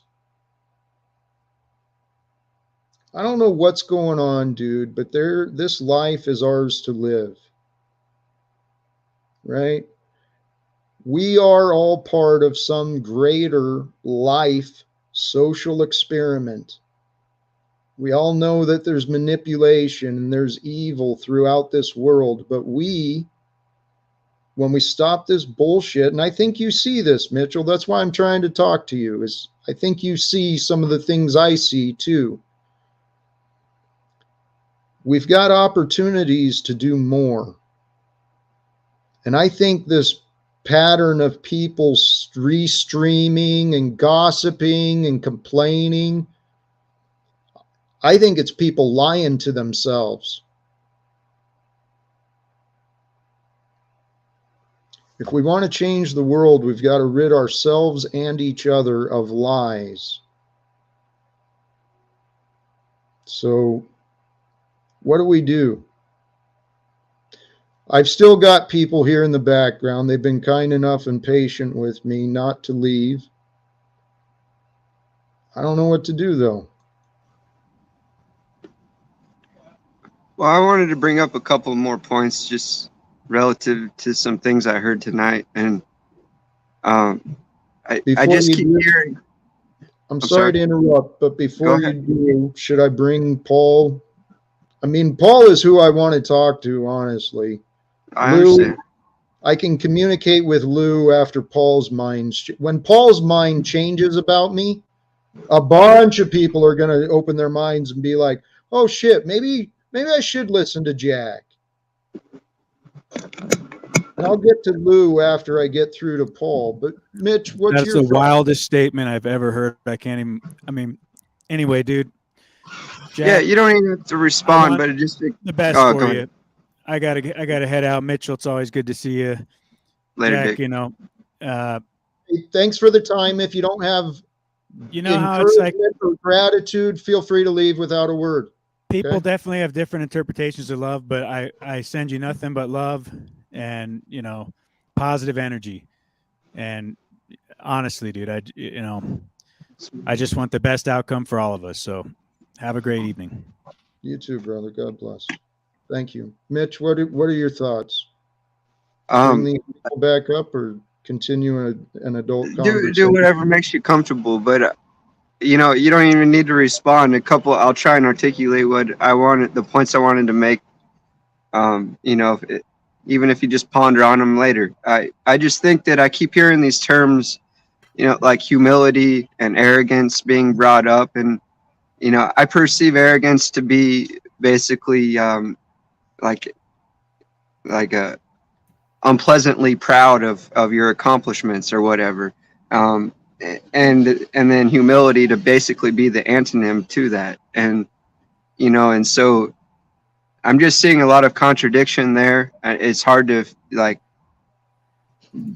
discern what's real, what the true feeling is, if you will. That's one point I wanted to bring up. And the other point is, it's about the communication. You touched on it earlier. If people aren't picking up what you're throwing down, at what point do you blame the people for not picking it up and start blaming yourself for, your delivery or whatever? Mitch, you're right. And I did. I blame myself. I spent hours and hours trying to study, and I've learned things about communication that Paul would be a great guy to try and work this out with. Oh, hey, brother, I didn't realize you brought me back for the 15th time. Please don't make me regret it. Sorry, Jack. One of the things I've learned is there are methods for people. People are doing this. Dr. Joe Dispenza, I don't know if you're familiar with his work. People are experiencing miracles, healing miracles, and there's methods to communicate from my conscious into the subconscious and superconscious of others. Paul, if we could figure out how to communicate with each other, we could use these skills of communication to help other people connect to their own greater self so they can learn.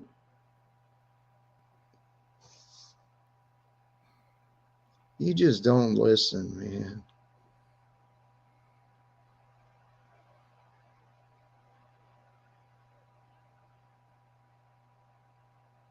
I was listening, Jack.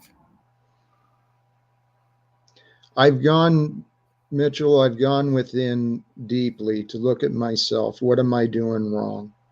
Okay. But at the same time, my studies have been focused on the divine. Okay. So part of me has to accept some faith, some not religious, but some spiritual aspects into what I know.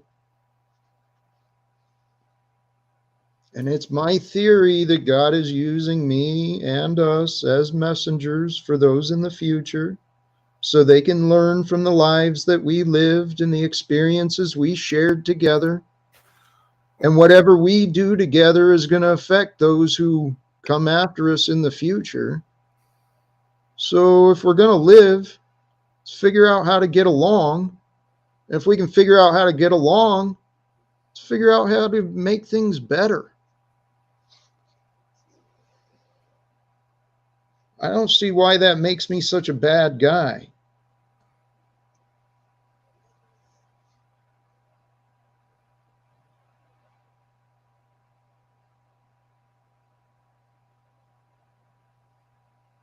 So what do we do if we want to make things better? Work on ourselves, Jack. No one seems to care that I have. Maybe you've not done enough. I've questioned that. I'm actually at this point where the only impurities I regularly allow myself is the cannabis, the caffeine, and the nicotine. Why are you going to the physical world in drugs, Jack? I wasn't talking about that. I allow myself comfort in moderation. I find joy in conservation. And I allow myself Jack, you're inept, Jack. You're inept. You're inept. Can you look that word up and read it, please? My computer isn't. I actually feel I'm very competent. I'm not inept. And now how do we someone's talking in my ear constantly now as if that helps me in this interaction. Could you please show me these areas where you've demonstrated the competence, as you say? One of the things I'm proud of is that for the past several years, I've lived as an honorable man with integrity, honesty, generosity, and true to my word. You can't show that. You can't show any of that. And everything we've seen $300 a month with no. So how could you be an honorable, integral man if you're taking state-sponsored slave money? Well, because it's compensation for the sacrifices I made. You didn't sacrifice. You were the sacrifice, and now you want to get paid like a victim for the evil you were a part of. That's you're gaslighting. You want to judge. No, that's hypocrisy. All right, Paul, I'm about done again. Oh, no. What is your purpose? My purpose is to get to the truth, Jack. Where does that exist? Apparently in your mind only, in your mind and feelings only, apparently. Well, no, the truth I offer is rejected and twisted, so... Right, so you characterize it as sacrificing for something. I say you were sacrificed for something, and you now want to get paid in a victim mentality for you being part of evil. That's not how reality works. A desire. You assume I want to get paid. You are getting paid. That's even more than a desire. It's actually happening right now. Why do you think that is? It doesn't make you integral and honorable. According to you. According to, yes, an honorable man of integrity who didn't take any stimulus, any government benefits, turned it all down, gave up my apartment, gave up my job because I didn't want to be a slave. So what? Right. So what? Well, I can point to stuff that substantiates why I present as somebody who someone might respect in some areas at some times, and you can't. So because you can find a scenario where you're right Right. You think it justifies you accusing me of being wrong. Well, you can't find any scenario where you're right, and you're constantly accusing folks of being wrong. I'm actually questioning people's confidence when they're arrogantly, well, when they've been repeatedly told that's a false narrative. Right, like everyone in your whole life has told you, and everyone online, right. You know, and that is bizarre. Why do you think that's happening? Because you're inept and lacking in awareness. I keep telling you, and you won't accept it because you trust All your right, own so thoughts what and do you emotions. think I'm lacking to accept? The Because truth I of think your you're wrong. the truth of your life and how you've created it and how you will create your destiny if you don't change yourself from inside out. Let's be specific. What are you talking about? Okay, I just did. Do you want to start with your lack of awareness and ineptness over accepting B system money for being sacrificed in ignorance to a system that harmed you, and All now right, you so want to be paid by the same pimp daddy that we all I don't were want to be slaved paid up by? anymore. So what do I do to escape that tyranny so you get out of your fucking head and move past Are you getting that triggered? one simple Are you getting thing? triggered in your ego, Jack? Yes, I've told you my patience is getting exhausted. Well, with your whose fault is that disrespect you and can't fucking- master You know yourself? what? It is my fault. It is my fault for allowing your arrogance to continue in my presence unchecked. I'm sick and tired of this. Whew. And for those who want more of this nonsensical, egotistical boulder dash, please check out the Proper Instruction Motivates People, the Paul Enslaved Arrogance platform. It's quite an evidence of social behavior these days. It's quite fascinating. I don't know who this Go Blue is. Are you up in the back, Go Blue?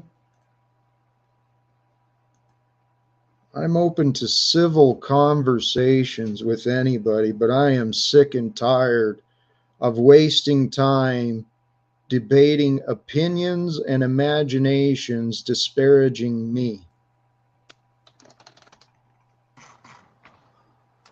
Percy, welcome. Welcome up. How's it going, mate? I actually have a few thoughts that I would love to get off my chest here at the top here. Please do. The floor is yours, and thank you. Yeah, you're very welcome. What was that other gentleman's name? If you mean the arrogant, loud one, that was Paul. Paul Enslaved. Paul Enslaved. What? My God. He must be one of the most arrogant people I have ever come across in my fucking life, mate. That's my opinion as well. But he's not one of the most arrogant. He has a level of arrogance about him. But I've seen worse. I know worse. Well, he's not the most, of course. One of the most. He's probably up there in the 10th percentile, I'd imagine. Man. So I guess I kind of walked in on this last minute. What exactly is this argument about? So he's saying that you taking stimulus money is somehow a bad thing, that the government is giving you your own tax dollars back, and this is bad. No, you're partially right, but what the reference is when I was a child, when I was 17, my mom signed the paperwork and I volunteered to join the Army. And after a couple of enlistments of the Army, on the way out, physicians looked at me and they said, "Oh shit, Jack, you're about 30% broken." So all it was my shoulder got a little screwed up, but you know, they decided that my disability rating warranted a 30%, and so I get a small amount of money from the Army, I guess, till I die, from the tax dollars. The tax dollars are taking care of me. But why is that inherently a bad thing? Isn't that the government's job to take care of its citizens? It is, but it's an excuse to mischaracterize me. See, because I claim to be a man who is I do publicly, I don't know what you do and don't know, but I appreciate this polite conversation and inquiry. Right.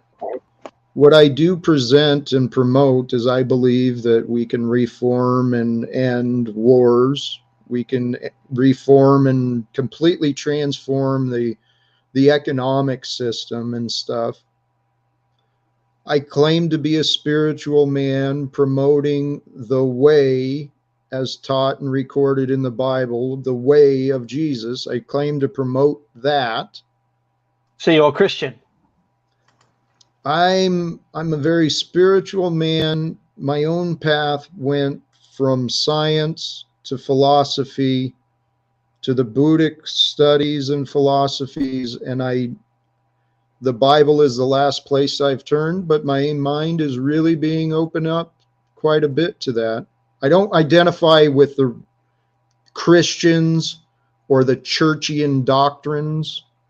Interesting. Why not? Well, the religions have been used to deceive and confuse the masses. It's just part of history. Well, right, yeah. To a larger degree, it's been an institution used to make people wealthy, more so than it has been to turn lives around for the greater good. Not that I really buy into much of it anyway, but no, the interesting dynamic here, though, is honestly, it is a pleasure to meet you. I've been saying a long time now, there's something bizarre going on in my life. I think it's much greater than me. And I've been trying to find people willing to help me figure it out, help me figure out what is real and what we might be able to do. But Paul Enslaved is a man, his platform is common law. I don't want to mischaracterize it. You got to experience it for yourself, but it brings common law. He sounds like a fucking right wing extremist, mate. There are positions that are similar to the right-wing extremists. There were definitely notes of that in his discourse. It should not be characterized as such, though, because the intent of what, I'll let Paul explain himself and his stuff. Yeah, bring Paul back on, please, mate. I'd like to talk to him. Well, what Paul, in my opinion, I'm a complete slave, mate. Yeah, that's a horrible accent, mate. You should stick to your shitty... I'm a complete slave. I think the government's job is to take care of all the citizens like little babies because they're our daddy, mate. Yeah. Fucking hey, look, pathetic mate. slave. Stick your head out of your ass for 5 seconds, unless this is an Maybe act. If you had proper health insurance, you could get some of those teeth taken care of, mate. Proper health insurance, mate? Does that come with a lockdown and slavery and genocide, mate? Well, you're very loud. I got to turn you down. Yeah, you're very inept and slave-like. Well, and you're a fucking right cunt, mate. Right, but you wouldn't say nothing to me if you was in the room with me, would you? Slave. Oh, I absolutely would, mate, because your fucking skinhead doesn't... Oh, fuck off, mate. Percy, I don't want this to degrade into an argument, okay? Thanks, mate. Your maturity is welcomed in this very spiritual realm we're all in. Well, and that's what I wanted. That's what I hope to bring, honestly. And I'm doing my best here, trying to navigate how do we have dialogue and how do we get past the ego. You know what, mate, Jack, look, you fucking lied to me. How so? You told me that he wasn't a right-winger. You told me that he wasn't a far right-wing extremist, and then he comes on here and starts chirping about how I'm a slave because the government is doing things for me. Crazy, mate. I guess he's a fucking anarchist. Well, I probably claim myself closest to anarchist. I mean, in the essence that an anarchist is a sovereign ruler of themselves, meaning self-control, self-regulation, self-responsibility, but with the purpose of building community. I guess my point is that within the broader sense of like society, because unfortunately society is a lot more than just individuals. And I think individualism in general is not a very good prism to look at life through. So I try to look at things from a more collectivist perspective. So especially when it comes to things like politics, I mean, the government's job is to collect tax dollars and provide essential goods and services for the people that otherwise would not be present via the private sector. And I don't understand how you could possibly think that that is a bad thing. Well, there's plenty of bad things that are within the structures, and we need to recognize the facts of that, that what could be good has been infiltrated, manipulated, corrupted, and is yes. So sure, I agree with that. Humans are inherently corrupt, and this is a problem. In the past, humans have been corrupted by the past. We are here in the new to bring, we're here to interrupt the past. Go ahead, Paul. We're here to bring collectivism, according to the genius here. Yes, collectivism is worked out an so efficient well for us all throughout history, ideology. Right? It's efficient ideology. It's worked out so well for us. In general, yes. When we were hunter-gatherers, this is our evolutionary biology. Yes, this is how we interacted before privatization. So you don't mind losing all your guns, private property rights, personal choice, your face? I didn't hear any of that said. I'm generally not an advocate of guns anyway, mate. So yeah, right. Because you wouldn't think that personal responsibility to protect yourself and your loved ones is your responsibility. It's someone else's, of course. Well, the man you're going to call in a government outfit to be your daddy, right? Well, I think that I live in. I am from a country where gun violence doesn't really exist, so you don't need a gun to defend yourself, mate. Right. I didn't tell you needed to have one. I said you can have one, and your daddy has one. Jack, so when I'd your like government... to say this real quick. Okay. Jack, I don't mind having discourse with Paul here. I just want him to have the decency to let me finish instead of being an arrogant fucking asshole that just interrupts all the time. You know, Percy, that's a wish that I've had for a while. So he just doesn't know how to let somebody else talk. He's so full of himself. He just loves hearing himself talk. He's just as arrogant as he thinks you are. Well, that's just it. He's created an echo chamber of people who enable his behavior, and so he's been encouraged and rewarded. He's been rewarded for the way he presents himself day after day. In part by you, Jack.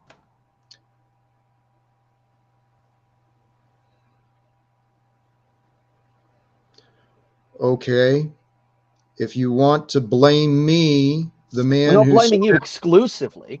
Well, actually, I've actually invested quite a bit of time, patience, compassion towards confronting the abusive behavior that other channels, I mean, let's face it, Moose and Austin, these other people, well, I don't know if you know of them, but other people have broke off to go spend time following his example, creating a hangout place of complainers and gossipers.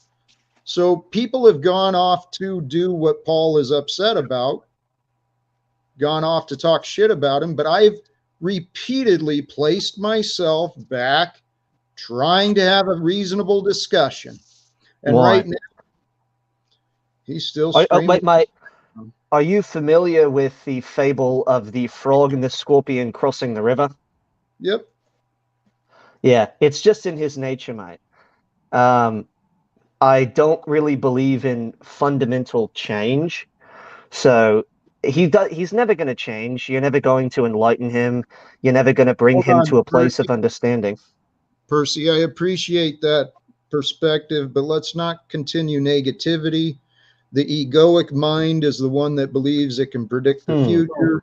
The egoic mind is the one that believes that others are incapable of what is capable. Well, so in general, I am more nature nature over nurture. So I'm more of a determinist than I am an existentialist in general. So no, I don't necessarily think that we all have the free will to change who we are fundamentally. I don't think change really exists in that regard. Every time Paul comes on here, despite your efforts to change him and make him have him any sense of humility, he's going to come on here and be an asshole every single time because that's who he is. And this is in his nature. And unfortunately, some people are just shitty.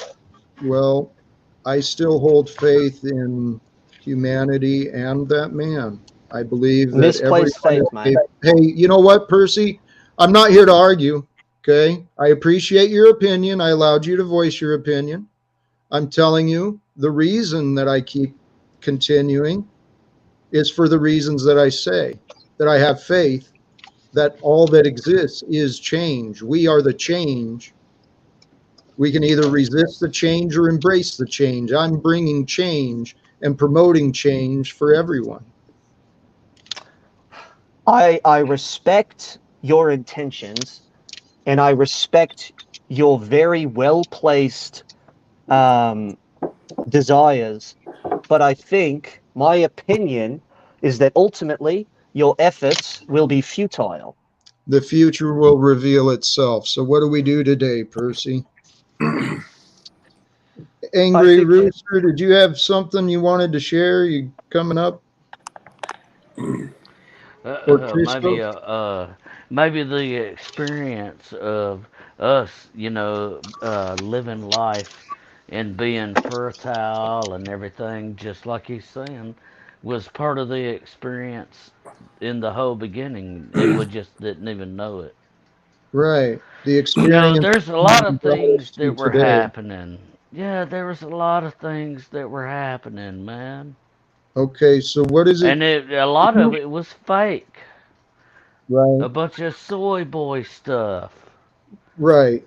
So I'm actually not really hoping to set up a panel for people to complain.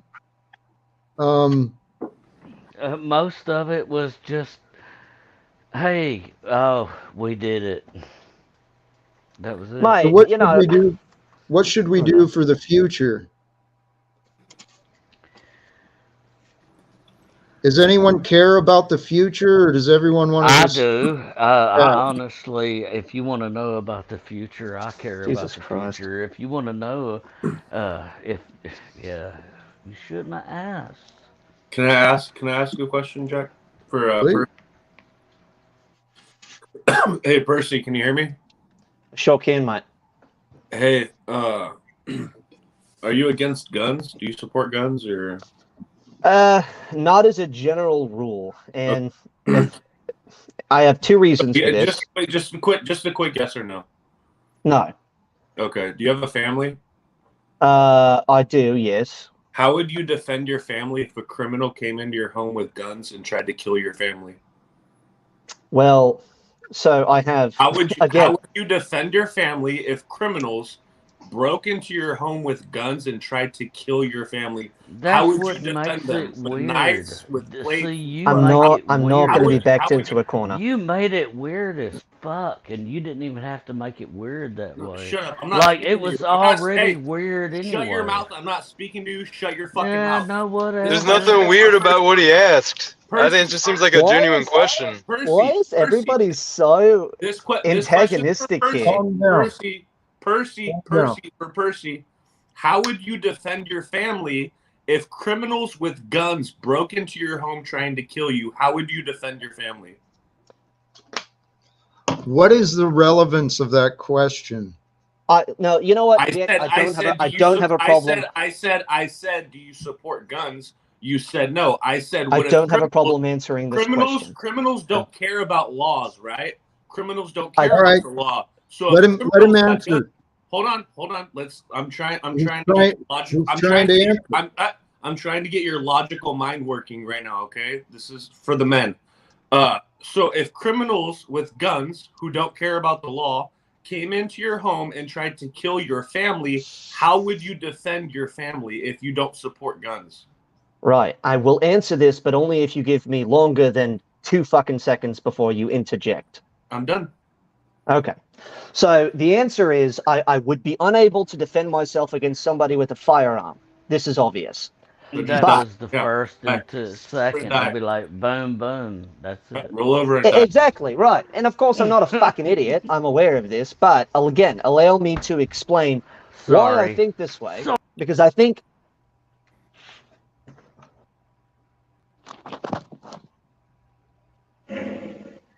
Percy, Are you guys there? continue. Sorry, Go my ahead. headphones. My headphones are a fucking piece of shit, mate. I had to unplug them and plug them back in. So yeah, I mean, look. Number one, especially if we're talking specifically about the United States, when we talk about the Second Amendment, when we talk about when it was written, the whole point of having guns, why it was written, is less so to protect yourself and more so to keep the government held accountable. Unfortunately, though, two things have changed since that was written. Number one, we don't have muskets. Number two, the government has nuclear weapons and drones. So you're not going to overthrow the government. There's nothing you can do about the government, despite every intention maybe some of you have on overthrowing the government or some rebellion or revolution. It's not going to happen. Nobody here is trying to overthrow the government, and so I think you made the point where we've transitioned into a state of society where it's necessary to defend yourself and your family more particularly. It's necessary to defend yourself because guns outnumber people here, but this is not the case in all over Europe. And mind you, in Europe, mass shootings do not happen on the scale that they do here. So yes, you do fear people with guns here in America, but that is because of your own poor legislation, not because of guns themselves. So people are evil, not people. Legislation doesn't mean dead. Governments around the world have taken everybody's rights, personal choice, property rights, private property, ability to choose in pretty much every level without forcing us into contract under what they perceive as the best rule for us. And you want to take the last line of defense from the last pretty much country in the world, one of the last few, of defending themselves against tyranny because of your feelers about collectivism. And you don't see how you're a pet punk-ass coward collectivist slave? Jack, you can't even defend yourself if someone comes in. You say armed, firearm. Jack, what if 6 guys come through your window to rape your wife? Jack, if you genuinely allow this to persist on your call-in show, I'm unfortunately just going to have to drop out, mate. This is getting to a point where there's no longer mutual respect anymore. There's just a bunch of childish name What calling. you think you're entitled to respect when you sound like a coward and a slave? Let's both of you.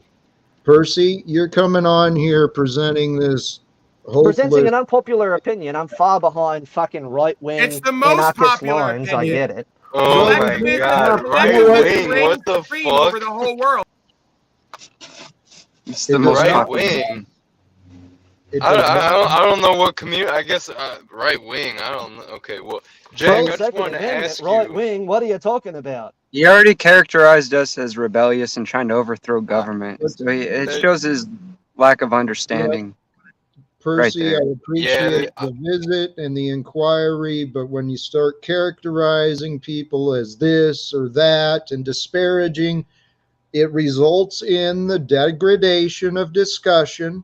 Okay, you added Percy, you added to the ad hominem and the mischaracterization, and so then the ego gets insensitive and it's got to defend itself and its position. So Christos, good to see you, brother. Hey, I won't talk any smack on Percy, but I'll just say to him, I'm baffled by what he said, and I guess I forgot that people still operate with that mentality. But that's besides the point. I didn't come here for that. Thanks for having me on real quick, Jack. I just wanted to ask you, in regards to Paul and his community and his channel, it's just a genuine question. Why do you? It seems that you keep coming back, like onto his streams and interacting with the people in his community.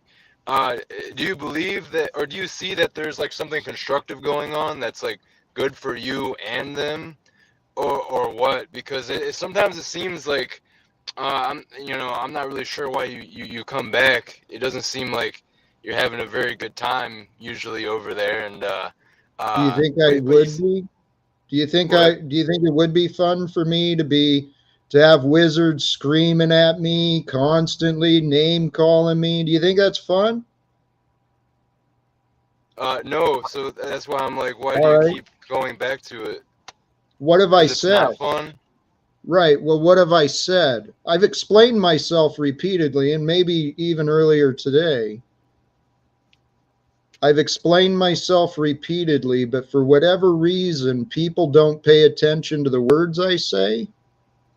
Well, I And guess I haven't been tuning in enough. I know, can go brother. watch some streams. Hey, Christos, I actually, when I saw you first, you got a beautiful energy to you, and you got a lot of people I admire. I've met people like interactive, this virtual reality crap, but I've met people I respect who respect you, right? And so I saw that energy and that light within you as well. The other day, Appreciate it. The other day when Paul was showing up to bully around and make a big deal out of Tommy and stuff, I introduced myself to you in a different way, and please keep an open mind, but I encourage you, investigate some of the things I say rather than the opinions of other people around. Because Christos, I believe we have a beautiful future in store for us. I don't know why everyone thinks I should be ridiculed and mocked because I've got faith in myself and what I see in others. Please investigate what you see, what I've said, all right? And don't rush to an opinion. You ask a fair question though. Why do I keep returning? Mm-hmm. Today, this happening right now is part of me trying to figure that out, because obviously going to other people's platforms hasn't helped, hasn't worked. It's easy for me to be Paul's platform. People come out and want to mischaracterize me and insult me, and then rather than anyone else try to resolve and say, hey, what's true? It just goes on and on. So my reputation has been destroyed. My name has been mocked and ridiculed by many people in this small community. And I find it fascinating, brother. Because if I'm right, God's using us all. And it seems like I'm one of the only few who's paying any attention. It's like, I don't know what's going on, dude. What is real? Are we real? Is this shit real? Yeah, you're asking the real questions, Jack. Right. Well, I guess do you feel like you're gaining like something positive out of this? It seems masochistic almost.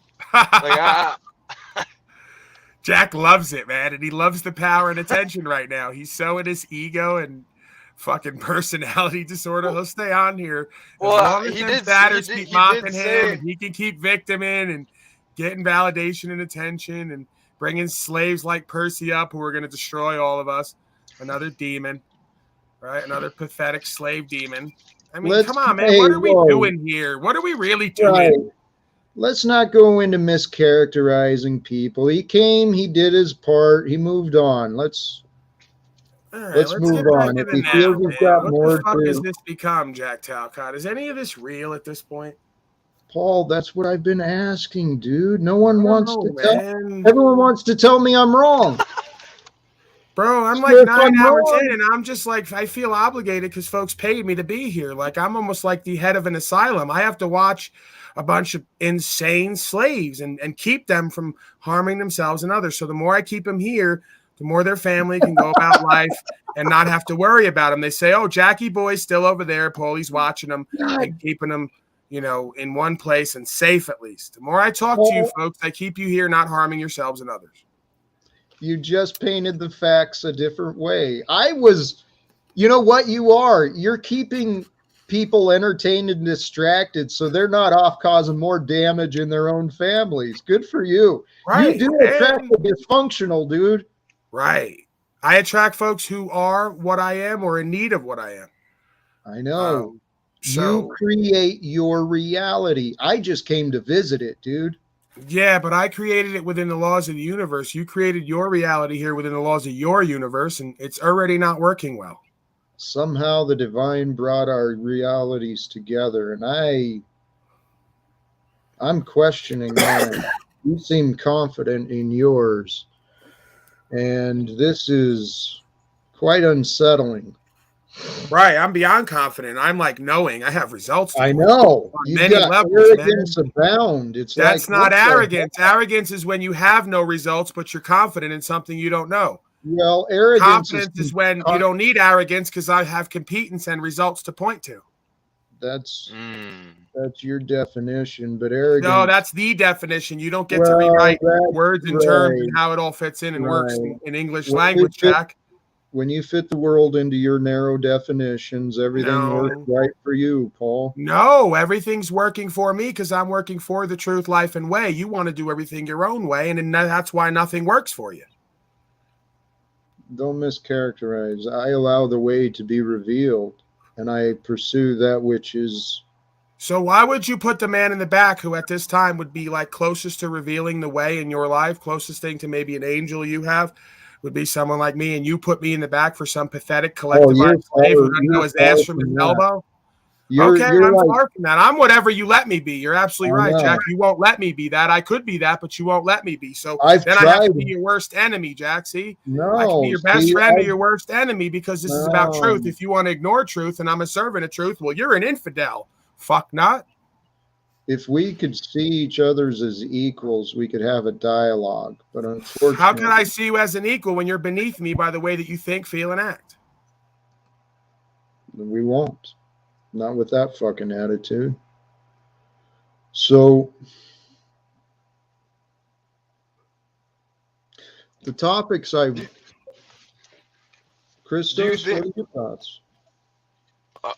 So do you believe that something is going to like get revealed in due time if you keep interacting with Paul and his community, like that there's going to be something good coming out of it? I will say some of the things I've heard recently, I've kind of seen how like they're breaking you down to build you up. Like there is like a method to it, and it does seem that like Paul and a lot of people over there do actually like want good for you in some weird like backwards way, in a sense. They do. Their care is abusive. This is the point. They're fucking dysfunctional, dude. They don't understand love. But aren't you dysfunctional as well if you're constantly playing back into it and coming back and participating? If you assume it and you paint me like that, yes. But here's the other side of that. I am not broke. I'm not one to be broken down. My life, the universe, broke me down. I've already been through the dark night of the soul for several years. I've lost everyone, everything I cared about. So Paul and Wizard, they're actually getting off on kicking a man who's down. They think this shit is funny. I got a bunch of people in my hometown who think this shit is funny too. Playing games with my life, my reputation, my way to live in this world. People are thinking this is a game. And I'm saying, wake the hell up. You're affecting people's lives. Sorry, that passion message was intended for Paul. I'm just confused of like, if it's like abusive, as you're saying, like why isn't there a detachment? Hey, back from the situation and the people? Let me offer this. In my mind, I see success in the future. Live without fear. I don't know if you heard that, but it's my brand trademark. I never thought I'd end up with a brand or a trademark trying to build, but I am. Okay. Live without fear is a message for people, not for me, for people. Learn how to live, face your fears, overcome your fears, get out of letting fear control your life. That's what I'm preaching to people. So this is what you're So like you're practicing that concept by participating in what you're participating in, Part of of it, yes. not showing fear. Part of it, yes. One of my fears was insecurity. It took me some courage a while back to put my face on videos. And then, admittedly, going to a panel of chaos like Paul's, I had to overcome a little bit of insecurity, admittedly. But here, Christos, to answer your question, I'm going to succeed with or without Paul's approval, with or without Paul's participation. My goal is much greater than me. And so I'm inviting people to please join along with me. Let's see what we might be able to accomplish together. But in my real life, there's some bizarre shit going on that I don't know how to resolve without cooperation from others. So I spent several years afraid and alone, and then I decided, you know what, I'm not going to be afraid, and I don't give a shit if I'm alone, and I'll stand against the world. I am a man who's willing to go and confront those that most people aren't. Most people aren't willing to go and have a conversation with Paul and say, hey, Paul, your behavior's out of line. You need to relook at what you're doing. I'm also willing to do that with the federal government if given the opportunity. Yo, can you mute up, Christos? Was that few seconds that bad? I apologize. I didn't think I was making that much noise with that. But it was. I will. Normally I do when I'm not talking. I didn't think I was crinkling that much, but my bad. Hey, Christos, we're participating in some experiment of life, right? We got a bunch of people on this world, not only in positions of power, but in this YouTube community that think they got it all figured out. People need to stop lying to themselves and lying to each other about what they think they know. Paul and Wizard have gone out of their way to spread things about me that they don't know. And as I said, I'm a man of deep faith these days. But continue. I don't want to cut you off. People are revealing their character, and they're going to learn either through the words I share. You too, brother. You might be the same as me. Mitchell too. We're all, I believe, you know, you've heard of the 144,000, whatever, the numbers of prophecy that there's going to be a group that come and lead the rest of the world. I've accepted that. What if? What if that is possibly true? What if we are the ones who are here to bring the new? What if it is us?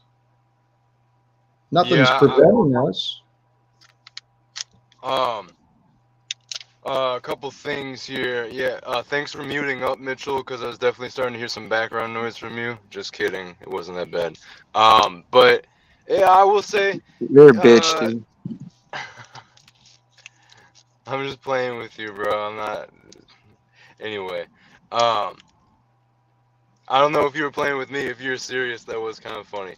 But anyway, I was gonna say, Jack, are they going out of their way? If you keep coming back and engaging with them, I don't feel like they're going out of their way. If you're taking yourself into their area, sure, and into their realm, how are they going out of their way? You know, because you're engaging with them. I'm surprised I have to point that out. But the fact is Wizard and others are going to other platforms, talking shit about me, using my name as like some disparaging comparison. And so whether you see it or not, it's stuff that God has allowed me to see. And I just go off the facts that are revealed to me. I don't judge. I just learn. I pay attention to what people are doing. I got you, Jack. Kind of like Truth or Cop. Welcome I'm about to Yeah. hop off here. I Yeah. appreciate you having me. Much love to you, Jack. You as Uh, well, brother. sorry, Mitchell. I really wasn't trying to have any bad energy with you either. Seriously. No, So it's cool, man. I was just asking if you would mute up because he was saying yeah, something that was pretty pertinent. You know, it was no I big feel deal. you. You I know. I hear you for sure, man. No, I know, got you. No doubt. Hey, all much right, peace. respect. No, All yeah, right, man. no bad blood, man. I'm good. For sure, man. Christos, love your energy, brother. Have a beautiful night, wherever you end up. All right. Thank you, and I like your hat, Truth or Cop. Y'all take care. Thank you. Peace. Have a good night. Good to see you again, Jack. Mitchell, it's been a while. So Hey, what what's I, up? what I don't understand here, Talcott, is why people can't just, wouldn't it be nice if decisions were just made for us and we didn't have to think so much? The government would kind of just tell us what to do. There is a benefit to that. I'm not gonna lie. Yeah, that'd be nice, right? You wouldn't have to Hey, think so much. You would know what is real because it would be mandated by the state, right? it would just be told to you. Yeah. Nonstop in media and propaganda. It'd be everywhere. It would actually make sense, wouldn't it? Because the human species, they're pretty out of control unless you tame them. Right? They're like wild animals, it's like herding cats trying to get people to do stuff together. Yeah. So, that's why we need wranglers to tell everyone what to do. That's how we ended up. I honestly believe that's how we ended up where we are. Right? The elite, the upper class, the people who owned all the capital and the businesses, they're inside drinking tea and they're seeing the poor people out. They're making soup with rocks, right? These people, they're ignorant. They don't know. They can't feed themselves. They need us to provide them work, to provide them instruction. That's the elite mindset that came to be. And yeah, it's worked. Governance and enforcement has created profits and obedience. Right. Yeah, absolutely. I mean, it makes life more convenient. You don't have to think, you can go to the grocery store and get frozen food. It might not have as many nutrients. It might lead to cancer, but there's cures for that. They got everything sorted out. I was just thinking, if only there was groups of people trying to figure out how to better program humans, right? Like Yuval Harari. Have you heard of him? No. Thank goodness there's people like him in the ear of Klaus Schwab and the World Economic Forum. They're making sure that the elite, those who know, who have the power, they're making sure they understand humans are programmable. We are. We don't have to be told from afar anymore from the dictators. All they got to do is get the right frequencies and the right devices attached to our hips or get the right device on our wrist, maybe even inject it into our body. And holy shit, we don't have to think about anything. Right. And that's absolute freedom, right? Isn't it? That's what they call it. I mean, that's what we fight for, right? Our servicemen and women, they're fighting for this freedom. That's Is that what you call it? Well, that's what I was told. That's what I did. That's what I believe. I actually believed at one time we needed a good war to help kickstart our economy. Back in the Reagan days, that was Reagan. Yeah, nothing builds a collectivist mentality like a good war. I know. It worked in the past, so it jump-started our economy after World War II. Holy shit, man. That'll get us past that depression nonsense, that Wall Street nonsense. We just need a good war to get jobs back into our country, right? Isn't that the mindset? And so, we want collectivism here. So, I mean, I guess the best case scenario to accomplish what we're trying to achieve here is to go to war with someone. Yes. As long as we can keep secrets from each other, we can create as many enemies as we want. And this is why I'm so adamant. The way of the future for humanity is we get rid of this intellectual property nonsense and we start actually caring about the wisdom care about the wisdom of the people and the character of the people, not their greediness, their wealth collection, or their, position of employment. But how are we going to bring everyone on the same page into a war without, state secrets? We kind of need that. And well, what I see is like, I know how everyone's got different opinions of people in history, but Abraham Lincoln said something about if I change an enemy to a friend, do we not eliminate enemies in the end, right? So if we can overcome our separations and our differences, and we can work diplomatically together, if we can cooperate together, this entire world can be transformed very quickly. And the journey starts with each of us, but as enough of us, and I believe right now, there's enough people online talking about psychology, philosophy, government affairs, economic affairs. There's so much knowledge being shared right now. People are waking up, and as people start overcoming, breaking the childhood trauma, breaking the generational cycles of abuse, when we start healing ourselves, we'll start healing each other. And the most powerful healing is truth, man. And we'll all come to a position where we don't have to think anymore. We can know what is real because the collectivist mindset tells us what to do, who to be, and where to go. I disagree. I see a future where all the information is freely available, where there's, centers set up. We use the technology and the experience of like our actual scientists and scholars. They share the knowledge freely. So we could have centers where like children can go in all the way up to adults, whatever age, without cost, using the technology. I thought we were on the same page that we should just be told what to put in our body so we don't have to think about it. That's the old ways, the satanic level of control. Oh, okay. I thought we were on the same page about that right now. We might have some disagreements then. Well, you said that a moment ago. That it would be great, right? We wouldn't have to think. I was playing devil's advocate to play along with the devil that's been in charge. But I am a man, I've professed myself to seek the light, and I encourage others to become the light. Well, we could all be like Australia, I was hoping to get that guy on here and have a conversation with him about how good collectivism is and how it can guide us and steer us like good cattle into the pens we need to be in. And, we don't have to think so much, but unfortunately he disappeared. He might be in the back still. That was Percy, right? I believe so.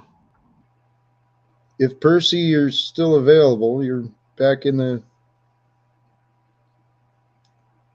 I didn't mean to put you in the back rudely, but if your name's going to come up, you need to be able to speak to yourself. Were you paying attention, Percy? He might have his volume down or something. Regarding the idea of collectivism, I don't know where you're at, Truth or Cop. I'm not sure where your framing and these definitions are, but there's many distorted definitions of things like socialism and communism. If you look at what historically has defined those things, they're atrocious. They're anti-human. Yeah. But my understanding of history is there's never been true... Everything has been corrupted because the past has been corrupted. But it brings us to today. The past has been corrupted. Amen. I mean, the past at one point obviously was the prison. So today, you could make the argument today that, here in America, it's not freedom, it's free range. It's an insane asylum that's guarded by the inmates. Literally, that's what this is. I mean, I would agree that America, like our current political system, is quite corrupt. It's almost entirely corrupt. I would say almost every politician is corrupt, barring maybe a handful. It's the systems. The systems. Our enemy is the principalities. The principalities are the structures and the rules. Our systems are designed to oppress, regardless of the human beings employed within them. Right. And the problem is that individuals are out here making decisions and they're flawed, right? We have a bunch of flawed people running around making decisions. Yeah. Well, I mean, yes and no. I mean, I think that the problem, specifically as it pertains to our politicians, is that there is quite a lot of money into it. And so they are bought and paid for before they're even in office. And so they're, I mean, okay, if you talk about like democracy in general, like the whole point of democracy is that it's supposed to be by the people, for the people. But unfortunately, it's the people being elected and then subsequently almost immediately corrupted by people with a ton of money that are throwing it in the face and saying, here's a ton of money, we're going to get you elected, we're going to make you rich, and then don't do anything for anybody that's actually in the working class. But is the individual not born corrupted? Humans born are, in sin? yes. Well, born in sin. I don't believe in God. But I think that we are naturally, listen, we are naturally a slave to lust and greed. I will agree with that. Right. We are subjects to our sin. The sin rules us as individuals. But if we had enough individuals collectively, if enough individuals who are ruled by sin collectively got together, they could make the right decisions, right? Well, when you start putting people together, you start having this thing called accountability. And I think that doesn't come from individualism. That comes from a whole. Right. And if you have enough money, the accountability just, it's always there, right? You just Hey, you pay people to be accountable. Well, Let me no, help you actually. there. Hold on. What you were saying about the people being bought and paid for, yes, it has been happening. But here's what we need to It is happening. What we need to accept is corruption only exists when it's enabled. And so if we know there's problems and we fail to do everything we can to correct those problems, we are enabling the problem. Right. And so when somebody runs around and he gets sexual pleasure out of, whatever he might get it out of, we might as well just remove that part of him that gives him that inner pleasure, because that's something that feeds his sin, right? So we should just kind of like maybe lobotomize everyone at that point, right? Well, or some kind of chemical that makes you not think for yourself. And that way, the government can just rule us directly. The collective ideologies can control our every move. Well, okay, right. So hold on. A bigger problem here where the masses are allowing someone as senile as Joe Biden to represent 350 million Americans. Well, he's the collectivist idea, man. I mean, don't Right. That's a sign of our problems that we have allowed this to continue. Every day that he is in office, unchecked, being enabled by the other deceived, immoral leaders. And hey, here's Percy, what you guys are saying, the problem. Our nation is divided because we've allowed immoral leadership. Jack, can I actually say something real quick? Please. A friend of mine should be backstage. His name should be Parker. Is he backstage? Is it at all possible that you could potentially add him? I added some guy named Yo that I don't know who that is, but I have no others in the back. Not at this All point. right. Well, I'm sure Yo is fantastic. No, listen, look, okay, what's your name, mate? Truther Cop. As far as what he's saying about, like, people fucking putting chips in people's minds and controlling them, like, that is a very extremist I view. didn't say chips. I just said some sort of chemical or something to lobotomize. Yeah. Right. I don't know how to say this. I am collectivist, but I am not an idiot. So I'm not an advocate of controlling people's minds. I don't know where that the lines got blurred there. But well, the lines got blurred that people are they're sinful as individuals, right? So they need the collectivist mentality But to what do you control mean them. by that? What do you mean by that? You said it. You agreed to it earlier. What do you mean by it when you agreed to it? Well, I did. Well, okay. Let me You explain. did. You fairly agreed. I use the word corrupt. You're using the word sin. Those are different words. So, do you believe we that were on the there's same this page. You inherent said you weren't evil? religious. You knew what I meant. You knew what I meant. We were on the same page. But explain. So, right. So, I guess what I'm saying is, are you saying that there is this inherent evil that is ever present, and we're always subject to it, or what's your point there? Fair Well, my question. point is what we agreed to earlier is that individually people are flawed and they sin because they seek their own lusts and desires. Maybe it's monetary, maybe it's sexual pleasure. That's another thing you said. Some guy on the street getting sexual gratification of Well, some shit. because you said it was about money, but sexual pleasure is inherent in the human being. So look, mate, listen. How do you stop that? Within a free market capitalist framework, capital is the number one motivator, not sexual desire. So these people are being bought and paid for with money, not sex. Does sexual desire lead to sin? Or in unrighteousness, I don't or whatever you believe want in to call sin, it. mate.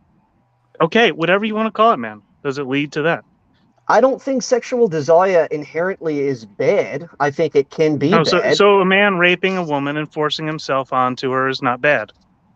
A lover having sex with their a man partner forcing is himself sexual onto a woman. desire. A lover having sex with their partner is sexual desire. Okay, but a man forcing himself onto a woman is what? Is he getting monetary gain for that? It's a lack of impulse control, mate. Right. Okay. This is, hold on. The question of are people good or evil? I assume that's where you're trying to go with this case, Truth or Cop. Is that accurate?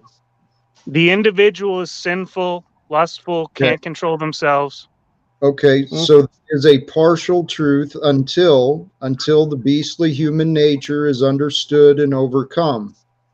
Okay, and in the past, the human beastly nature has been rewarded through greed and power and corruption, and the lust has been manipulated. I mentioned this elsewhere or previously. I saw a fascinating documentary about the problems of porn and the way it has manipulated our society. I agree with that. So the beastly desires that you're acknowledging, Truth or Cop, yeah, they exist. There is a selfish nature that can be corrupted within us. But we have freedom to choose, and with support, with education, with support of each other, we can create a world where men actually do recognize impulse control, where there's not sexual deviance and forced rape and abuse and child trafficking. We can create a world that is much different than what has ever been known, I believe. Right. How and that comes, How do you do that? I mean, especially as somebody that promotes individualism, how do you promote collective accountability to solve these problems? To be honest, well, even though many people oppose the idea, there's truth in religions. For me, the most commonly known example is the way taught by the teacher and master Jesus, or Yeshua. The way is the solution. Love oneself, love life, love the creator of this opportunity, and love one another.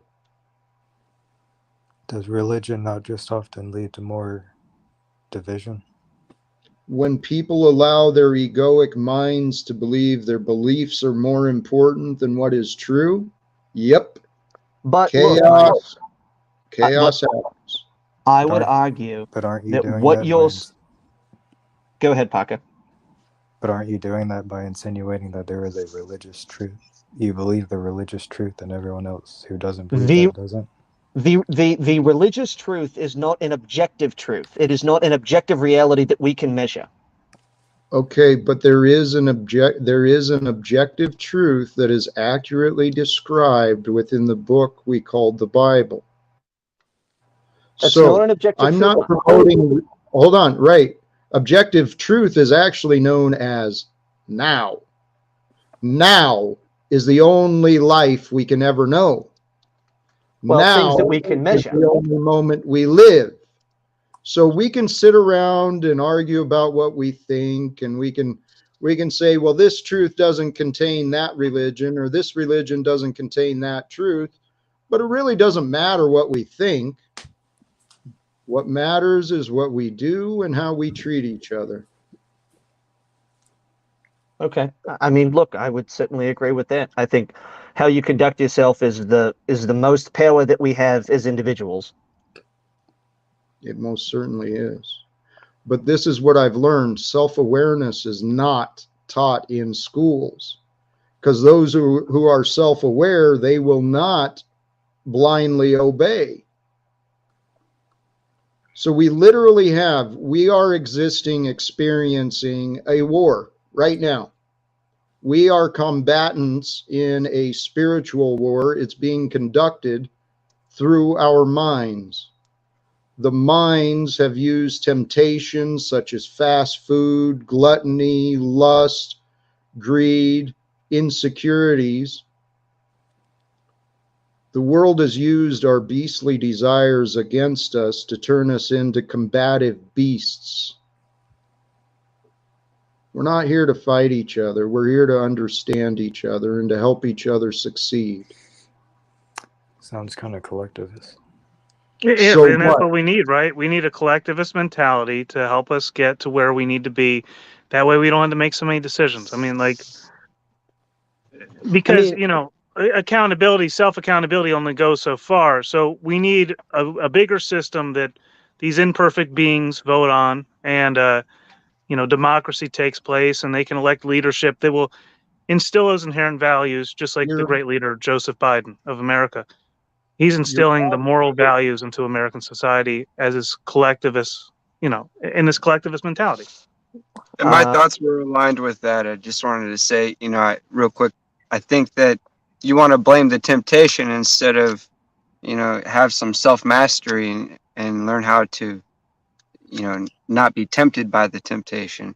That's what I'm separate saying. yourself from it. Be independent from it. That's, Learn self-control, self-awareness. Control thyself, and then you will learn to serve others rather than try and control others. It's really that simple. Don't you think evil has its purpose, or the whatever you're trying to fix? Don't you think it serves a purpose to keep you motivated to avoid that and become separate from it? Sure, it's all a game.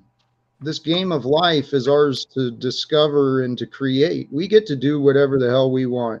If we want to worship the fear and worship the darkness and give the darkness all sorts of control and time, hey, God bless. Paul's channel, proper instruction motivates people. You can get all sorts of negativity and hate and judgment all day long, hours and hours a day. Okay. Does he let that slow him down and change his path, or does he feed off of it and make it, use it as some motivation? Oh, yeah. He uses it all for his purpose. Doesn't care about what he does with anyone else, as long as his purpose is fulfilled. So, hey, I'm not here to talk about him, but the truth is, there's a totality of experience. Okay. There is that which is. There's a real world of life and change and weather and people. That's real. Then there's the imaginary world of our thoughts and our beliefs, what we think, right? Well, the divided, the good and bad, the light and dark, the good and evil, whatever, it's all judgment. It's all opinion. It's all description. There is that which is, and we can describe that which is. positively, negatively, accurately, or we can make shit up, Wizard. Yeah, like bankruptcy. See, the reality of the totality of the situation here, Jack, is that you came out and you asked a question of me. You asked me for help about your bankruptcy or about your eviction. And How you let long me ago finish. was that? I'm being respectful and polite here so I can get this out. So these other people on this panel can get a clear understanding in totality. Of your side. You asked me a question because you have a problem with this. I got a problem with you. No, with I'm you. talking. You let me finish. Well, yeah, you're trying Jack. to- you're I trying have to a bigger defend- picture than tonight, Jack. So come on. I see. I think Mitchell does as well. You see what? Mitchell and I have seen this unfolding for a while. I don't know about our two Aussie mates, but this isn't new news to us. Right, Wizard. So let it. Repeating No. himself. To you, Talcott. Listen to Wizard, please. Listen to him repeat himself again about shit from the past that only matters to him. No, it All matters right. to you. No, go Look ahead. at how he's trying to change his communication to be more effective. You know, he's trying to. No, he's here to make it about him again, to disparage He's me. trying to be make respectful sure to that you others- and share his perspective. Tell you Just what. let him Tell you share it. Let's see if I'm right or wrong. I believe he's here to make sure to sway the opinions of others to think like him against me. Go ahead, And Wizard. we can't know until he I'm speaks. going to give you firsthand experience of what actually happened and how it went down because you asked me for help about the eviction. I gave you a simple solution. I started speaking on bankruptcy. You cut me off and said that wasn't good enough. So you asked somebody for help, somebody that has experience in bankruptcy, and you said that what I was telling you was your opinion and it wasn't good enough. So you made firsthand experience from my experience of facts of bankruptcy and how it solves your eviction problem and dismissed it as my opinion because you didn't want to hear from me. And that is where the disrespect comes in because you asked me specifically for my help. I gave you a solution. And to this day, you have not done a damn thing about it. I yield, guys. I'm done.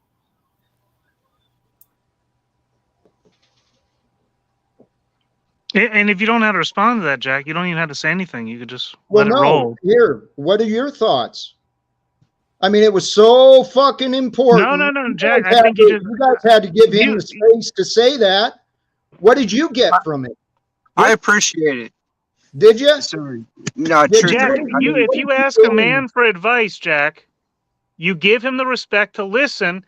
Whether you like it or not, you just roll with it. You don't have to accept it and carry forth with it, but you don't offer your opinion back and attack him for his stance. All If you ask a man for advice, you take it and you carry on. It doesn't mean you have to apply it, but you don't counter it in the moment, man. Right. And if what he said was true, I'd be agreeing with you.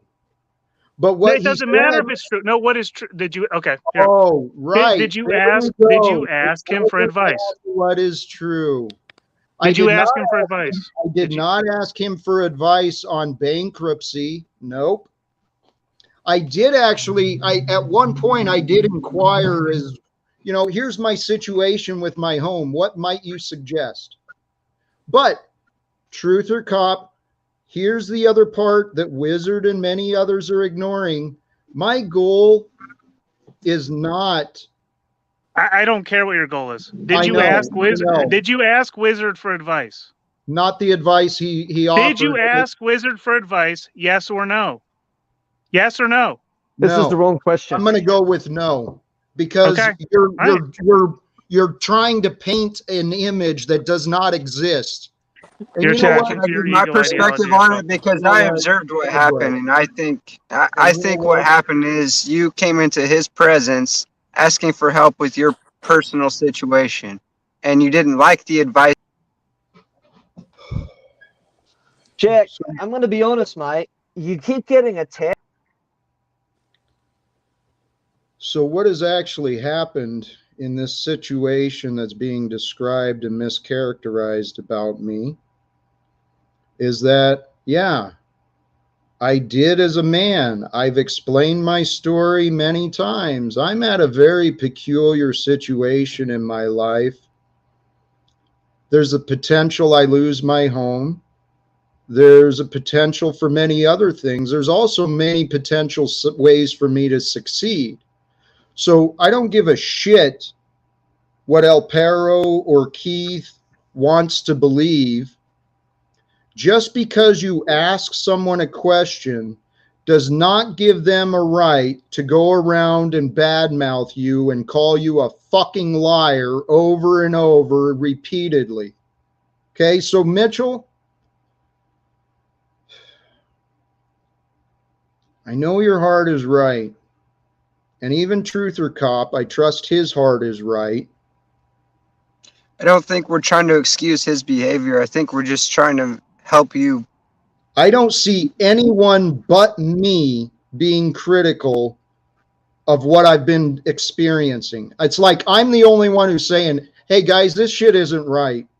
You know, some stranger you met online doesn't deserve your harassment and nonsense, ridicule and attacks like you. You didn't deserve all the bullshit you went through from Paul. Not in the I slightest. disagree. I think I did because I came at the situation wrong. If I approached it differently and more strategically, I would have gotten a completely different result. You know, Maybe. I came at it as an emotional fool, and it resulted in chaos. And until I came correct, I didn't get anything that I was striving for. You know, and I wanted resolution, and I eventually got that. You know. You know what? I don't know your experience or your story. Maybe it was handled appropriately with you. With me, I know for damn well I am not to blame for the way that people have conducted themselves online with me or around me. I agree. I appreciate that. And here's the thing, this is the only thing I'm trying to get people to see is what's real. I don't deserve the hate and anger for asking a man a question. Wizard is carrying around shit from his past. It's quite obvious. He's constantly complaining about his daddy issues, how for whatever reason people reenact and draw out their past traumas on me. I'm doing my best to navigate. I'm doing my best to maintain me as a dignified and authentic man. And at the same time, I'm trying to enjoy my life because I believe that's why we're here. I believe God, the Creator, loves us. That's why I originally wanted you to identify what it is that you need or you're looking for, because otherwise, I mean, it's kind of your responsibility to move on and find, you know, people that will work with you. And I know it's a challenge, man. Look, you know, the people, you know, in my go-to list or whatever is very few. You know, I mean, I don't have a lot of people that I'm gonna be dependent on if shit hits the fan or whatever. You know, for me. Can I be honest with you about this? Yeah. I don't know your situation. I don't know your beliefs. Okay. I know you have apprehension about the word God, I think. Okay. No, I'm just not a religious man. I believe in God. I don't believe him as a magic man in the sky. I believe it as me either. You know. Okay. Right. So all right. So what do you believe then, mate? Well, I believe it logically. If God is everything, then what is everything? I would say everything is energy, and that's my very basic belief. You know. Mitchell, we're on the same page, brother. Here, what I wanted to encourage you. Well, we you. can measure energy. I mean, never mind, Mike. Go ahead. Hey, this is a different conversation. I'd love to have the science. Well, energy is ever flowing. Once you label something, you instantly become wrong because it's always changing. So beautiful. Yeah. You know what? And that's Mitchell. Here's what I want to encourage you. Okay, community. Community is so important. But what I know from my own experience and education and interactions. We live in a world where we've been conditioned to be independent, right? And there's truth to that. We need to be strong, independent, resourceful, able to take care of ourselves. But dude, there is nothing more important than relationships. Okay? So you're alone out there in a different situation than me. Your alone is different than mine.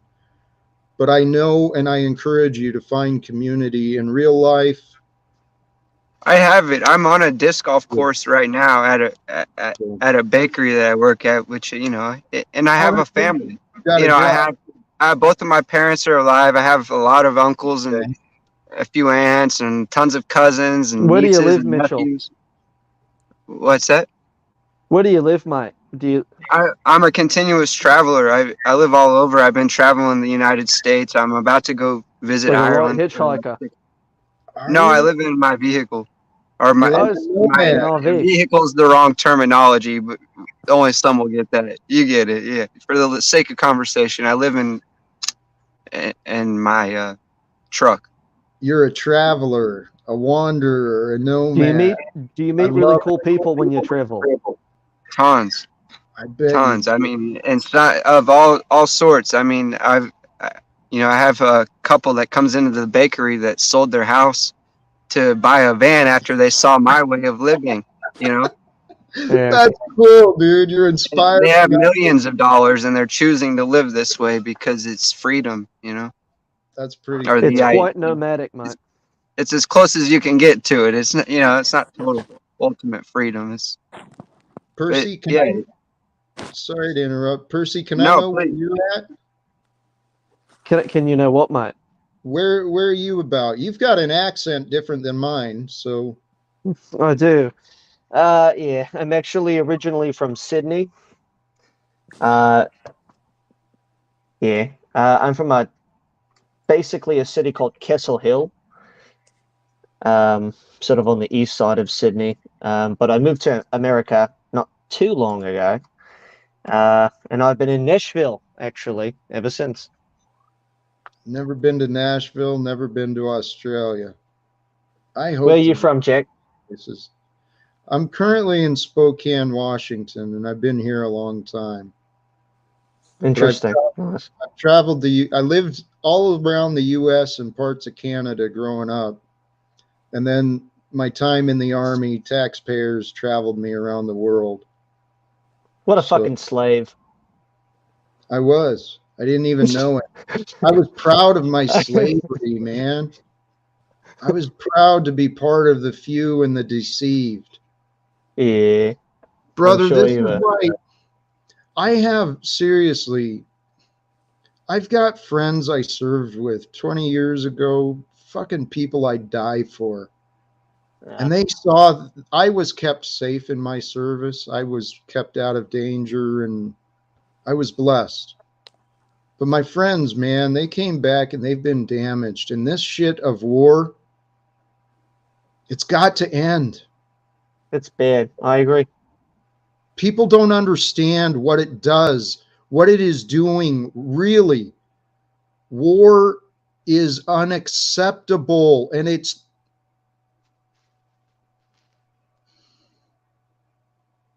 yeah. I mean, it's unfortunately existed for, man, literally as long as humans have been civilized. But brother, yeah, I believe it's money. Ever since money became, ever since people got confused about money and believed that money had more value than knowledge, knowledge was withheld from the masses. Money was used as the excuse to divide. You get this, right? I heard this long ago at a class on racism. And you can use it with money as the source of the divide. Once people are divided, then between those groups, there's going to be a preference, right? And with that preference of, in this case, those with money, those without money, with the preference comes privilege. And with the privilege comes power. And so the masses have conceded their path to those who deceived us, man. It's crazy. And I just learned it put this way. I just heard it put this way real simply from that Burn the Corporate Fiction channel. Right. He pointed out the actual laws and the actual citations that really show our entire legal system is set up to protect the debts of the bankers. Correct. So the entire bar system is set up to support the criminality of debt. Correct. All right. So if we know the problem is the rules, what do we got to do to rewrite the rules? Like within reason? I mean, if we wanted to rewrite the rules and make it so that wars were no longer permissible and that non-disclosure agreements and, covert operations, those things were no longer not just permitted, but profitable. Right. I mean, what if debts were forgiven? I mean, you'd have to do two things. Number one, if you wanted to limit that sort of thing, you would have to moderate power, which means you would have to regulate. And if you didn't want to make it profitable, you'd actually have to regulate the economy. What about, let's not overlook oversight. With public oversight, there's no individual authority. There is collective influence. If we didn't have the hierarchy and the structures of obedience making it so difficult to communicate. And do we make sure that they're not serving their own interest before or after we put them in office? Well, nobody would be in office unless they were qualified and actually showed I don't know. There's many ways to solve the problems, but if we clearly... Jack. Hello, my brother. It's good to see you. If I wanted to put you into office, would you accept that? I want you to serve the public. Under the current structures, I would not. If everything was magically better tomorrow, would you serve your country as a public servant? If I knew that it was my purpose. Here, you may not like this answer, but I have given thought. What if I did succeed and somehow found a way to do this? Would I want to be president?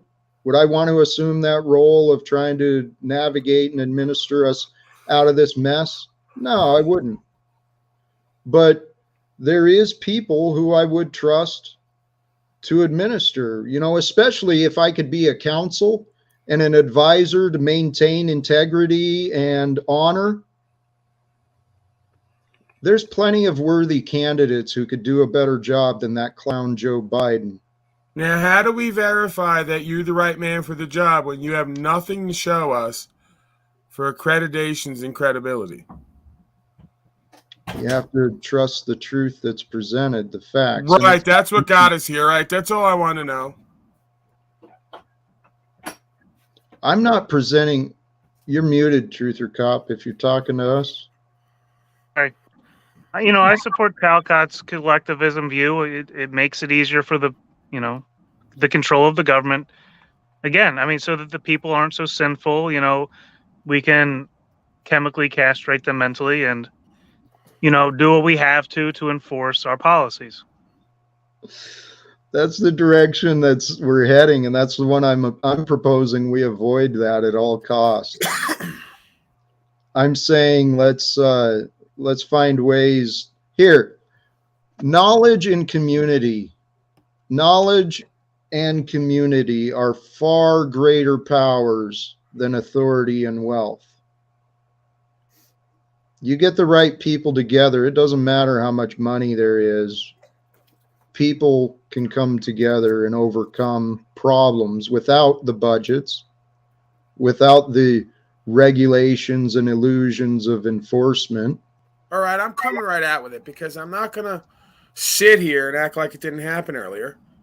All right? I was thinking earlier, you said something about it. And I said, you know what? There's something to this. I think that we need to get on the bandwagon of ending legal secrets. Why should there be legal secrets even existing? There shouldn't. It's insanity. Secrets create enemies. Actually, secrets create lies. Lies create enemies. I look forward to a day when everyone is tracked, traced, and surveilled so that no secret will ever exist anywhere at any time. It's already here. We just don't have access to the data. That's the point. Yuval Harari, him and his crew, they got access to the data. They know how to program the beasts. Right. And we're right there, man. Your dream's coming alive. Right. No, in my dream, me and others are going to experience the feeling of actually somehow, some way changing the world. I mean, if we're going to live, why don't we try and do it? I mean, just pretend. Play along with me. You don't have to go with me all the way to the end. Just help me get started, man. I'm sick of sitting alone all day, every day. I don't know what the fuck to do. Well, Jack, you always have a panel of loser failures over there. If you ever want to, I don't know, hang out and shoot the breeze. I'm so grateful that it is there. I'm honestly, Paul, I can't say this enough. I am honored and glad, grateful that I got to meet you. You're an interesting dude. Oh, and I don't give a fuck about any of that. I never do, Jack. I know. You know that. Come I know on. you don't care. I know, but you Come on with the ego play to my emotions. No. I don't care about anyone being thankful to meet me. I'm a husk of bones, Talcott. I'm on my way out. I got lumps all over my body. I don't know how I'm going to be here, and I don't give a fuck. I'm here for one reason and one purpose. Everything else is extras. I know, but here's what I want you to think about and just try to consider. What if the beatings are done? What if you've passed your tests and from now on things get simple? I allow for that. I allow for whatever God's will is. I don't presume to know. Well, unlike you. Well, through Talcott's perspective here, we can have a collectivist ideology that tells us what we should know. And that will help us relax and know what is real and what isn't real. The collective here, in the mindset of myself, right? I wanted to be more like Jesus. What's Jesus know? Jesus knows God. I can't know God. So what do? I learn from everyone else. I don't have any divine connection, or I don't have any magical inspirations or shit like that. I learned from the collective. And that's what I realized. As more human perspectives come together, we have a greater mind. And the greater mind brings us a greater collection to the divine. So it's up to us to put our minds together to think bigger than the past. My mind is only mine, but I've envisioned a future where we have a world without wars and debts.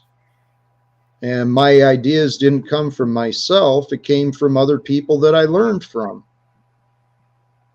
Have you guys heard of the Venus Project by chance? Jacques Fresco, his philosophies and work? It sounds like a great idea. Honestly, he's a man. In 2018, I started getting real pissed and started learning about the lies of our governments and our debts. And I saw that money was the problem. So then I was trying to figure out, okay, if money's the problem, how do you get the police and the militaries to walk away from their jobs? Did you just say one of the most important breakthroughs happened when you got a legal secret? So if you'd have ended legal secrets, you wouldn't have had that breakthrough. If secrets were not legal when I was younger, I'd have never joined the army and been willing to harm others or myself. Yeah, but then you wouldn't have ever got that $300 a month you're living on right now. True. Can't undo the past. The past brought me to today. So right. 2018, when I realized money and the Federal Reserve were the true problem of our history and of our nation, I then later discovered the work of Jacques Fresco, and he's a philosopher from the 70s, a social engineer or a mechanical engineer. I don't know what his right title is. He started an organization called the Venus Project. what they promote is what's called a resource-based economy. And a resource-based economy would use the technology, the blockchain, use what we've got today to monitor and conserve and restore the Earth's resources. And then we could use the technology and ingenuity of what's available today, mechanization, replace most of the jobs, and not put people on a teat for currency. All right, yeah, I'm with you, Jack. How are you going to get this done again? Like, do you have a forklift and other kind of equipment? Because you said something about a big piece of equipment and moving it around there. I'm pretty sure I checked out. I'm not going to lie to you. I never do. I checked out like a quarter of the way in. I have no idea what you're talking about right now, but how are you going to get this done? Because it felt like a great idea. Like at the end of it, the way you ended it. I mean, I suppose we're going to vote for it is what I'm taking from this. Well, actually, the way I see it is, say some way the U.S. government, say this dream of mine works, right? And the U.S. people in the U.S. government pull their heads out of their ass and they get a hold of the other UN leaders and say, holy shit, guys, we're going to change this nonsense of debts, this trillions of dollars that everyone's imagined. It's all bullshit. We're going to change it. Are you willing to accept the fact that they're not going to change and you're going to have to learn to become separate from it? And that's what I'm just going to come straight out and say, man, that's what I really see. Like with Paul's community is they're trying to develop a community that's independent of that. And I see you trying to drag them away from that into this realm of fixing what's wrong. And I just don't think that's realistic. How about this? Can I offer a solution or an opinion here? You said the Venus Project, and this is, of course, Mars Life. Have you ever heard the saying, men are from Mars, women are from Venus, Jack Talcott? You get where I'm going? You got spirit of your fucking mama. All right, I didn't want to say it. You're off on this we shit, what we are going to do, a whole bunch of other men. And really, that's what you mean. You're going to sit around and tell a bunch of other men what the fuck to do to make the world better.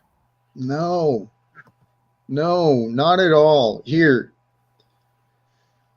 the we is the one. There is one. We are one entity of time. And so if we are one entity of time, what can we accomplish? Well, I don't know what we can accomplish because we live in a world of lies. So I let all things be possible until proven to be untrue.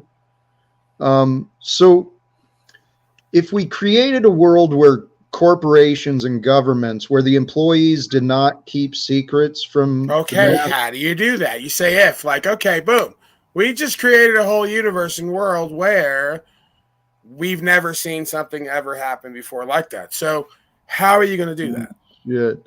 It'd be just like me, how I'm living my life, starting over, not knowing what the hell I'm doing, but... And taking money from the same government you want to, like... Oh, just ignore that, because it's an just ignore that little detail. They usually say devil's in the details. You say ignore that little detail. For this purpose of discussion, please allow that to go. Okay. I would prefer if, I was born... told what to do with my job. This is how the future operates, by the way. It's how I got my job position. I was born, I was told what to do, and I operate just on that behavior, I didn't have to think. I didn't have to question what was real, what wasn't real. The collective came together and told me what and who to be, and I became what the other people had to say, Sounds like Brave New World. No, it's a great place, man. That's where we're headed, right? That's where we want to go. Chemical dependency, blind obedience, a life without thought, just consumption and production. Yeah. That's the goal. That's collectivism to the pinnacle, man. Kind of like you consuming constantly and producing very little to nothing. Actually, I conserve very, very little. I mean, consume very little. That was a Freudian slip. You conserve very little and consume very much. You know what? Little is based on perception. Compared to people in Africa, I'm eating like a pig and a king. Compared to my neighbors next door, fuck, I'm starving. So whatever. It doesn't matter. It's all relative and it's all a temporary experience. if we created a world with transparency where we held honor, I think and we are entering into a world of transparency. I've seen a lot of trans people walking around. They're advocating Right. for parental rights. Right. We're headed right there right now. So we're on the If we- path, man. if we overcome the confusion of clinging on to self-identity and we increase self-awareness so people actually know who they are and what they believe, if people start thinking for themselves and truth is freely shared, knowledge is freely available, so that when people encounter problems in their life, they're like, the neighbors are like, oh yeah, hey dude, there's a solution. This dude over here, he knows the answers, what to do. There's all you need, right? We allow the truth, facts, and evidence to guide our choices. And then our purpose is to improve our lives, improve the lives of others, improve the whatever surroundings and environment we bring ourselves into. I honestly think this is what natural law would bring, is if we All right, were that's great. Could you honored. start by doing that yourself? If you saw how I live my life day to day, you wouldn't be asking that question. I think we do. I think we do. Okay, he's on to something, Truth or Cop. He went back into the future, into the past, and he figured out with his super sleuthing skills that you are, in fact, a pet slave living off the government and do little to nothing day to day. So he's onto it. I didn't say that. He said that. I'm just... All right. So what if here, Paul, I don't think that's a bad thing, to be honest. You know. Can I answer this with some vulnerability, right? Some honesty. I don't want this. Here's why I'm saying this. The likelihood is this will be twisted against me quite easily. But yeah, part of my surrender to my experience, part of my reality is I kept, everywhere I went, everywhere I tried to offer my labor, my time, my talents, it was denied. So people don't fucking want me around. All right, what do I do? Because you have, again, let's go over the list. You're Can boring, I finish what I was saying? uninteresting, have no talents, abilities, skills, can't produce nothing, can't serve nothing. Why would anyone pay you? Your time is pretty much worthless in a corporate environment. Wow. Wow, the world's a cold world. I get it. You got to do something, create something, be something, serve something in order to get something. I know. And it happens to be a great equalizer because it leaves all the losers at the bottom complaining about everyone else and other folks who continue to succeed and rise and do better and better and have more and do more and create more opportunities for others. You wouldn't know what that's like.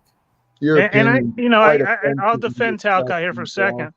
And that whole 50 Cent thing that you've been playing, there's definitely, I heard you guys, talking about different perspectives there. And Talcott's certainly got some kind of talent he can offer, but I don't think he has the confidence to stand for it. So I don't know what that talent is yet. He certainly knows how to stand his ground. He's been on the metaverse for over 6 months, years, and you still and the rest of us still don't know what his talent is. Mm-hmm. So you could tell me that I'm an asshole for going, you want me to phrase it that way? We don't know what his talents, abilities, skills. Do I need to go down the list again? You get what I'm saying? We can't discern any value which would indicate that you would deserve anything other than what you get, mock and ridicule. Sorry that the world is as fair as it could be based on you put in what you get back a lot of times. They say the world's not fair. It's very fair. What you put in, you get back. What you put your time, energy, and attention on, you get the results back. Right. If you're so working why do and you moving focus correctly. on negativity instead of success? Instead of harmony, you focus what is your success then? That's it. Okay. What is hit on it? Because none of us know. Right. We need to learn to utilize strengths better. So we'll take responsibility, help us learn what we need to focus on. Well, for myself, I initially envisioned, like I said, I don't know what you guys do or don't know of my story, but I set out with some pretty worthy and impressive goals, believing I could accomplish some pretty noble things. Yeah, that's ego. So, call it whatever you want. I felt moved by the spirit within me, and my ego chose to believe it was a good idea. Yeah, so I flew to DC believing I could make a difference at the post office. So That didn't work. So my goals have actually increased, thinking bigger, greater than when I used to. But even though my successes have not worked yet, so what I did is I chose to focus on what I could control. What could I control in my life to create some successes? I've gone within. I've focused on self-control, self-awareness, knowing that which I am, because that's what I found out to be true. Know thyself to know God. To know God, know thyself. So where in the Christed scripture and beingness and consciousness does it say, take money from Caesar, render unto me what is Caesar's? I'm pretty sure it's like you're living the opposite kind of train of thought, lifestyle, and lack of awareness, because the Christed being never would have accepted money from the beast system and then continued to justify to make excuses. You're a false prophet, infidel, slave. That's what you allege, but no, that's what it's been for thousands of years since the beginning of time. Will be yesterday, today, and tomorrow. You don't get to overwrite the laws of creation. Paul, let's come back to polite. You're disparaging me and my character. No. You're getting triggered over truth you don't want to incorporate into your life. I'm actually just trying to rebut what you're saying. You can't rebut it. That's why you're a fool. You're going to try to. Right. Oh, Talcott. So sometimes you don't need to rebut. So this is my life and my story that I'm living right now. This is my channel, my platform. So I'm going to say what I feel and needs to be said. And I appreciate the respect and cooperation for me presenting myself as me. So Paul created an interesting narrative there that could be true. Yeah, the Christ wouldn't live like me. Christ also wouldn't go raise his hand as a child. Christ also wouldn't have an alcohol addiction. Christ wouldn't have depressive thoughts, suicidal thoughts. Christ wouldn't have been me. I've never claimed to be him. I've never claimed perfection.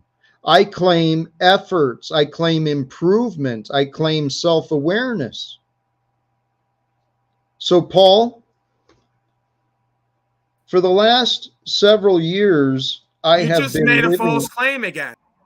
For the past several years, I have been living in what I envisioned the Christed man to be. I've allowed myself to be loud. I've allowed myself to be angry. I've allowed myself to be calm and humble.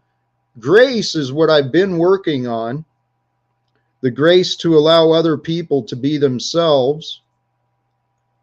But there is a limit to the disrespect I'm going to allow myself to receive. So, back to the question and the allegation of Jack not living like Christ because I receive a stipend in my life, which I'm very grateful for, that God allows me to receive a modest amount so that I may still sustain myself with comfort and gratitude and peace. So I'm almost done. Okay. The last several years, I realized while I am trying to be a man more like Christ, I've humbled myself. I am a servant of that which is. I've realized, Jesus actually did the hard part. He lived the life of perfection so that I may be me. And if I want to be me, well, I want the Christed spirit with me, and I want the Christ to see me enjoying the hell out of my life. Yeah, Daddy died for your sins, you slave infidel. But the Bible also tells us to what with our cross, man? What does the Bible tell us to do with our cross? To bear our cross. Yeah. Right. You're not bearing it right now, man. Just bear it. What makes you think I've not bared enough? What makes you just think made an excuse for yourself? And again, Jesus you don't have to hard work so you could be a punk ass cowardly bitch and keep throwing me in and out because you can't control your inner space and shoot for the truth separate from your desires. No, you got put in You're the a back because fallen, you wouldn't suffering shut up. slave. You're a fallen.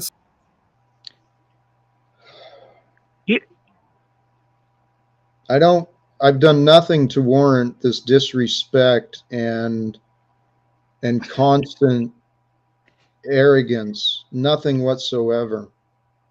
Right. So, but truth when, yeah. What I was going to offer, and please, I'm sorry for the interruption. I don't know. There's something bizarre going on. Okay. I claim that God is involved. I've been asking people for several years, please investigate my words. Please stop punishing me for what you think. But this is my experience, and you are now a witness of what is supposedly real. You're so put upon, Jack. You're like the Christed being, this reincarnate. You've bared so much. You're so put upon. You're your own worst enemy. You've done it all to yourself. But, you're so put upon by the world, paid for, comfortable, arrogant, egoic, ignorant, insecure, fearful, but claiming to live without fear, suffering slave, pet slave of the government and system still. Nowhere to go, nothing to do except come here and run your mouth to nowhere land. 6 hours of nothingness looping about your feelings, and it's not worth a hill of beans at the end of the day. Do you feel better now? Do you feel better now? Not really. Of course not, because you're a suffering slave, desperate, clinging, clutching, desirous. And Chalcott, sometimes this was the point I was trying to illustrate moments ago before I was kicked and reintroduced. I know it's hard to hear. Sometimes you can just let facts roll. Going back to the advice from Wizard, you can take it in. You don't have to react. I don't. You can just I let thought it that flow. self-mastery was that I constantly get in a reactive space, throw people in and out, and then argue and fight when what I'm saying they're saying is not true. So I validate that it's true by... John, you don't always have to do that. Oh, I don't have to do that. Okay. You can so sometimes I just could, not listen be and like a take child, advice. not be like a child and just go past my feelings, which I say is all that matters to me and everyone else. It's an interesting perspective there, John. Fascinating. You certainly are. Oh, I am fascinating, Jack, as are you, but for very different reasons, you and I. You're right. Have a good night, brother. I'm not sure what you were trying to say to me when I'm standing up against lies, mischaracterizations of me. Sometimes anyone in the street, a homeless man, a schizo, insane homeless man, can jump up to you, Jack, and say, Jack, you suck. Right. What does it matter? Are you going to stop in the street at every claim and sit there and rebut it? No, I'm not. But when the purpose of this space is for me and those who might care about what I have to say, I'm not going to sit here and continue this bullshit of this grown, immature child flapping his gums, spreading hate and contempt, and disrespecting me right at my face. So this platform that's about you and what you have to say, which pushes a collectivist ideology, okay, we're supposed to all sit here and respect that, first and foremost. You and what you have to say about collectivism. You're being judged by your own measure here. The Bible doesn't tell us not to judge. What is it? What does the Bible tell us about judgment? Judge not, lest ye be judged. Condemn not, lest ye be condemned. Forgive, and ye shall be forgiven. But it continues. Well, you will be judged by the measure with which ye judge. Right. So please advise Paul's contemptuous judgment that his vile beliefs, his vile words, they do nothing to change the reality of who I am or what I stand for. And all they do is reveal his lack of integrity, his lack of honesty, his lack of care. So I don't really care if people agree. But again, we're going back to you'll be judged by the measures which you judge. What do the facts show? But has he ever claimed to judge others by those measures of care? You're creating an irrelevant argument, and I'm not No, sure I'm not. what you're trying to prove. We each get to an extent, dictate the laws in which we interact with those around us. That's what that passage refers to me. When I judge you, Talcott, I'm also judging myself, and in the end, I will be judged by those words. Right. Right? Mm-hmm. And so when I'm judging someone else, there's a few exceptions, but tonight specifically, I let you lay out your arguments. There's probably a debate name for the strategy.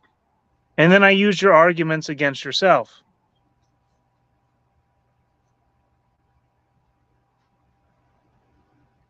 And you were judged by the measure which ye judged. Well, I know you resist some of the things I say, and I mean, if you feel only like because I've been there. Yeah. Okay. Well, interesting.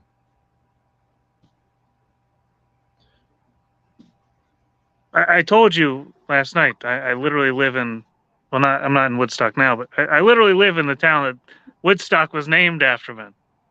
I know the points you're raising. I get this mentality. Well, don't assume that you know me, please, because I won't, and I don't. But I know, bro. And there's obviously something to learn from you. You're very strong-minded and willed, but there's also something you're looking to gain from those around you, and I guess we're also willing to help you get that, right? Well, here's the thing that I know how it sounds, okay? Believe me, I pay attention to the words I say. I believe that I am a wake-up call, right? I represent the reality of today.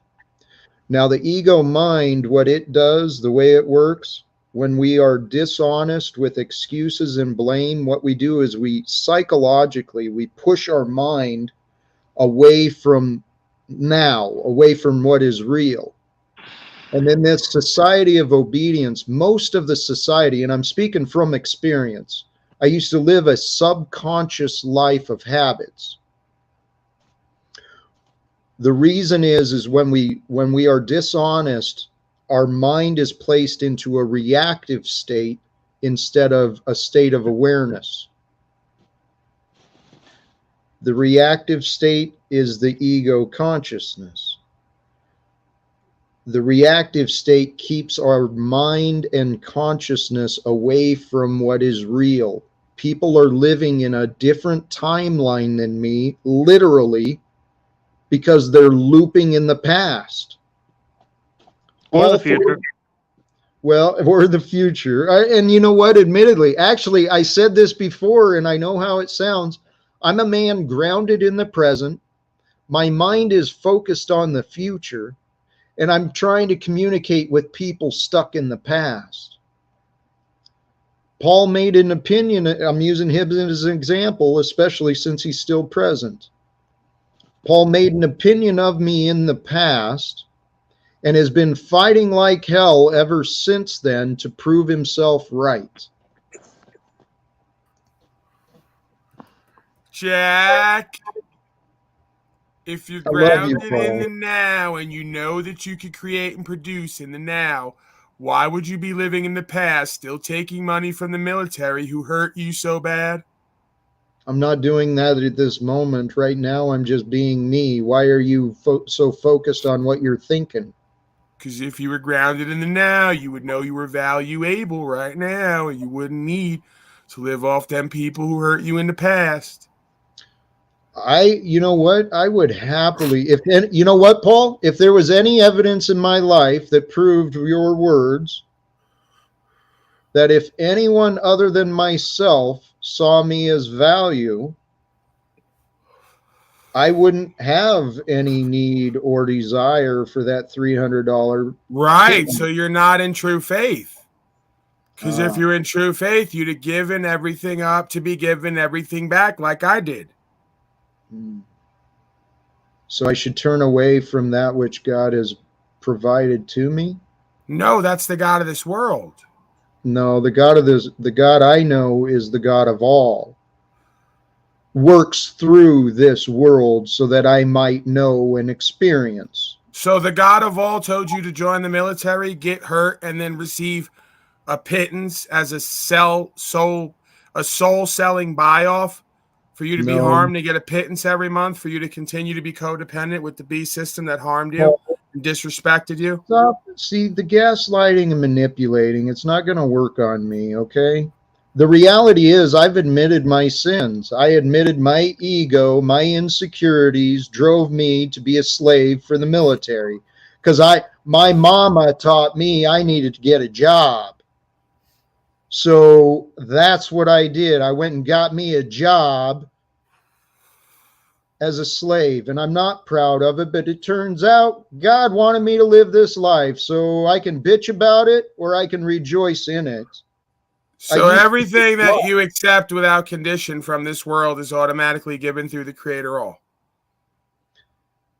To assume that God wanted me to have different would be pretty arrogant. So if this is the life God wanted me to have, then golly geez, I'm going to find ways to be grateful for So it. it's not arrogant to like presume that you made a bunch of choices that led to the present situation and it was all God's will rather than your own will. That's not arrogant. Dude, I made every choice. I'm responsible for all the stupid things. So why are you calling God's will into you doing a bunch of paperwork to get off fucking money to live off of from the government slave system?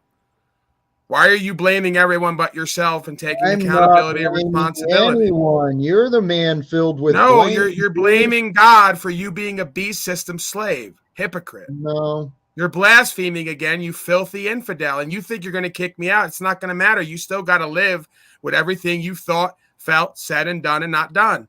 Right. Do you understand what you're calling out for yourself with all this? Do you understand what you're calling about? Do you understand? Yes, I do, sir. Way more than you do, clearly, or because I don't do any of this. What you do, just make a bunch of fake ass, baseless claims and play with ego and control. Really? No, I do the opposite. I let you loop for 6 months and a year till you get better.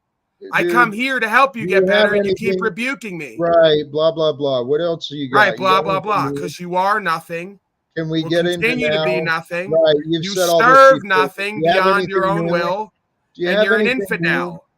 You're a beast system slave. Get it through your head and heart. Know it like you know your name. Man, you're just know it like what the fuck, man? That negativity, I just can't take it. It's like there's no reason for it, none whatsoever. We can have a civil discussion. Jack, maybe you're trying to relax right now. Maybe you don't want the negativity, but I mean, does the car battery start with only a positive connection? Does that have any relevance to what is happening? Yes, you just said the negativity. Boo-hoo, boo-hoo. Does a car start with only a positive connection? In a car, there is a value to the negativity. Please point me to the value that is being offered by this numbnut. What value is being offered with his constant... His insight is directed towards you, sir. It's up to you to determine that. Well, no, you're the one defending it. No, I'm using the judgments that you're measuring here. Right. He's trying to point out expressing my dissatisfaction and my lack of any more patience of his negativity and childish behavior. You say, don't you need the negative for a battery? Yep, you sure do. What the hell's that got to do with this? Nothing. He's charging you up, isn't he? He's pissing me off, and the fact that you don't see his behavior as irrational as the fact that I seem to be alone is seeing his behavior is not only unexplained, but illogical, unreasonable, and inappropriate. Who did you come into this world with, Jack?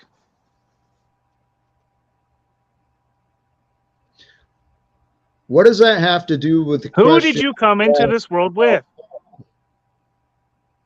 What did Did you have a soul partner came you were holding alone. hands with as you came out of your mother's No, womb, or you no. came here on your own? Right. And when you die on your own, who will you be with? The Father. No, well, who other than in the physical realm, who will you be with? None. Right. So you're gonna have to face that judgment on your own. He's only helped. I don't speak for that man, John Talcott over there. He's a bit of an asshole. Okay. But you know, That's from what my I'm trying to perspective, get him to perhaps do. he's helping you to see some sort of a exit strategy from your current stance where you're at No, now. I You know, and that's disagree. again, that's for you to determine. Right. So are you willing to a different opinion? I'm curious. Yeah, of course, but none of it matters to me. Yes. Well, I wish it would, because you have become a part of my experience. And my experience is supposedly happening right now. And I claim this man has gone out of his way, spent hours disparaging my name, my character with things he's thought, rather than actually taking any efforts whatsoever to make sure he was accurate. So we live in a world of lies because people make excuses for each other. Are you enabling his poor behavior? No. Are you sure? But his behavior is assuming. Listen, I assume that what people say is true. Okay. I do. For the most part, and when I see a lie, I follow along with it. What he is saying is he is trying to love and show his love towards you the best way that he can. You heard that in which words? I've been watching this a long time. It's difficult to pin down when I heard that, but Well, let's just go with the recent outburst. no, I mean, like he said that in the Johnson would past. be put I'm in not the going to bag. get bogged down into when and where. Right. And you know that he said that, right? Right. He's repeating his negativity unprovoked. Just Yeah, but why did he? because- You said you believe the words of others. Like when they say why they do what they do, not just any words, of course. Why do you love him? Because I love everybody. But there is something special about that kid. He's obviously talented. He's obviously been blessed and touched with wisdom, and he obviously has the charisma to influence others. Now, if he was sharing a more positive, inspiring message in this world here, we've got to remember words are power. What we think and speak becomes real. I am sick and tired of watching people with huge followings spreading fear, spreading anger, spreading lies. Right. I'm trying to confront Paul, who is incredible potential to do incredible good. I'm trying to inspire him and convince him, hey, quit being an asshat bully to people that you don't actually know and see what you might accomplish. Look, I think that the point that people are trying to get across to you right now is that you can't control them or their behavior, and none of us can. And so we're not trying to condone it or, excuse it. We're observing it, and we're being responsible for our reaction to it. And that's, you think of it in a legal lawful sense, jurisdiction is, giving someone control, and so you got to look at, if you don't react in a certain way, you're not giving somebody control over you. You're not letting them control your behavior. Mitchell, And that's what you're responsible for. That's what you can control. Brother, thank you. You're actually absolutely right. And to reinforce what you just said, it's a lesson I've been learning about myself. According to my notes, my journal, Paul's been going on. Someone else accused me of being there 6 months. It's been since November 7th, a couple days before my kid's birthday. What I've been learning since my time with Paul has been learning self-control. I've shared this elsewhere. Besides my time on the panel, to replace the negativity. Hi, Z. I'm glad to see you, brother. Just a moment, please. To replace the negativity I consume from my time with Paul's platform, I seek other inspirations. Right? Yeah, I get it. These other inspirations, what I've been trying to learn most recently is, what does it mean to be grace? What does grace mean? Because again, I identify not as a Christian, but as one who's trying to understand the way. I've been considering and I've been learning about divine faith, what that might mean. I've already learned sacrifice and surrender and humility. And so most recently, since my time with Paul, I've consciously been trying to figure out, what does grace mean? And what I recently came to is very simple. By God's grace, I'm allowed to be me. So if I want to be a man of grace, I allow others to be them. That includes Paul. Doesn't mean I have to accept his negativity and his lies. I accept him and I love him as a man.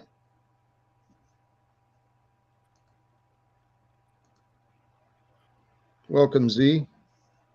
Hey, thanks for having me back up, brother. The only problem is you're going to get triggered again and throw me out again. You've done it 15 times because you have no self-control.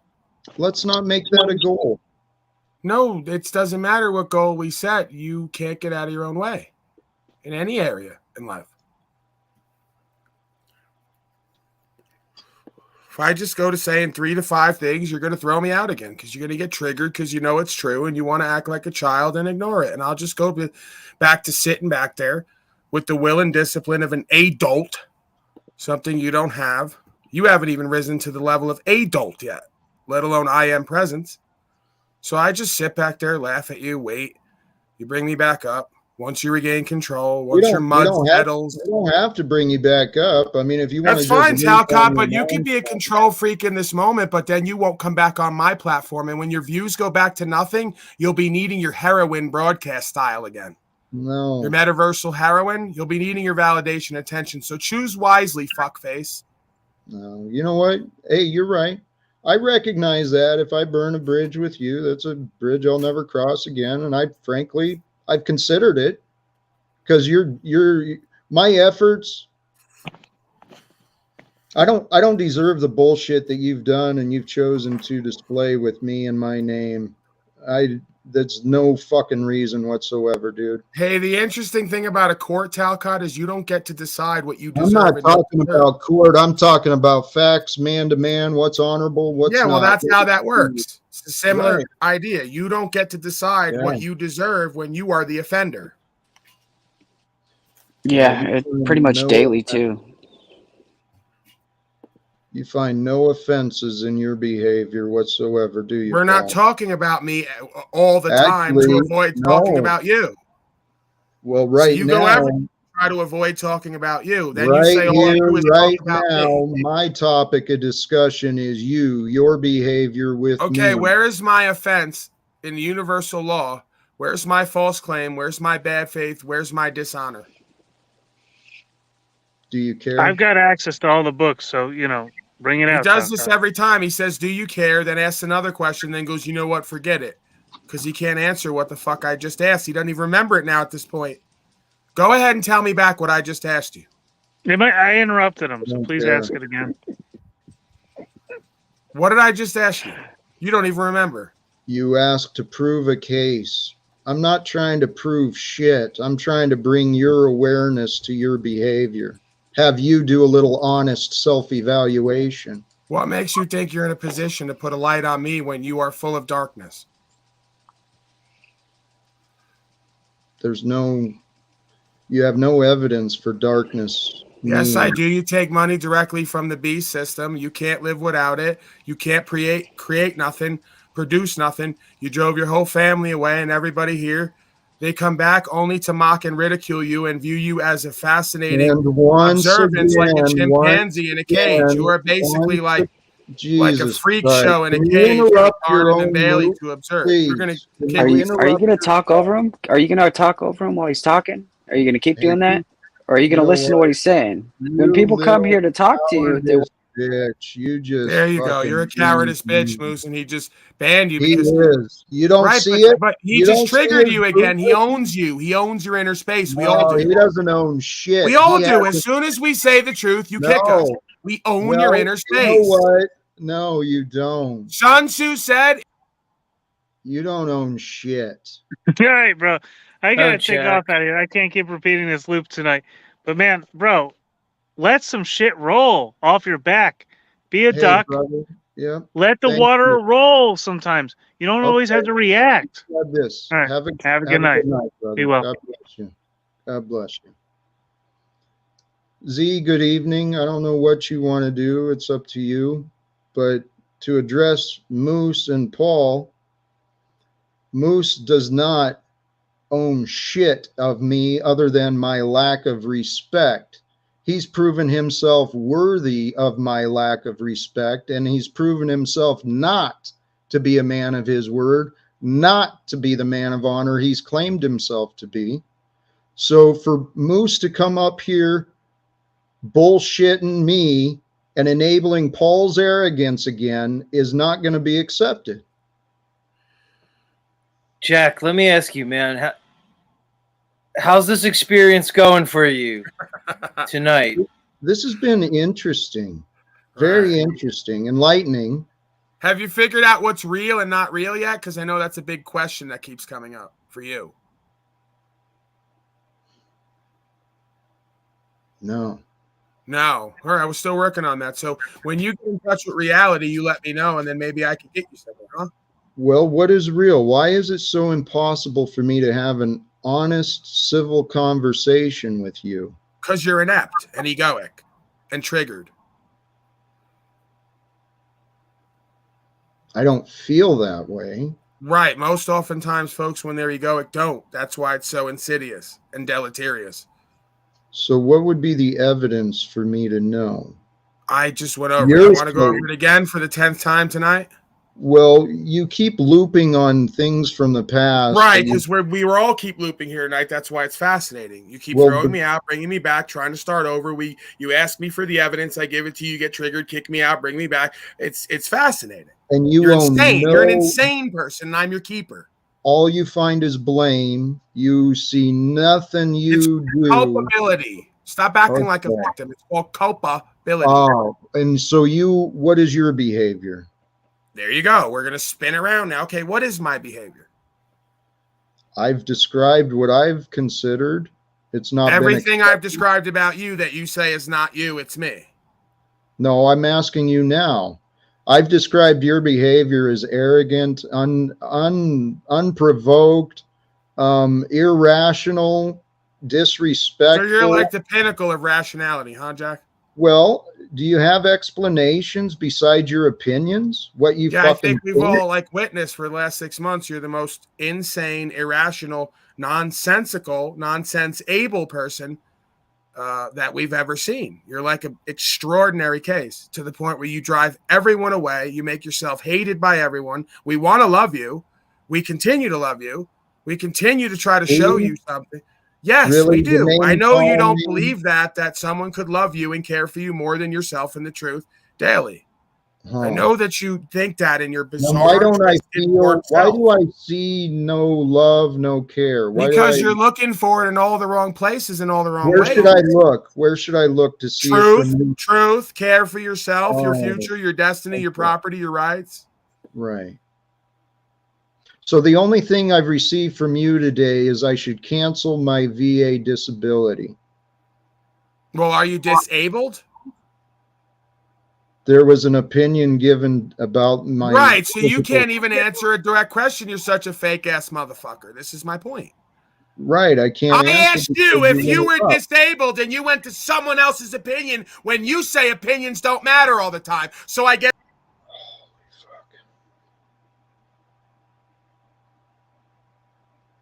I don't know what to do. Jack. Is there any chance of dialogue with you, or do you want to just be a whatever, a character as well? This has been going on a while. I started out with some positivity, good messages. I encourage you or anyone else, check out the first few minutes, see what I actually talk about. I don't give a fuck about someone's opinions of my past or the fact that I receive a minimal stipend in which to survive in this corrupted, evil society. You want to friggin' judge me for trying to survive? Jack. Sorry, Paul. Z, I was talking to Paul and not you. That was disrespectful to you. I'm sorry. Listen, man. The reason I asked you how you're doing tonight is because you visually appear to be under some kind of distress. So I'm just wondering, what is this endeavor for you, Jack? You talking about today or my life? Well, in general, but specifically today, man. Like, how are you going to feel when this stream is done? Are you going to feel fulfilled? Are you going to feel... No, because it obviously hasn't gone the way I'd hoped. I actually hoped on finding a way. I'd actually hope maybe some of the people I've talked to offline might have joined the live stream. And then together there'd be a couple of people to confront Paul civilly about his behavior and his opinions. And maybe I had hopes of actually making a breakthrough in communication. Actually, before I started the live stream, I had a friend here in town come and visit, hung out a couple hours, but people don't understand me, and they don't see any urgency, and they don't see, I don't know, people don't see what I see. Right, I gave you a long answer, and I'm sorry. Your question about the purpose. Well, Jack, I mean, again, we have this continued narrative with you where you experience frustration with your experience here in the metaverse, and wouldn't you I'm watching be you here in your... What was that, Jack? I'm sorry to interrupt you, but wouldn't you be frustrated?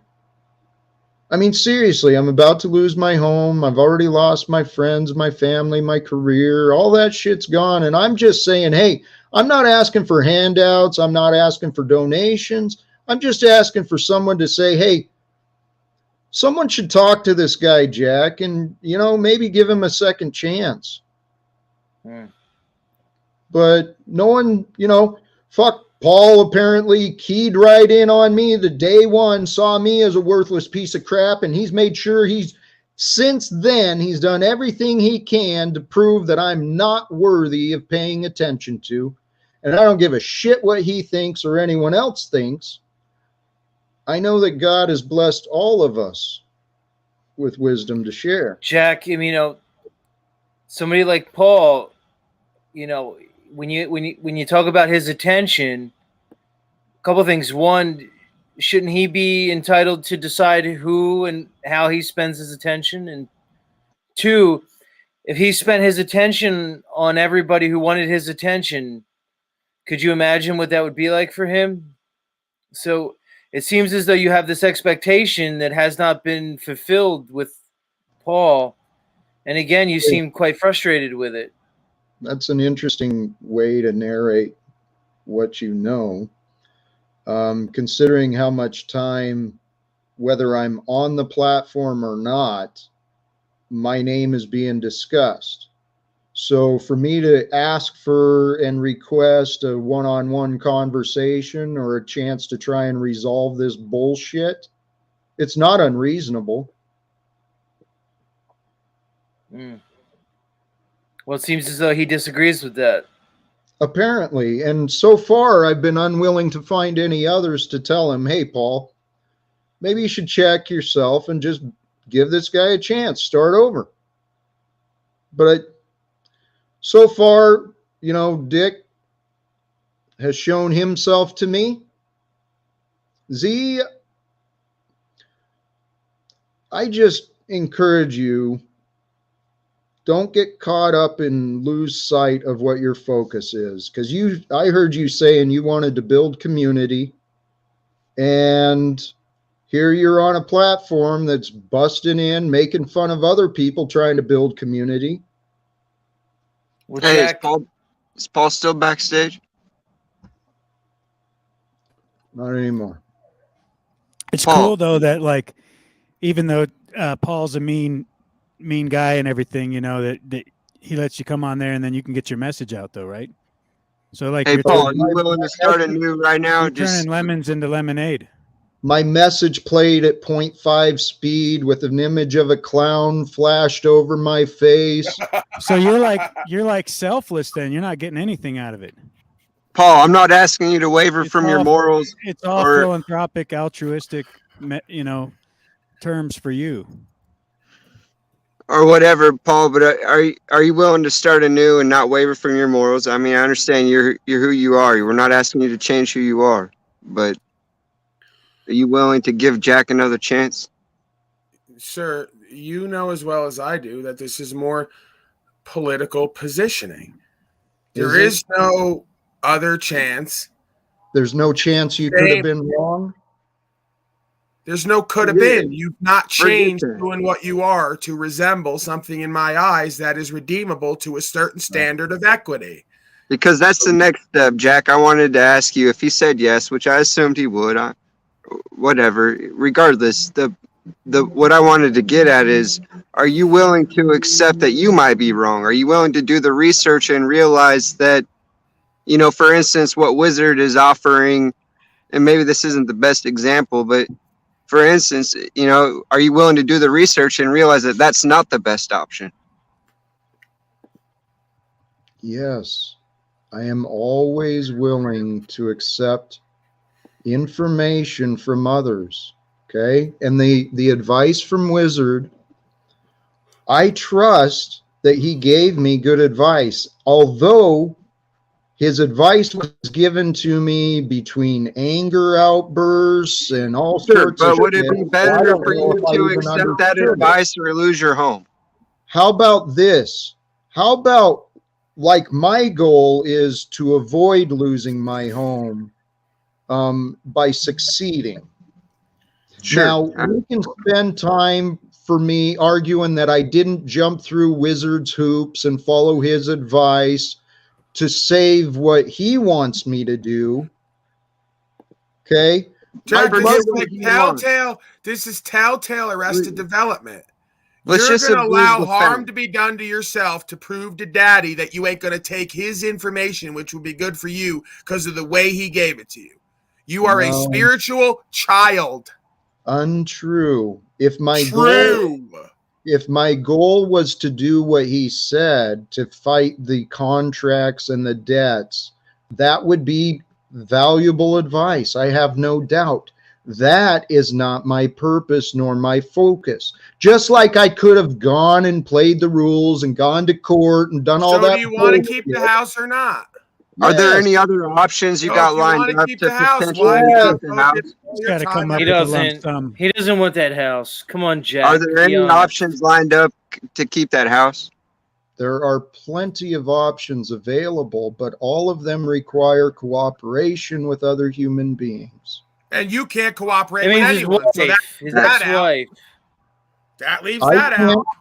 I can't cooperate? Yeah, you can't create a community. You can't create a panel with folks who you don't throw off. You can't create a conversation with anyone else that leads anywhere. You can't create a situation with your family and your spouses. You can't create a situation with the woman who you know who came up and immediately bonded with me. You can't cooperate with anyone, not even yourself. Even your own thoughts and emotions don't go in the same direction with your actions most of the time. No, that's where you're all going in different directions, man. You're lost and confused.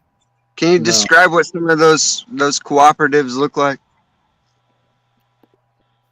His wife, dude. One of the biggest ones is I would love to get a hold of my son to find out where he's at. Well, that's just probably not going to happen. I mean, let's just accept reality, probabilities. It hasn't happened. We're getting down to the last Oh, minute. it could happen. I could have it happen within a It's week. possible. I'm not saying it's No, impossible. I didn't say that. I could have it done in a week. He won't have it done because he doesn't really give a fuck about himself, his family, his future, or the truth. He's too busy playing house and playing guru and accepting money from the government. I could call his wife right now. You're about to be done. You're about. All right, let me drop the house Mitchell. for a Hold minute. on. All right, sorry. Mitchell, Let yeah, me no. just make one more. Can I make one more quick point? And he doesn't need to respond. I just want him to think about. Would you be willing to do the research, and realize that maybe accepting the little bitty, bit of money that the military gives you is the best option. Maybe there are other options where you can have all your needs and wants taken care of, and realize that's all I wanted you to think about is maybe that's not the best option. I don't know, but I would just be wondering if you have the willingness to do the research and see if there are better options for you. I have hundreds of options and ways for myself to succeed. I didn't want to cut off Z, so we'll get into it later. I just wanted you to think about it, man. Thanks. I'll stay with you till the end. I don't care. I'm laying in bed. I'll take you to work with me if I have to. How's it going, Z? What's up, Dick? It's good to see you, man. Likewise, brother. You having a good evening? Yeah, man. Feeling good, man. How's everything doing around your neck of the woods, dude? Just living the good life, man. Working like crazy. Trying to get a bunch of shit done. But it's wintertime, so it's short days and frigid. And been working on my vehicles a little bit. Doing shit I should have done in the fall. But or at least I actually thought I did it. I just need to redo my work. But just simple shit. Some belts here and there. Squeaking away. Yeah, dude. Right on, man.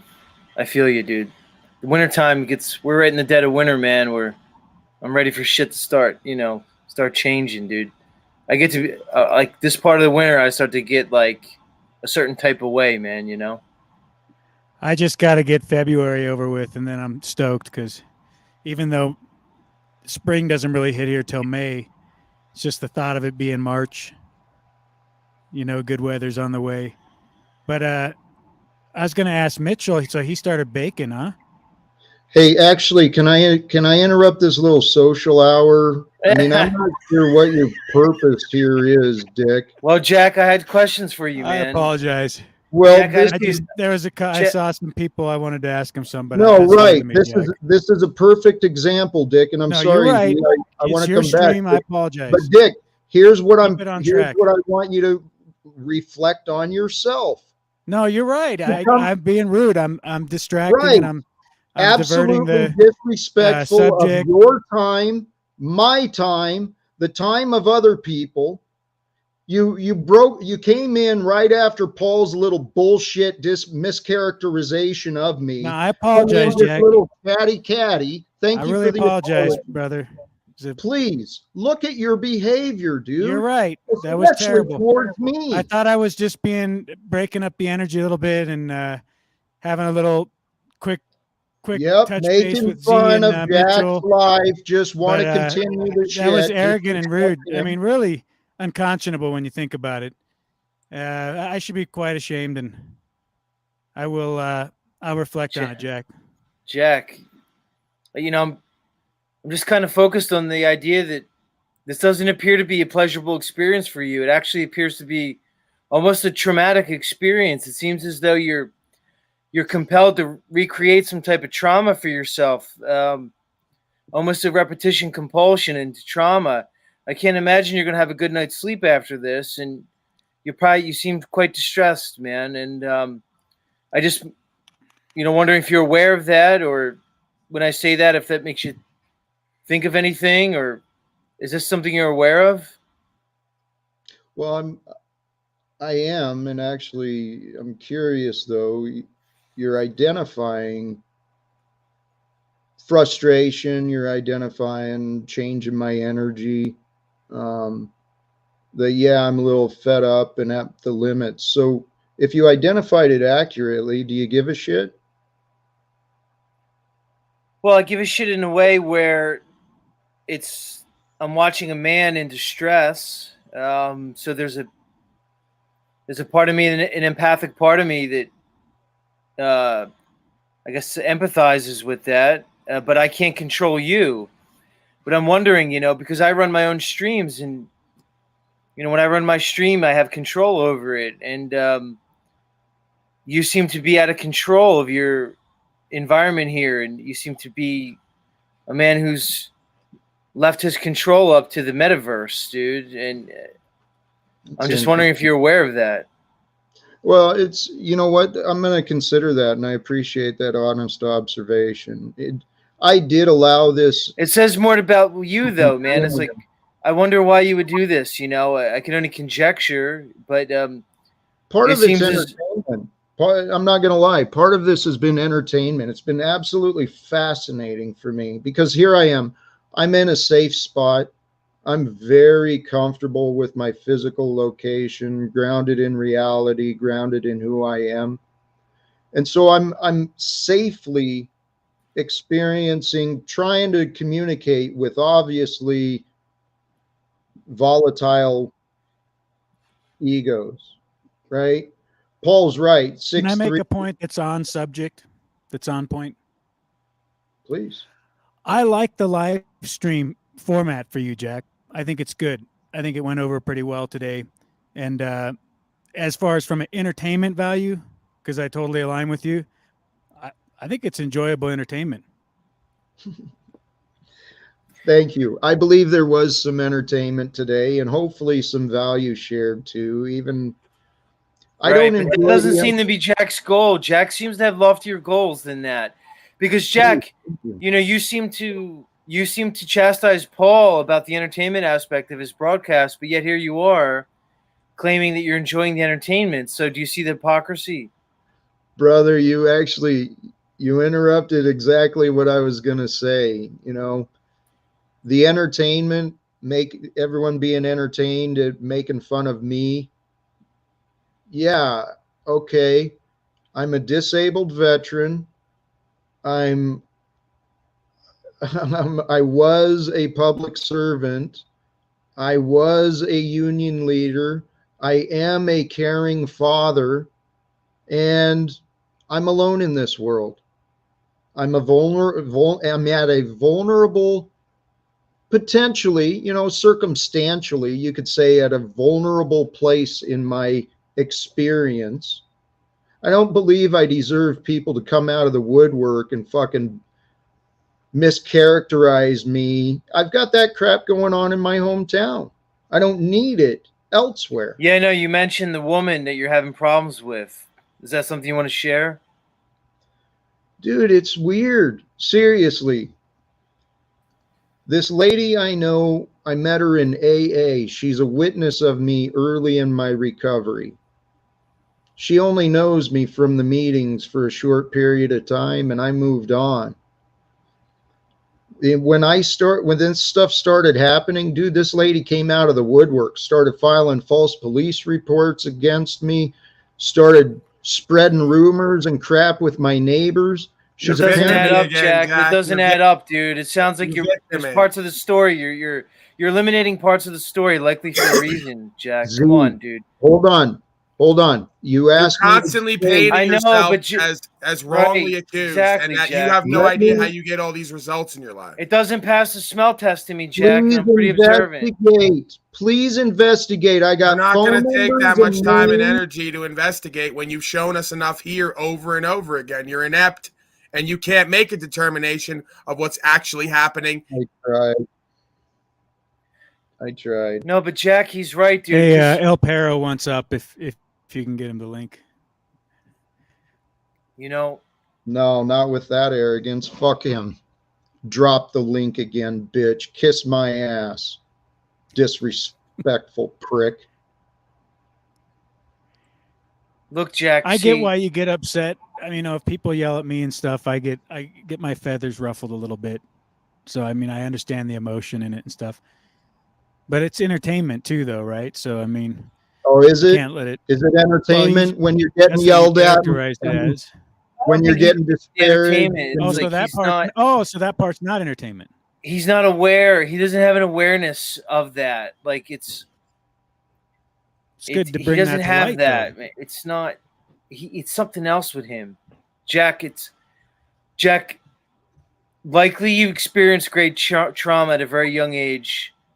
You said you had a stepfather, but your trauma is likely from your mother, if I had to guess. Oh yeah, she was a woman who never should have had. She's a beautiful woman who should have never had children. I love my mother to death. She's a great woman and she inspired me, but so you're expressing a trauma that's you're projecting it likely through your life, man. And if I had to guess, if we talked to your ex-wife, your son, other members of your family, they'd probably have a very different story than you paint, because you do seem to paint yourself in the victim role. It seems to be a narrative that you've created, likely as a defense mechanism. You seem to have created a persona as a defense mechanism, actually, to protect yourself. I understand what you're saying, but you're misreading. Please do not believe you're seeing what you're seeing in me. I assure you, my trauma and my inner work. Are you saying that my judgment's off? Yes, I am, politely and respectfully. I have a pretty good. Well, I'll tell you from my history, I have a fairly good track record throughout my life of being actually fairly sound in my judgment. So take that for what it's worth. I have no doubt you do. Sorry, I didn't see you back there. I don't know how long you've been back there, Christos. You're fine. You're fine. I also noticed something, Jack, that each time that Paul made a salient point that pierced through this apparent persona and got to the core of you, you seemed to basically kick him off, dude. It seemed like when he was kind of getting through the bullshit and making maybe a valid assessment of you metaphysically ran away from him. You pushed him away, almost as though it would be too painful to address maybe some of his points. Okay, does that register with you at all? Are you aware of that? No, Z. Here's what I'm seeing. I'm seeing your ego trying to take control, and you're using your experience to project things you're seeing, but what you actually witnessed was not me being triggered. Is it possible I'm just being truthful? Well, it's possible you're creating the narrative you want that would support Paul's patterns of behavior, because you've created a social attachment to him and to his behavior. And so now at this point, you've publicly and probably many times internally committed yourself to him, standing by his side and what he's doing.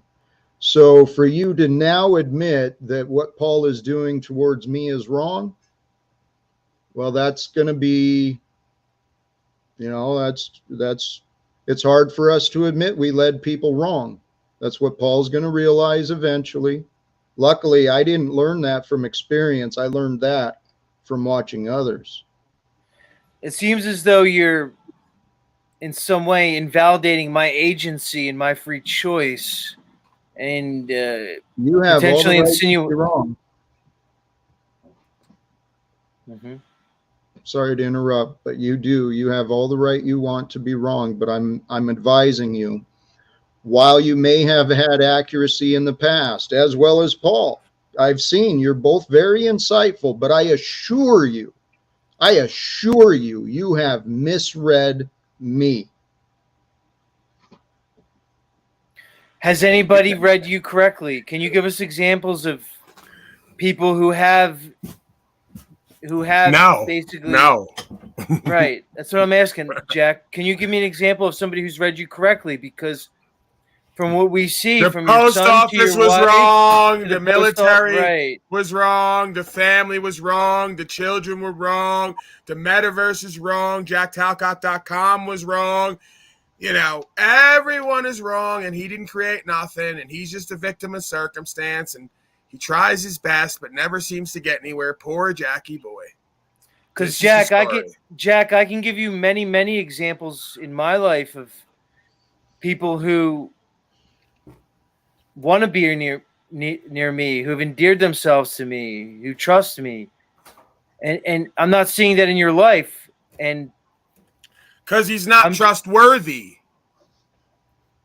So as you basically claim that I'm under some kind of either delusion or I'm having some type of, in other way, my relationship with Paul and others, but my experience in the metaverse and in life shows otherwise. It shows that I have used my free choice to build many lasting relationships. But I don't see that in your life. And I'm not saying that to say that I'm better than you in some way. I'm trying to highlight something to try to break through to you that likely I won't be able to do. But so it stands, Jack. Where are the examples in your life of the people who realize the narrative that you're creating and realize basically your value with the narrative? Can you please give them to me? I lost track of what you're asking. My point is, you seem to be alone. You're presenting a narrative, and you're presenting in some way a persona, whether it's real or not, that doesn't seem to be resonating with other individuals. So I'd like to know if there's any examples of individuals that you are resonating with. How would I know? What would be the standard you want me to use? Because they would affirm that to you. They would say things to you like, Jack, I agree with you. I would like to proved you don't know what love is. You say life's all about love, and you just proved you're not love able and don't know what it is. You need to explain to you respect and love and how you would know when that process was happening. You're an insane, unlove able. Actually, I was seeking clarification of the question that was being answered so Right. that I could try and offer what. Do you understand the question now, or do you want me to paraphrase it again? No, I think I got it. And Z, here, yes, I am in a situation where that is difficult for me to say. I would love to say Scott, the pastor guy who spent a couple hours here today. I would love to say he resonates with me, but obviously, since he doesn't understand my goals of trying to speak with my son or his potential ability to help me, I can't confirm that he understands me, and I can't honestly say he does. I've got so the answer is nobody, Jack. The answer is nobody. Okay, right? so let's continue that train of thought, okay? Let's also bring into consideration the facts that I used to be a leader. I used to be a man who was admired and looked up to. People came to me for their problems, to get their problems solved. In which capacity, Jack? In which capacity are we discussing? As a father, as a union leader, as a postal employee, as I played many roles in my past, okay? Now, then I set a goal to become more like Jesus in my life. I wanted to become a better man compared to him. So why does no one but me see even the remotest similarities? I mean, I don't know why.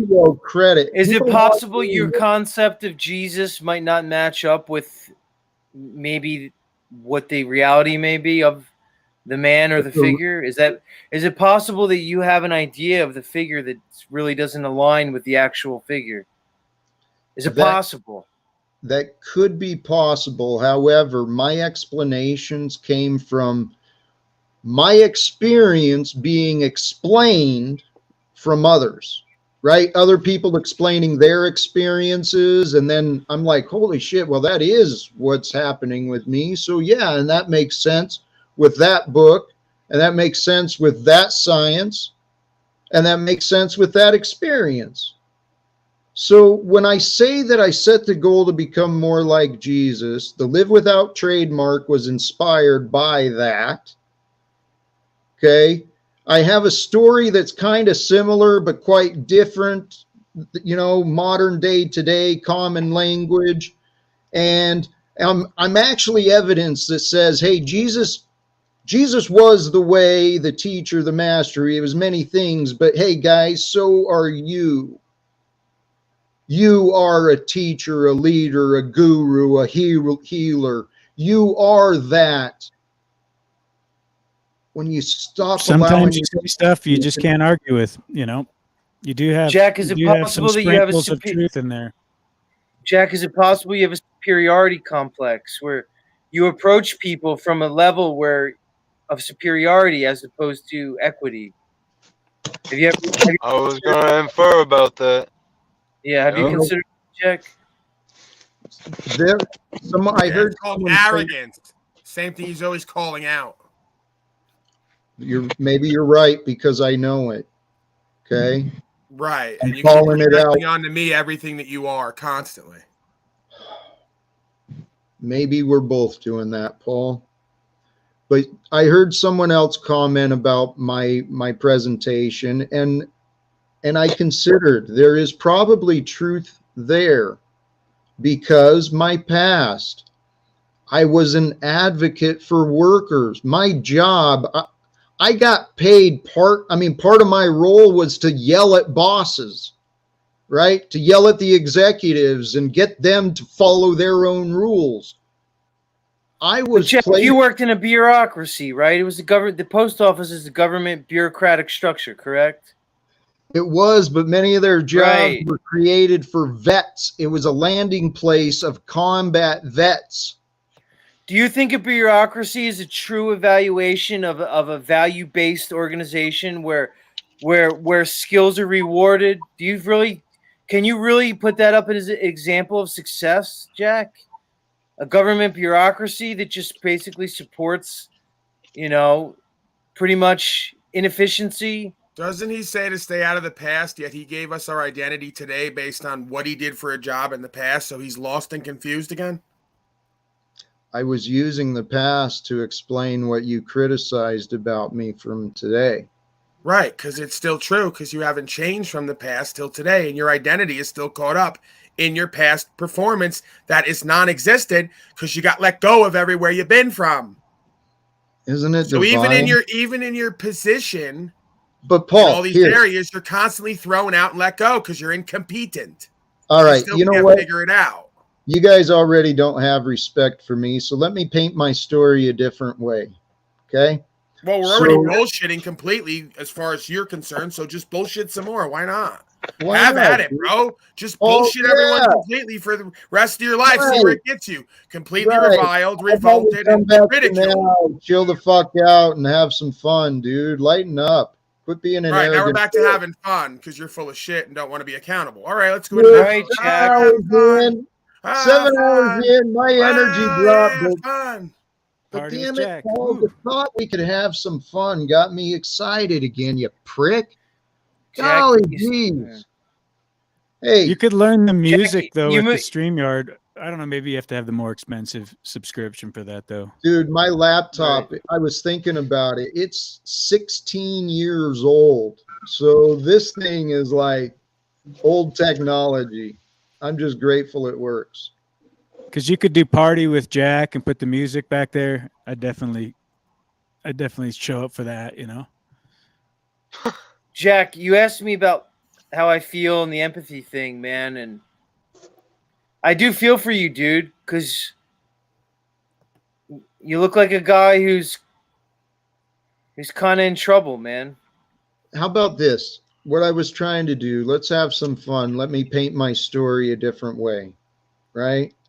Because that's what we are. We're stories. How we tell our stories is what we become and what we think and what we believe. So I can be the victim of my life. I can also be a hero. I've done a lot of cool shit. So the last few years have been transformative for me as a man, right? Can I give you a nickname first?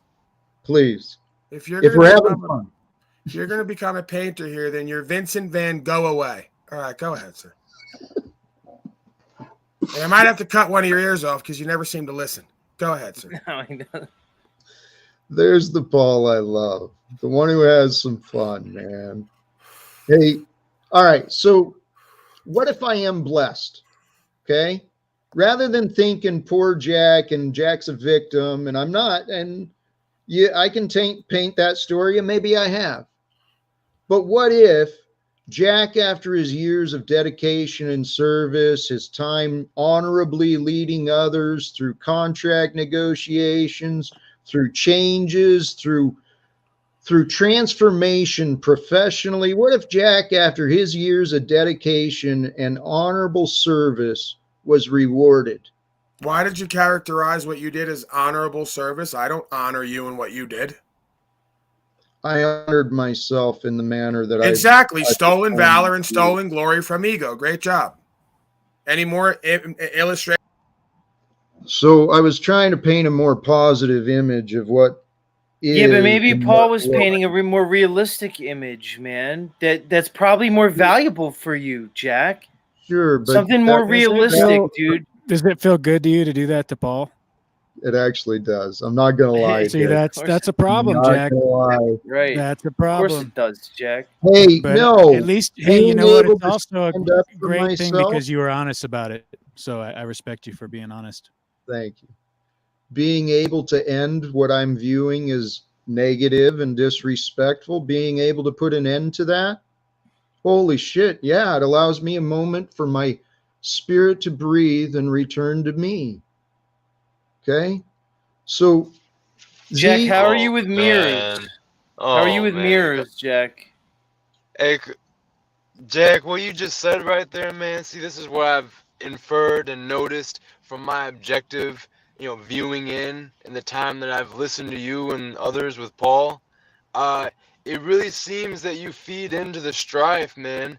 And, with a lot of your rhetoric I've heard, with the idea of like surrendering to like the will of God per se, or like the flow of life, and being able to obtain better control of a situation by being able to surrender to it in a paradoxical sense. I know that you're on that type of knowledge, at least it seems from the things you say, but then I see you come through on here on YouTube, and like it seems like you're always joining Paul and the people that you say are harassing you and doing all these things to you, which you've said multiple times.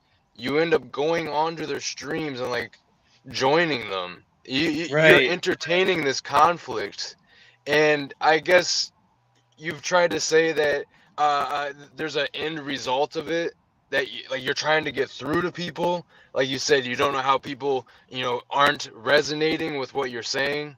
You're saying things like these, like that. Yeah, man. Like, why are we feeding into the conflict like this? Jack, it appears to be like a classic codependency, man. It's a classic codependent presentation, dude. It's like the wife who's constantly complaining that she's being abused, but it turns out that it's, Hold on. Let's bring this. You two are jumping on together here, right? Well, you can just focus on what I said real quick there. I will. And actually, I saw a thumbs up from Mitchell and Dick. I assume you're in agreement too. So you're muted, Mitchell. I totally resonated with the first half of that. He kind of lost me on this. Yeah. Well, so let me get this straight. Is this real? That you're saying, since I chose to start a live stream today, I deserved to put up with Paul mischaracterizing and disrespecting me? Is that right, Christos? You see, listen to the way you framed that, man. Right. Like, listen to the way you framed that. It's called obfuscation, Jack, and that's what you do. You slip out of anything that's real. True or false? Because here's the deal. That's not what he said, this Jack. Is not about he you said deserving. This is not about you deserving it. Yeah, you didn't deserve it, but it's not wrong that it happened. You keep putting yourself in that position, man. There's something you want there, or need, or think you want. I've said what I've wanted and what I need, and no one gives a shit about what I want or what I need. From Paul. I don't understand. I've asked you to identify that, and I don't know what it is. Jack, it appears you have expectations Not from anymore. Paul. Here, hold on. No, I don't sorry to believe you when you interrupt. say that. I don't believe you when you say that, dude. I'm Not sorry to anymore. I don't interrupt. believe I'm that. trying to bring I us heard you back. describe you need this like the internet, friendships or interactions. No, it's what I'd like. If he wanted interactions, he could have them. There's plenty of people he can talk to that would talk to him. Is there? He consistently goes after Paul and guys that basically have something that can benefit him. Actually, you're not being honest, Jack. Right here. Because if you just wanted friendship, you could find it online. It's not hard, dude. You consistently put yourself in the presence of people that you can benefit from. It's quite clear. You want everyone else to change. You want everyone You're not else. being honest with your intentions, Jack. You have intentions that are occulted intentions. Be honest with yourself, dude. Textbook definition of deserve is do something or have or show qualities worthy of a certain reward or punishment. So, I mean, in respect, if someone's giving you an honest response, are you deserving of people's honest feedback? He already verified he's a tyrant because he said his feelings are more important than free speech here. He said it feels good for him to shut me up, drag me back and forth, back and forth, back and forth. When I let him loop for hours on end and take over my broadcast, which has viewers and is going somewhere, he's a loser failure. So he doesn't even extend the same grace and mercy to me that I extend to him. And he wants to talk about being Christed. It's fucking laughable. And you sit there with your arms folded in a defensive position and think we can't read you, you insecure, fearful bitch. Am I insecure in your mind? Yeah, you keep folding your arms when I come up and throwing me out because I'm verifying all the things you don't want to look at. Disrespectful. You're not entitled to respect, pussy boy. Holy shit, you think dude. You're a bitch. You think you're entitled to respect by flicking your hair and your eyelids. You ain't. Shut up. No, your whole family don't respect you. Your whole community don't respect you. The post office didn't respect you. Where are you entitled to respect? No one's giving it to you yet. Oh, you know Why are you entitled to respect and no one's giving it to you? Oh, man. Here's a lesson. Paul won't listen to me, but something he might consider. He's offended and I'm being judged for using the platform powers and putting him in timeout when he acts like a child. He probably acted like a child to get himself thrown in jail. Maybe he wears that proudly, but he probably disrespected people. I'd assume, but who knows? I don't know his story. I only know his. So you're saying today. So is it disrespect to basically stand up to tyranny? If you stand up to a tyrant, are you disrespecting the tyrant, or are you respecting yourself in truth? Hey, good question. That's why I say you're a collectivist, Jack, because you hold have on. a collectivist mindset that you may not even be aware of, but it's quite obvious to me. And you Let's- wonder why that I Whatever. won't co-create with you or consider you part of my community. I know. Because you think Paul standing up for rights and freedoms is disrespect. No. How am I supposed to resonate with that, Jack? I can't resonate with that. That's completely antithetical to my mindset. I'm just curious, does he give any credit to that you are showing and exhibiting the qualities of a collectivist mindset? I'm obviously showing signs he disapproves of. So what definitions of words he's got, I don't fucking know. He's never elaborated or identified specifically what I've done to create his feelings of distrust. He's just identified distrust within him. But as I've said, I believe the Creator is using me to help trigger people, to help them wake up to themselves. Jack, you seem to be the triggered one, Jack. Your whole presentation tonight was disjointed.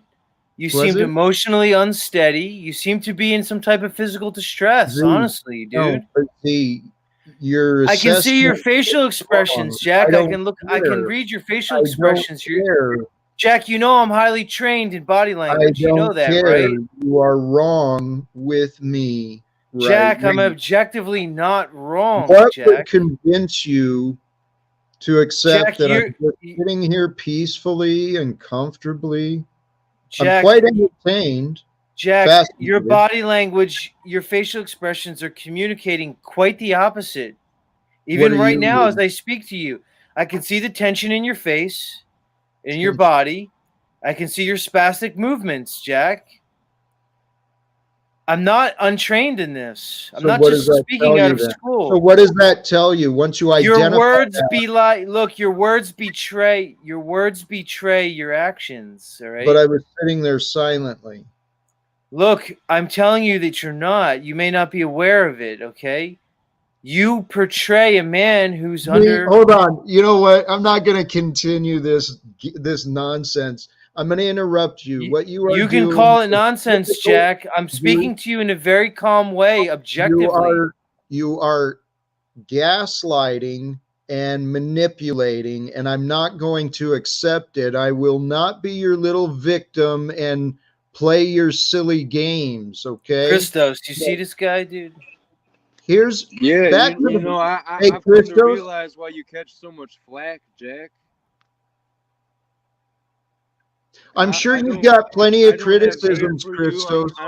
I'm not here to like make fun of you or hate on you if you feel like that's what I know. people are doing. Hey, Christos, please forgive me for interrupting, but again, I ask you to go investigate words and do not try to form an opinion based on what you've seen while I've been under this type of scenario, okay? There's more to me than what is being presented and definitely described by Paul.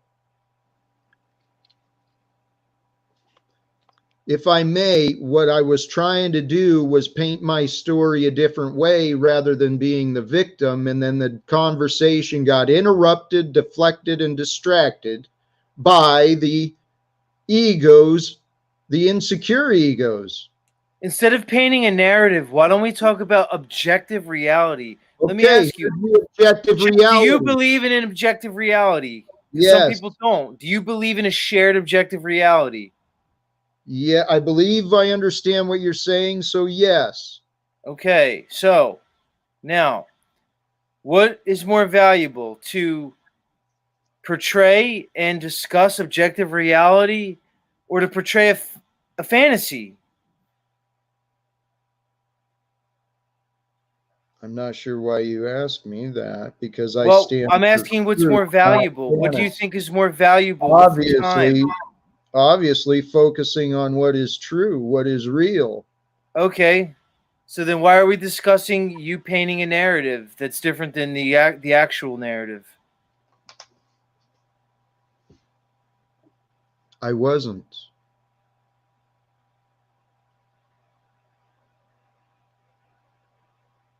Why don't we talk about how much pain you're actually in because your son won't talk to you, and you blame yourself and you won't admit it?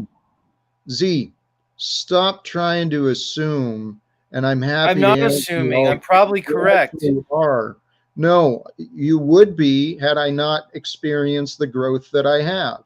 So back to what I was saying. Is it growth, or have you just gone into a delusion, Jack? Is it possible you're in a Jack? Is it possible that you're in some type of psychosis? Have you considered that? Of course I have. I've been asking people, help me figure out what is real. Okay, so here I am. Here I am. I'm not in pain. I'm not in pain. I'm not in any sort of suffering. I'm actually feeling quite blessed, and I was trying to tell you the story of my blessings. It appears that you may be disassociated, okay? When we're in great pain, we can disassociate from ourselves to disconnect from the pain. I understand those symptoms and what to watch for. I see it often in Paul. I don't see it in Paul, Jack, but I see it very strongly in you. I know. You see inaccurately in me and apparently in Paul. Well, we disagree. I know. Those facts will.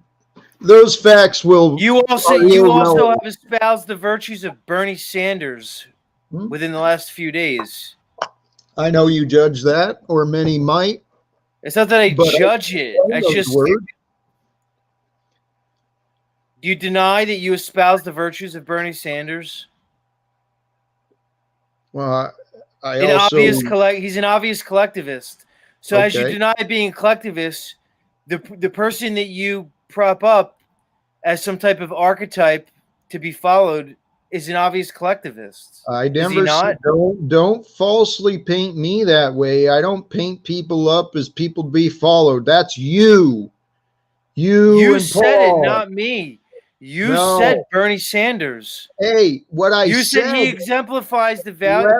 let me bring it back into context. What I suggested is that he could use some help. I volunteer. I'll go stand next to him and yell at the other people in Congress because Are they're you not going to let freaking Paul listening back up to him. get in this conversation or what, Jack? Because I'm not going to stay here and talk to you. Now, Jack, you said Bernie Sanders. You held him up as an example for us to follow, man. Can you explain your reasoning behind that? Because I have a hard time seeing that.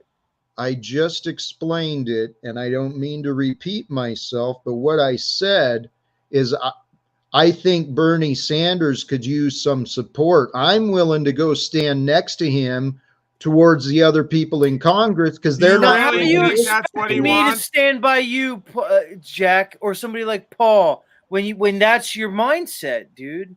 How could you? How do you think that we're on common ground based off what I say, based off what Paul says? How could you think we're on any common ground with that, dude? Please explain. I'd like to hear it.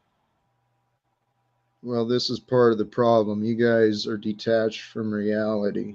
Right. See, that's not an answer, Jack. No, he just projected again because that's what he is. Everything he says is what he is. Right. If you were honest, you would say we're not on common ground. You would just say that, and we can go from there. He's detached from reality, living off the government, and wants to stand next to Bernie Sanders to make a change, while the rest of us Oh, come on, Jack. If you keep kicking Paul out, you're not going to have any. I'm not going to stay here if you keep I kicking don't people really out. care. I do not really care. I came on here to offer some value right. and actually have some intelligent conversation. Good night, everybody. Christos, was good seeing you, Dick. Mitchell, it's nice seeing you, bro. Jack, honestly, dude. Hey, have a good night. I'm going to say this last thing before I leave to you, man. I'm going to be respectful to you, Jack. All right? Jack, you appear to be a man in great distress, dude. All right, if Paul's back, I won't leave. If you keep we're back. Paul We're out, up or down. We're up or down. We can't control ourselves. But this is Mr. Self-Mastery guy.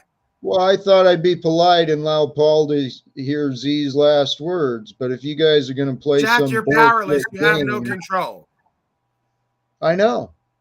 I control You have no me. control, not even here. It's a fake control. It's a false light. You can keep Right. putting me down, putting me was back the up. wrong one. That was the wrong one. You're right, Paul. I control me. I've been asking you to control you. You've been unwilling. I've asked Z and Dick and others to recommend you try and establish some self-control. You refuse. They refuse. That's not my problem. I don't give a shit if you keep going and making an ass of you, making fun of me. Do you? I don't care. But what I do care about is what is true. And what is true is we, whether you like me or not, we are sharing time together in this experience of reality. I'm sick of wasting time with false accusations, misrepresentations, bullshit, egotistical arguments when there's work that we could all be doing. Can I tell you why, though, that I have that accusation where I say that you come across disingenuous in your pursuits? Can I give you specific factual reasoning as to why? Would you be open to disagreement? Would you be open to being proven wrong? I'd love to hear your response. Okay, what are your thoughts? You come into a group and you make it like your main focus to be a part of a group of people that go by the labels at points of like anarchists. I've heard some people call themselves. Certainly, if it was leaning any direction, you'd say it'd be leaning beyond libertarian, right? Like anti-government or not looking for any collective type of solution to problems where it's like a forced government scenario, right? So you're coming into that with socialist ideas and totally circumventing everything that everyone's standing for, and then throwing that in as your basis for solution is that we should depart from everything that is the foundation of what we're looking at, which is personal accountability, not some kind of social collective effort through government. So, I mean, it's just like if ever you were going to pick the main bone that would grind wrong with, 99% of the people in the room, Right. that's the one that's really going to. So, I mean, Right. you really have like a pursuit to fundamentally change the way everybody views solving problems. Okay, but Dick, this is where everything has gone wrong, because I don't give a shit what people think. And yeah, I didn't come in proposing, hey, support Bernie Sanders. That's bullshit. I've never come in promoting the government. I've never come in promoting anything other than ending secrets. And let's get beyond that. My number one focus is on self-development, coaching people to become better, helping people overcome habits, overcoming recovery, substance abuse, past trauma. That is what I can help people with, and what I encourage people to fucking fix in themselves. So my path to change in this world is actually to try and inspire personal self-development through building communities honestly and openly. So if anyone got past this, he's getting a slave to the government, and he's all this bullshit false narrative, we could actually talk about how to improve people's lives. You're muted, Dick. Dick, you're muted. Oh, are you moving off of that premise then, that you want to go to government officials and try to convince them to stop wars and stop secrets? Dick, I believe it is one method, and I believe, honestly, I believe that since the citizens of the past have given away the power to start wars, I think the citizens of today should reclaim that power and say, bullshit, we're ending the wars. Just seems to make sense to me. If we're going to live, who's going to do something? I don't trust these other idiots to do what they're supposed to do. Obviously, no one's paying attention to them. Yeah. But you fundamentally believe government's the solution, right? I mean, in the case of handling the wrongs in the world, they need to come in and correct it. I think, actually, what I think is irrelevant, but this is the facts that I see. Until but it matters, because if that's the ideology that you're bringing to a group of people that are saying fundamentally they're looking to solve problems outside of that with personal accountability, do you see how that's running cross-grain to everything that you're trying to communicate? What I'm trying to point out with the personal development, the self-development, as well as the greater pictures of our governments and our corporations, the darkness must be confronted. Okay, I've been trying to stand up to Paul's abusive behavior that other people like Moose and others have complained about. Z said something earlier about standing up to the tyrants. That's exactly what I have been doing. El Perro, I got no fucking patience for you, so no. I don't see a chance of you coming up. So you're saying Paul and Wizard are the tyrants? I'm saying, well, what do you think? In my life, if you were going to just, I don't think they're tyrants. In my experience, no. Have they been helpful to me? Well, that's a different question. I mean, that will be determined by how you respond, right? I mean, people can deny themselves help, even if it's given on a silver platter. All right. Well, let's not get back to subjective. Let's get back to the word of tyrant. Okay. What would a tyrant be in a relationship between people?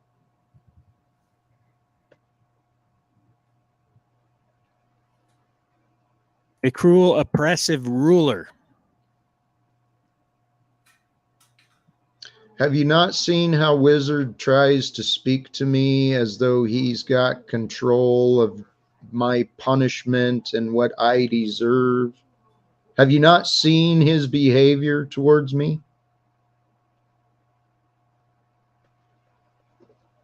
You're muted. Yeah, I Dick. agree with you, Jack. But But it's not. at It's the an same at-will time, situation, right? I mean, it's not like there's a forced relationship there. yeah, It's that's all it. consent, two consenting adults communicating at the level they choose to participate at, and on a consistent. I didn't consent to his tyrannical bullshit, bullying, and false accusations. I didn't but you know consent how to he his communicates, and misrepresentation. you Huh? know how he communicates, and you choose to engage with He him. doesn't. So No. Here, you know what, Dick? If you can't see your enabling behavior, holy Dick shit, is enabling making me. excuses like a son of a bitch. So I'm Wow, creating dude.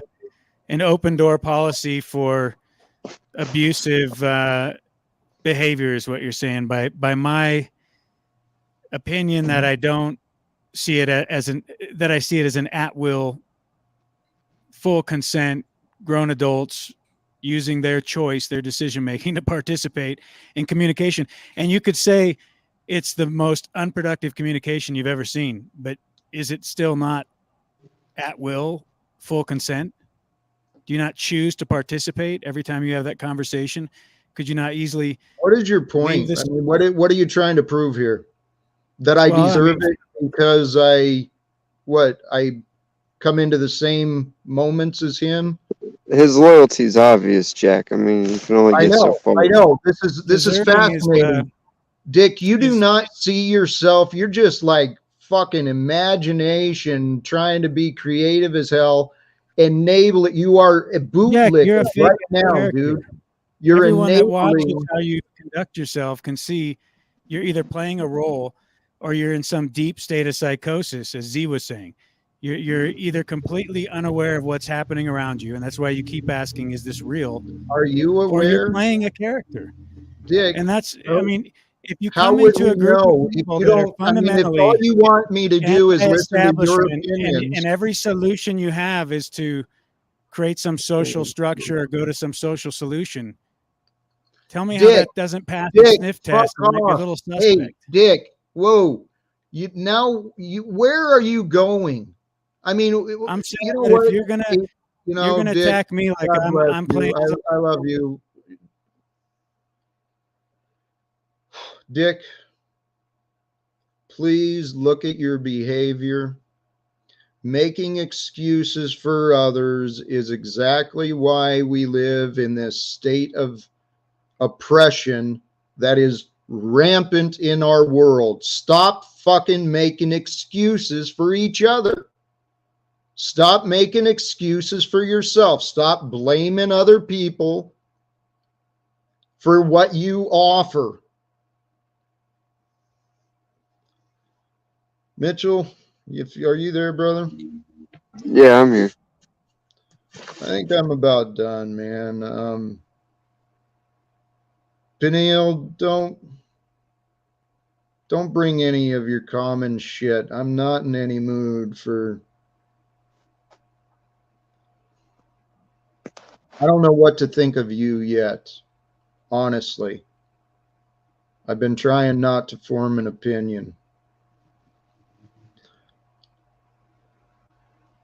But it sounds like you've already made opinions of me, and you've used my name and my face in ways that I'm not real happy to see, especially since you've never done me the courtesy of having a conversation. That's one thing I at least admire Paul about, is he's not honest about me, but he'll face me like a man. What do you feel he's not honest about exactly, in particular? Me? I think he's dishonest about his value as well. I think if he... You gotta stop expecting dishonest people to be honest, right? I mean, why are you looking for life amongst the dead? It's where I live. I You don't. exist in the That's where world you of... choose to live. I mean, you don't have to. You're not bound to this, right? I mean, get in where you fit in. Hey, if you're referring to the company on these YouTube platforms, I get that. You're right. I totally realize that. But my life is what it is. I don't give a shit if people believe me or not. I believe you're really living in a car. You're living in your life of adventure. I don't know anything about most people, but my life is what it is. I haven't doubted any of that. I doubt. What I do doubt is, I don't know. I don't know how to say it, but I don't think you're going to be able to save your house because you're not willing to take the steps necessary. And I think that's what it has you most. All right, I'll stop. Thank you. Please don't.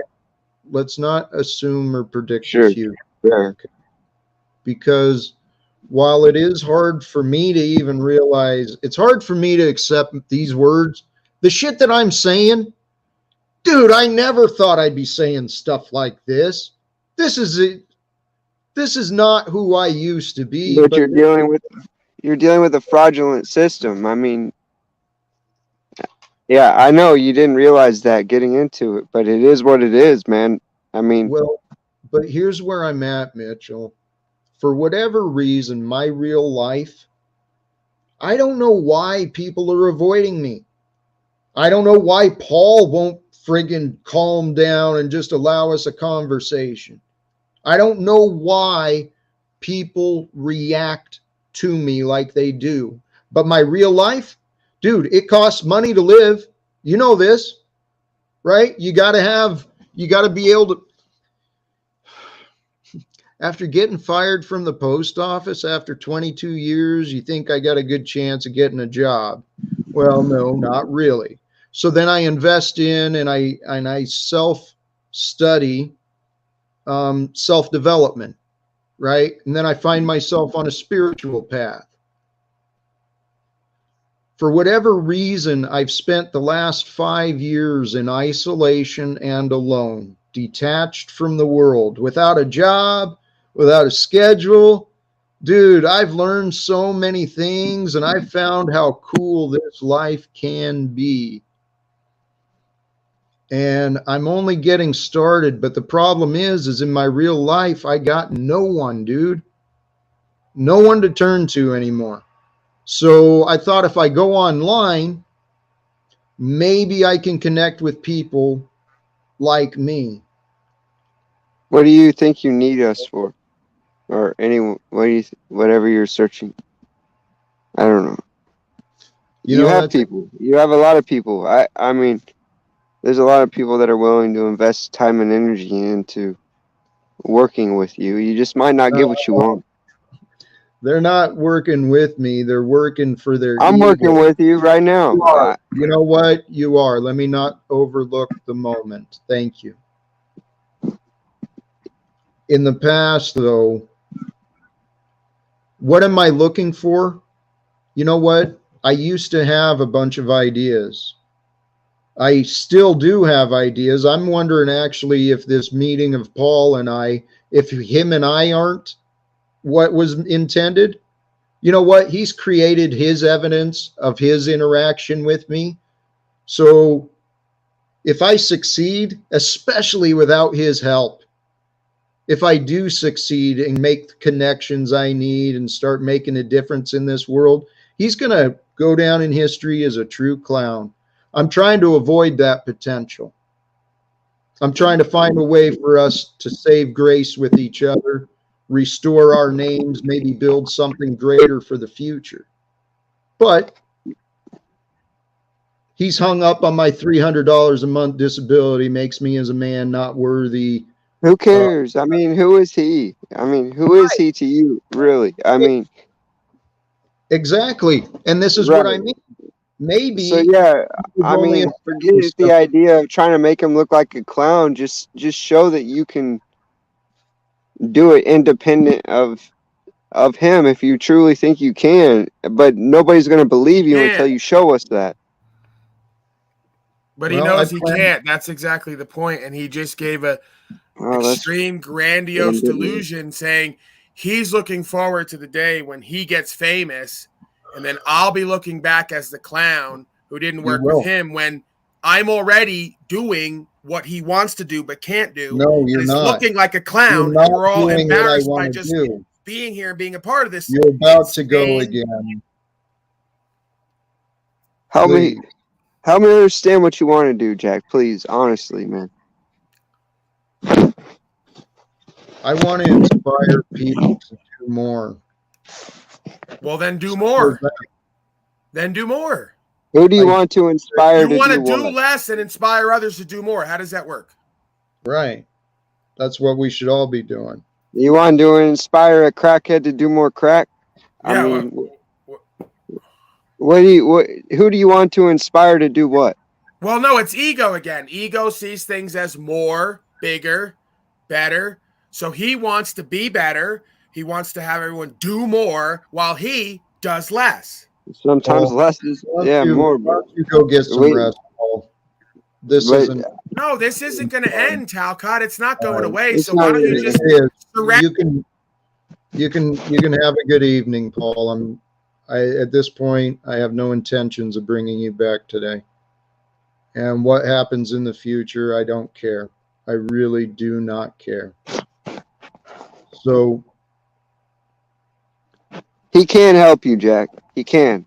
He could. And it may not be what you want, but you got to stop going back to him if you aren't willing to accept the help he's willing to offer. He's offered me nothing but his arrogance and bullshit lies. I disagree with that. Like, I'm not here to defend Paul, but like they do offer a solution.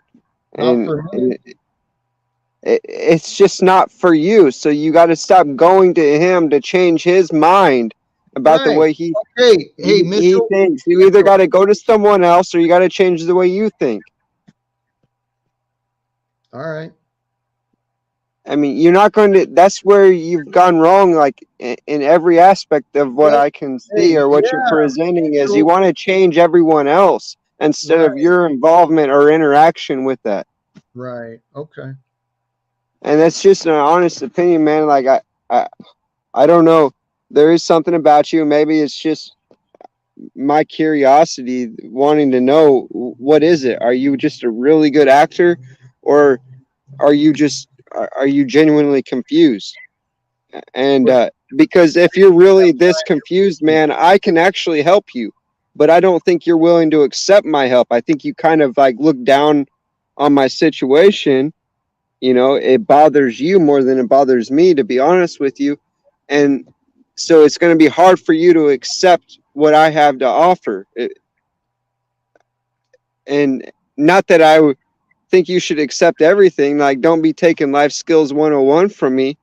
You know, become better than me, you know, but there's plenty of things you can learn from my mistakes. And, you know, if nothing else, you can learn what not to do. And I believe each person has value to add, but the problem is to get past their mind and get into their heart, because in their heart is where the wisdom cares, the relevance. Until people make a connection of care and respect as equals, well, then there's all this bullshit, egoic confusion and competition between each other. And please, I'm sure, hey, what I was trying to get at with maybe Paul wasn't the reason. I mean, I got to meet that guy Jeffrey a little better. Luma Tommy, I met him too. He's an interesting cat. Who knows? I don't know what the future is going to bring, but I do know what is important. It's what I was mentioning earlier, Mitchell. What is important is our connections. So You are in a That's much not better what's most spot. important for you right now, man. Connecting with people isn't what you need to survive. You need, you know, right now you need a way to feed yourself with some healthy food, and keep your shelter. I mean, honestly, I think it's Brother, important. I Les, don't think you would survive on the streets, man. Honestly. don't underestimate. You don't know my past, and you don't know what I'm You capable. would get taken advantage of so fast and at every angle. Oh, Mitchell, I'm different than you. I don't go to the streets or whatever. I'd go to the woods or the mountains, all right? So don't fucking, please. I'm tired of people continually misunderestimate me. And then when I'm confident, oh, you're arrogant. What is it? You're a double speaking, narcissistic, sociopath scumbag, Jack Talcott, whoever the fuck that is. Well, they got mountain roads up to 14,000 feet where I'm at. So, I mean, you're going to be on the streets at some point, and that's just the reality of it, man. You're going to have to come out of them woods. I don't think you are able to live that self-sufficient, self-sustainable lifestyle. It's really hard. I mean, I don't think Right. anyone Mitch, there's another possibility that I'm actually quite confident in. can live While completely independent. I think No, we're somewhat codependent. I'm actually confident that in the future, God will allow veils of confusion to be lifted, and people who have wronged me will finally admit the truth of what they know of me. And so when I'm no longer alone in this world, I'll have people with me, and I plan to succeed. My success in the future includes helping to find ways to end poverty and to end wars. And so I believe if somehow, some way, I can be a part of doing that, I believe the universal laws of exchange would reward me with abundance. And so in my future, if it costs me this home, so be it. I'm prepared. I've already All right, lost man. everything I So what cared. are you gonna do for society out alone in the woods with no way to communicate or whatever? Mitchell, I doubt that's my future, but say worst case, Well, where do you see you going if you lost your home? Because the date's coming up, right? It's like a month away. I plan on succeeding. I know everyone still has doubts that I can Right. do something. I'm just saying hypothetically, if the sheriff shows up and says, "Hey, man, you got to go, or you're going with us." Well, what my plan is say nothing happens, that I still say the pattern continues and still nobody offers me any help communicating with people who know me.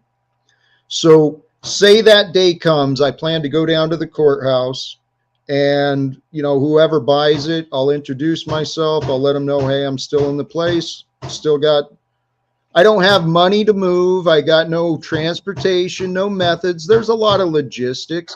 I don't give a shit about the future, Mitchell. I don't know the future. I don't care to worry about it. God's All got right. all my problems. What Well, matters thanks is for what the I'm. insight on how you plan to resolve the problem. But what I'm asking you is, if and when it doesn't get resolved, what are you going to do, Jack? I don't know. I got a lot of options. Well, you just presented to me the idea that you're not going to the streets, you're going to the woods That's one because of you're the better options. than me. No, not better than you. Different. I was raised in the woods, dude. It's where I fucking grew up. Okay, well, how are you going to achieve your mission from the woods alone? Well, that's one of the things. If I lose my home, then I'm really going to have to question what is my purpose. Because if my purpose is not what I thought it was, if wars and oppression are supposed to continue and everyone's supposed to be narcissistic, egotistical, selfish, and uncaring, if that actually happens, if that is my future, well, I may give up on the world and just commit myself to God. There's a Buddhist monastery not far away, and they periodically open it up for monastic studies. So that would be a place for me to go live very reasonably. I'll find a way to share my knowledge and share support with the community like they do. I'll live in service of the divine in my way. Whatever God brings me to do is what I will do. But right now, I'm not focused on losing my home. I'm focused on success. And success, I'm not asking anybody to buy into my ideas of the end game. I'm saying, Let's hey, focus on success, man. What have you succeeded with? Inner peace. I don't see that, but you've not seen me as I am. This is the point. Everyone has seen me under this bullshit, egotistical, psychological abuse and manipulation that Paul does. You know, I do my videos where I actually present myself. And if people actually listened to my words and got past their opinions, I'm encouraging self-development. I'm trying to explain what I see and have experienced regarding ego, consciousness, spirit. Jack, how many times did you let him up on this panel tonight? Too many. I keep Okay, giving well, him what's the definition of insanity? He's still here, so I mean, I So why are you fucking still blaming him? It doesn't matter if he's still here. Like you could have blocked. Mitchell. All right. The reason I keep allowing him back is because even past his childish and juvenile behavior, I still have respect and care for him. Okay. Well, you can't expect him to change. Then the definition of insanity is doing the same thing and expecting a different result, right? You keep expecting him to change. That's why you keep letting him up here, but not being able to withstand what he has to offer. Right. Well, let's not paint a false picture. I can withstand far more than any bullshit Paul can bring. So, dude, you don't know. Well, then why don't you just let him fucking... Hey, Mitchell, let's stop making excuses for him and finding reasons. I don't know if you've noticed, but I'm like, I've called him out probably more than anyone. I agree. You're probably calling him out the most. I've been wrong half the time, but well, the thing is, I'm not afraid to speak my mind against what I am uncomfortable with, you know? I recognize that, but for whatever reason, dude, I'm not the one to be blamed for this bullshit behavior. I'm not blaming you for his behavior. I'm blaming you for your behavior. Well, let's recognize, and as I said, you asked, why did I keep allowing him up so many times? As I said, I have care and respect, and admittedly, you're right. How many times must I forgive? I think the book says 70 and 70 or something like that. It's an enormous number. So I allow people to change, and I wish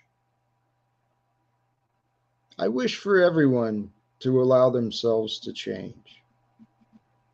Because Fool me once. Yeah, though, you still got to realize, man, you can't give him, you can give him the opportunity to change, but you can't give him the power to change who you are, because you keep saying that all I can perceive is what you've presented based on how he's treated you. And that, to me, is just a cop-out excuse because you've had every opportunity to present yourself as you are. Okay. Assuming you're right. Let's move past. Okay? Yeah, fair. All right.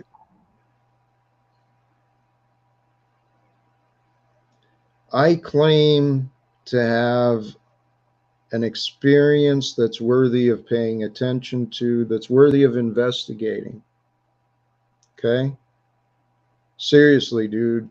I went on that Laguna platform because I've been trying to find someone willing to investigate my words rather than just say, I'm no. investigating you now. What do I need to like realize about your successes and like your experiences that is going to lead me to some sort of enlightenment?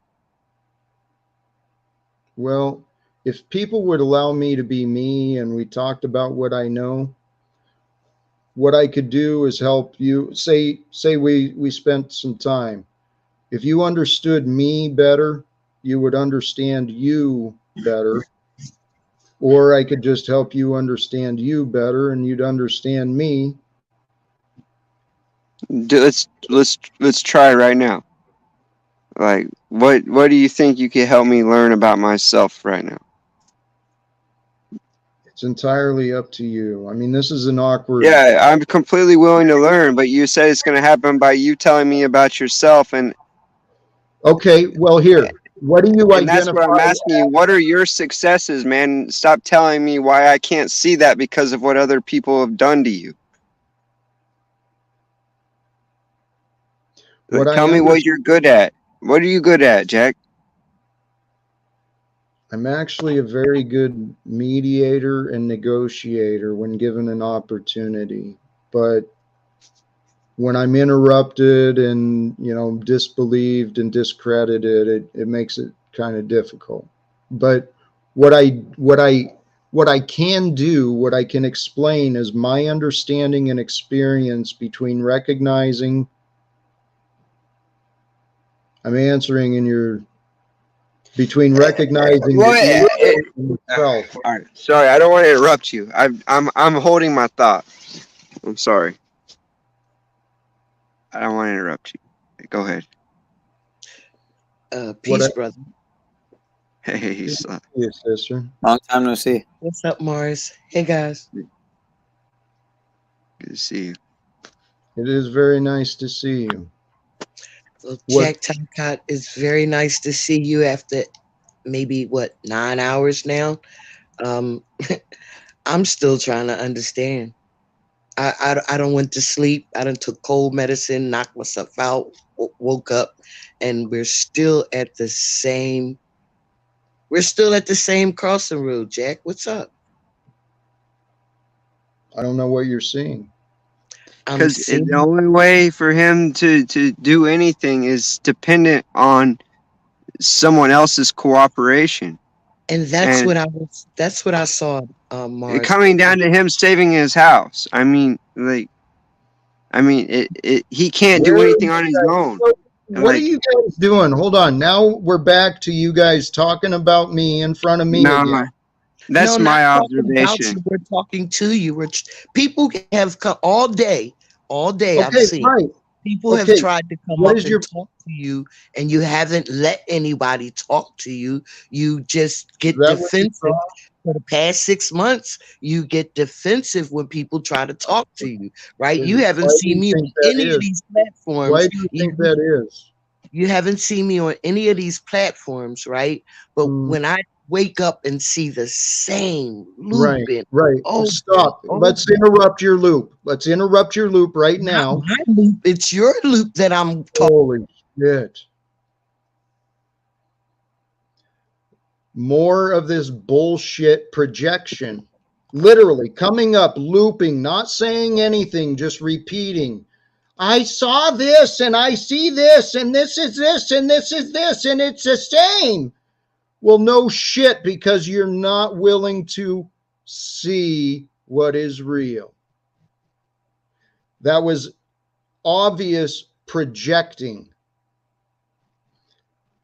I am tired of being people's triggers, people's fucking subject to criticism, being disrespected. And Sister Sly, when you learn respect and self-control, I would be happy to have a conversation with you again, but I am done with your arrogance.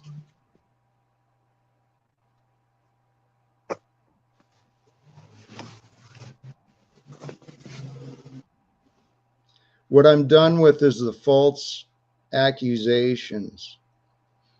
Because, Mitchell, here's what I claim, why I say, please investigate my words. Because if I'm right, well, then there's a story very similar to that of Jesus. And if that's true, well, then I am a messenger for God. And if I am a messenger for God to share the truth of God's love, well, maybe I don't deserve all these What if fucking. I told you I don't believe in Jesus? I know, I Like, don't really care. And Mitchell, it's not, this is, thank you, brother. I'm going to end this. Okay. I'm going to, yeah. do you have anything? I just don't think the Messiah would have a you, which would represent the. I know. Do you have anything you think you need to add? Peniel? Sean?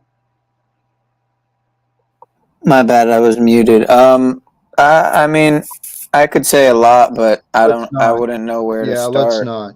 Yeah, Thank you. but I appreciate you coming onto my channel, and from what I remember, it was nothing was. It was a It shit was a show pleasant and I was encounter. disrespected. No, it wasn't that pleasant for me, but Okay, I don't totally it was, remember now, actually. I Oh, know. I It was, remember you came in after I played a clip that somebody left me yeah, to that was, play, yeah. not knowing what it was, but Right. to be I got to fair, come on and introduce myself to you and have a conversation as you were done ridiculing me. So good to have you I didn't aboard. want I didn't know what the clip was, but someone left it Hey, for me and you I know what? played it, but Actually, you know what, Sean? I remember the clip. It's pretty friggin' funny. I thought it well, was a I fun. only watched it that one time. I didn't even watch it another time, so I really Hey, should go back and watch it again, but go back and check it out. I think it was NJ Jeep Girl or whatever. Put probably. the editing together. It's kind of funny. And you know what? The evidence is what it is. I'm gonna have a good night, brother. The evidence is what it is on that mocking video of me. Mitchell, Paul, Sean, Sly, Dick, Z. I think I saw Chuck in Tennessee from today. I saw a whole bunch of people. Lots of characters came through this. And I appreciate those who did. I wish I could find a way to communicate better. I did. It's documented. I remember saying, and I've said it before, asking for help. Please help me communicate what I'm trying to say. I'm sick and tired. You know what? Let's see what we can do. Hey, what's going on, brother? It's good to be back. It's good to see you, Paul. Hold on, let me plug in.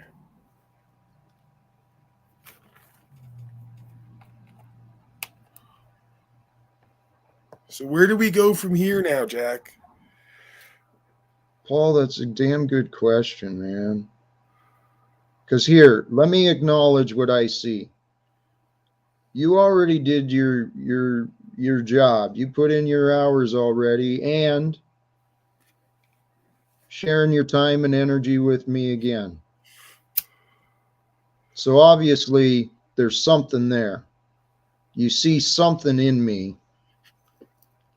So I see something in you too, man. But what the hell is going on, dude? Do you want me to answer that, Jack? Paul, I've been trying to have a conversation with you since before I came on the panel. You told me you want to talk to me, do it publicly. So I tried that. I've been trying for months. Shit hasn't worked. Matter of fact, our friendship has been jeopardized. Well, we don't have a friendship, Jack. I know that. But I offer friendship to pretty much everyone, especially people I respect.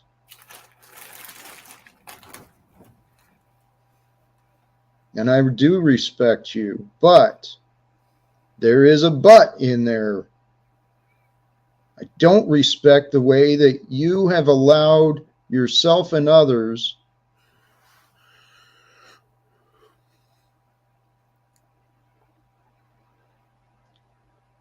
I don't appreciate how I've been treated when we've shared time together, not just by you, but by those who look up to you.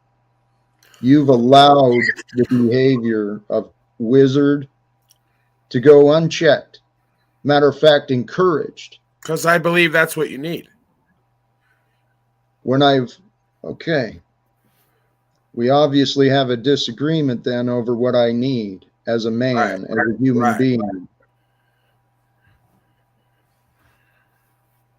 So when I say I don't need that, I don't want that, I don't deserve that, and it falls on deaf ears. Right. Why? Because I'm in this for truth. I'm not in this to be liked. I'm not in this for your respect, and I'm not in this for you to pad your imagination to come on here and confuse everyone more. All right, but the problem is I've repeatedly told you, you are wrong about me. That's fine. So then just live with it. If it's not a problem for you, it's not a problem. Why don't you care? If you claim to care about truth, truth comes from others as well as you. Right. So you don't have any reason for you to dismiss me as a liar. No, I have many reasons. Nothing. I have many. You've imagined reasons. We're not going to continue to loop. We went over it over and over. You're right. You're right. Hey, Paul, unless you're willing for a resolution or I don't know what the fuck you're trying to achieve, honestly. Not anymore. Right. Not with me. Right, but I already told you that we're going to have a breakthrough here when you decide to stop trusting your false beliefs and trust me and the way and the process. You're a false light. I love you, brother. Have a good night.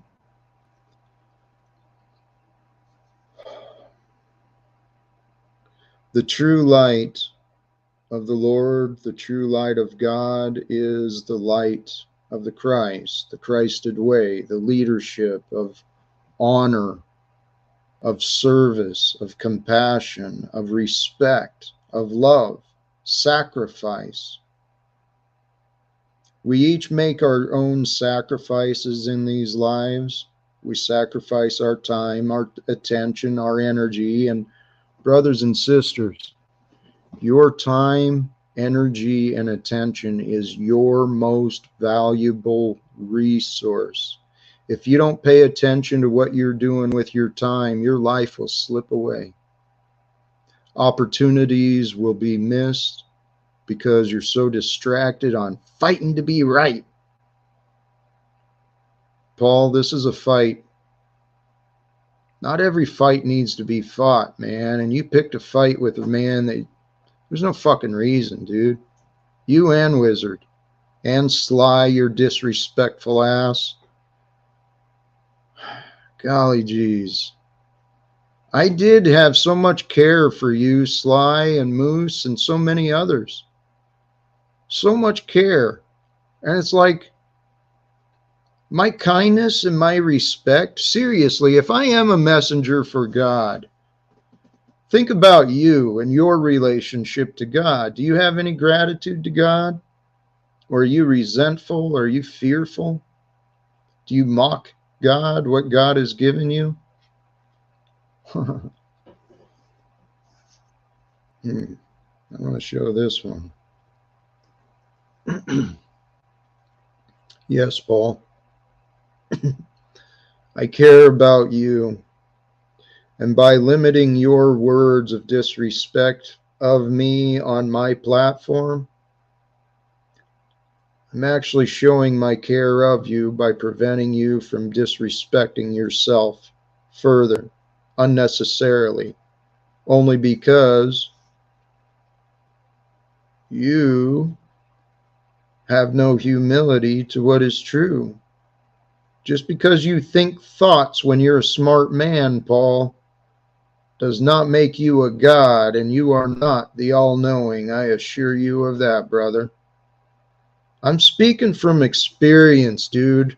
I used to be arrogant, but no, never, never as negative as you.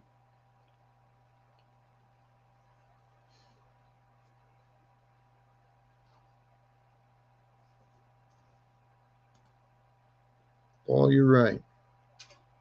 I don't want to mischaracterize anything of you. You did not ask to be silenced, to be protected from yourself. You're right.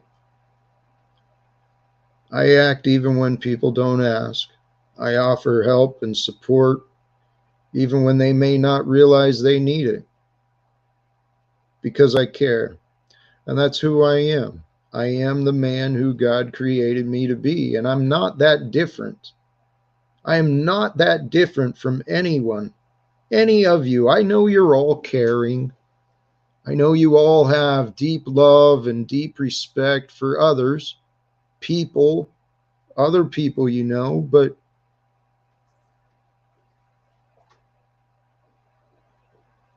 I'm excited for our future, brothers and sisters, for whoever is still tuning in, and those in the back. I'm going to end this, just so it's not a surprise for you. I do love you, and I do respect you, and appreciate your time and attention. But seriously, brothers and sisters, this is our lifetime to live. Don't take it for granted, man.